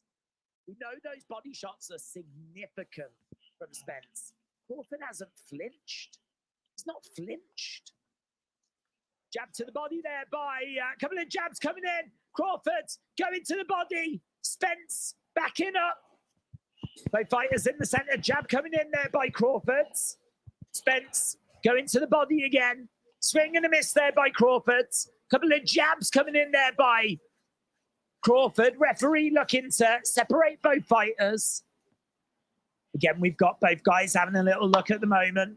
Crawford edging forwards. Spence with a jab. Jab coming back there by Crawford. Body shot coming in there by Spence. He is absolutely going for it. He's managed to get... Oh! Spence goes down! Wow, it's another counter, man. It's another... I told y'all, didn't I call it? Spence goes down again. This is the second time he's been down in the fight, man. This is the fight people been waiting on for like a decade. I think I was on Team Spence. I saw Spence win a real brawl against, I forgot who it was. I forgot what I want to say it was Sean Porter. I could be wrong. But anyway, yeah, this fight ain't going that long. We've still got a minute and a half to go. Jab coming in there by Spence. He's still in there. He's still on his feet. He had Crawford up against the ropes. Crawford with a little, I believe it to be a hook shot, and just drops him. Just drops him out of nowhere. And that's twice, actually. It's twice that Spence has been the aggressor and Crawford has dropped him with a counter. So that seems to be where Crawford's getting his success. Jab coming in. He's got to be careful here, Spence. I mean, he's still seemingly showing the effects of that. Body shot coming in there by Spence in a clinch. Crawford, if you was to throw a criticism in his direction, and it's very hard to do that, but if you was going to do it, you would say that he's not finished the job. You know, little stumble there by Spence. I think he will finish the job. I feel confident that Crawford should get this by finish, but he is just allowing Spence to get back into the fight. Oh, he goes down again! Big hook shot by Crawford! Spence goes down for a third time! Oh my God!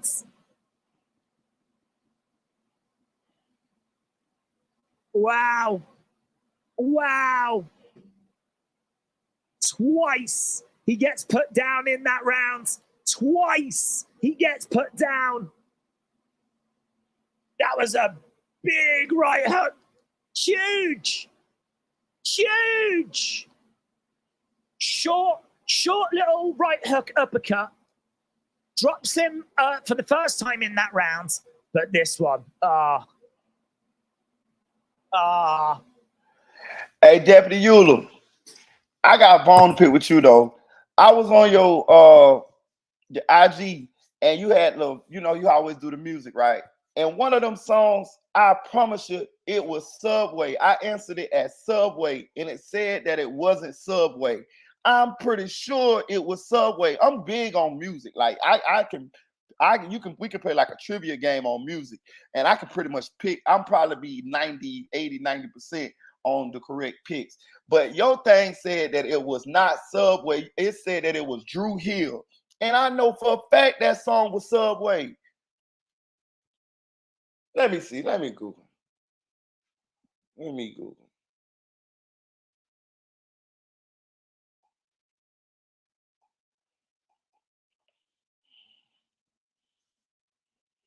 always wanted to see. And Crawford is sending such a message. What must be going through Spence's head right now? What must be going through his head? How the hell does he win this fight? In boxing, it's never over. We know that. But it just looks like it's a mountain for Spence. It just looks like an absolute mountain. I mean, we've got to be at the point where he needs a finish. There's been 3 knockdowns, and Crawford has won plenty of rounds in between them as well. Yeah, it's true. It's hardly put a foot wrong. I think the only thing you could say is that after the knockdowns, he hasn't gone in for the kill. And if he has, he's not been successful. That's the only thing that you could say. Yeah, he is. He's been very patient. I mean, I suppose he doesn't need to force anything. He's clearly winning the fight. In this round at the moment, you've got to give Spence so much credit for his powers of recovery. Jab coming in there by Spence. And again, he's still working the heart of Spence. It could be enough, yeah. Spence could be there for the taking if Crawford can land something similar to what we saw at the end of the round. Spence over by the ropes. Jab coming in there by Crawford. Hooks coming in. Spence wobbling again. Trying to come back with a big hook shot of his own. Oh, I tell you, he just missed with a big left hook there, Crawford. There was a left that just missed. Going to the body there by Spence. Again, that body work has not paid off for him. Couple of jabs coming in there by Crawford. Again, Spence trying to throw a couple of shots back of his own. Crawford just eating them. Again, trying to go down to the body. 10 seconds to go. I mean, he's got through the round. It's still a Crawford round. And he's managed to get through. Spence is a warrior, said Lonnie. He just won't quit. Absolutely couldn't agree more. He is an absolute warrior. He deserves nothing but respect after this fight. Nothing but respect. He is an absolute warrior. But the bottom line is, he is also losing this fight. Significantly losing this fight. If you are joining us and you've not left a like, leave a like. It's really appreciated. We're really getting to the business end of this stream. We've got 714 likes. 714 likes. Hit the thumbs up. And we'll see if we can get any closer to that 1,000. It's really appreciated as we're about to come to our next round. Round number 9. My bad, y'all. I was up here spying on my daughter Instagram. I told y'all I got a 20-year-old daughter. She in college, but she my friend on Instagram, and I just be spying, seeing what she be doing, so I can see what she got up her sleeve. You know what I'm saying? I told you I'm a parent. You know what I mean? I was watching that shit. I'm on that shit. What you got going on? She all at the club, hanging out, all type of shit, y'all. I'm talking about she having parties. She hanging out in college, y'all. She had fam. She studying criminal justice. Shout out to my baby, man. She was a good daughter. She was a good kid, man. Never had no trouble out of her. Hang out, daughter. Hang out, goddammit. The power of Crawford. I think he's just worried that he's going to leave himself open to these counters. So he can't really fully commit to them. He's trying to come in, throw in some body shots. Spence getting a little bit of success in close. Crawford pushing him away. Spence on the outside. As again, some body shots coming in there by Spence. Jab coming in there by Crawford. And again, as Spence is edging backwards, not where he wants to go. Crawford standing his ground in the centre. These two coming into the clinch. Right now, Crawford's struggling. Oh, I was going to say struggling to find a clean shot, and then he finds a beautiful jab that really snaps Spence's head back. And again, lovely jab Spence stumbles back over by Crawford. Swing and a miss there by Spence. Body shot by Crawford. Spence goes to the body, goes upstairs. Crawford's having a little look, keeping it tight. Yeah, he is just, oh man, he is just throwing and swinging. Spence digging deep. Jab coming in there by Crawford, and again, couple of jabs coming back by Spence. It's just trying and working. Again, couple of shots coming in by Crawford. Oh, Spence is rocked. And the ref's called it. The ref has called it. Terence Crawford wins by stoppage. Technical knockout. Round 9. Remember the name. It's Crawford. Didn't I tell y'all? King of Las Vegas. Didn't I tell y'all about 3 more rounds? That was in the 7th round. 8, 9. It wouldn't even go 3 more rounds. I told y'all. I just listen. I noticed when the ideal way to do the fight, I forgot about this fight until I was actually on live with you guys. But I just figured we'll do a little bit about the fight because I know a lot of people watching the fight. A lot of men are watching this fight. It's Saturday night, you know what I'm saying? So, and it's a big fight. So I already kind of assumed that. So I did kind of want to get a little bit of this fight coverage. I know everybody don't watch boxing, but I wanted to get a little bit of this fight coverage. So if you were just listening, Crawford just won the fight on a TKO.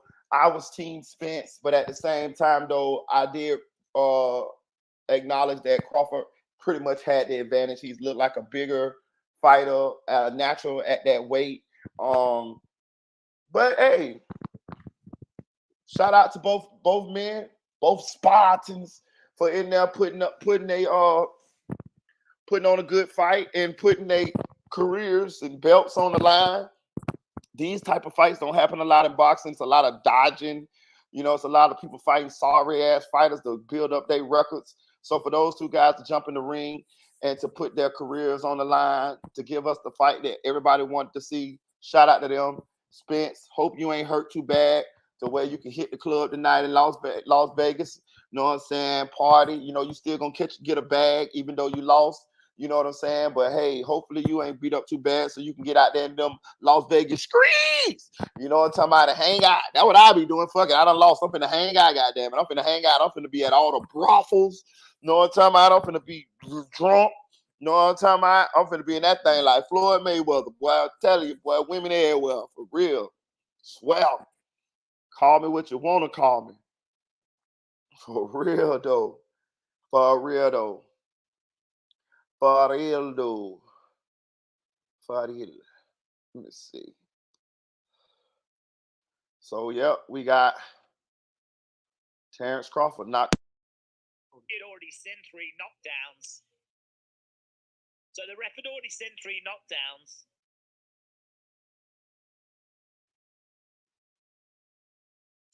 Spence is a fighter, but Crawford is a true boxer, said Chancellor. What a fight, says Legend Killer. Jessington said no rematch is needed. I agree. I think it's going to be really hard for anyone to believe if Spence said that he knows what he needs to do. I mean, I think there's enough respect for Spence where people would still obviously watch, but I don't think there'd be much belief. Belief for Spence. All right. Y'all lost that thing, dog. It's over for you, dog. It's over for you, dog. It's over for you. People were leaning Crawford in this. It's over for you, dog. Obviously, in retrospect, Crawford should have been a bigger favorite. It's over for you, dog. It's over for you, dog. Hey, you guys, I'm gonna end this live. It's been real. I appreciate you guys. I might go live later on the night, depending on if I get bored. I'm off the day. I'm off the night, and I'm used to staying up at nighttime since I work at night. So I may go live later on. I don't know. Other than I might mess around on YouTube, looking around for stories, or I might go to some other people's channels and jump up on their panel. I don't know. You know what I mean? I might get in somebody DMs on Instagram. I might get in somebody hint, wink, wink. I might get in somebody DMs on Instagram, and you know what I mean, hang out. You know what I'm saying? But shout out to SLK, man. Shout out to Chevy from the BX. Shout out to Still Ashley. Shout out to KC. Shout out to Deputy Eula. Shout out to Scotty Fly. Shout out to Dream Dog, even though you just not coming in. Boy, I got you, Dream Dog. You're gonna get a whooping. You remember you get in trouble and your sister and brother be like, ooh, you gonna get a whooping. Dream Dog. Shout out to Baker Boy 76. Shout out to Audio Crack. That's my guy. Shout out to the Chick 6000, aka Chick 1K, Flyboy Microphone, Nephew for real. Shout out to Lil Kel's Truth Movement. Shout out to Trigger Man, Tell Him Goddamn Me. Shout out to Pooh Black, man. Who else is rocking with us tonight? Who else is rocking? Shout out to Kamal Kimball. Who else been rocking with? Shout out to Tara, man. Appreciate you, Tara. Shout out to Poetry 2000. Shout out to Nell Bowens. That's my girl. Shout out to Nelson. Shout out to, I'm trying to go through the comments. Shout out to Haley. Shout out to Haley. Shout out to Kenny. Shout out to Slick Puller. Shout out to Silk Foster Jr.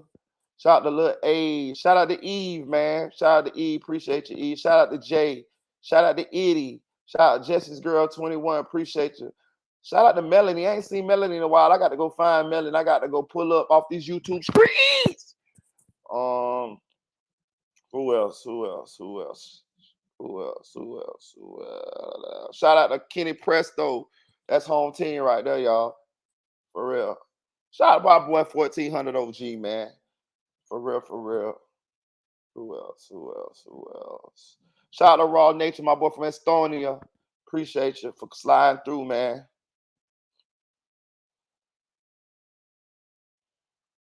I would say your name, buddy, but I can't even pronounce your name. So I ain't even finna try tonight.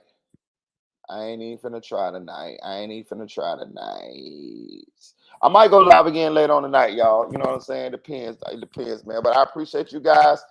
Much respect, much love to you guys. Crawford beats Spence in 9. You know what I'm saying? So good evening. Good night.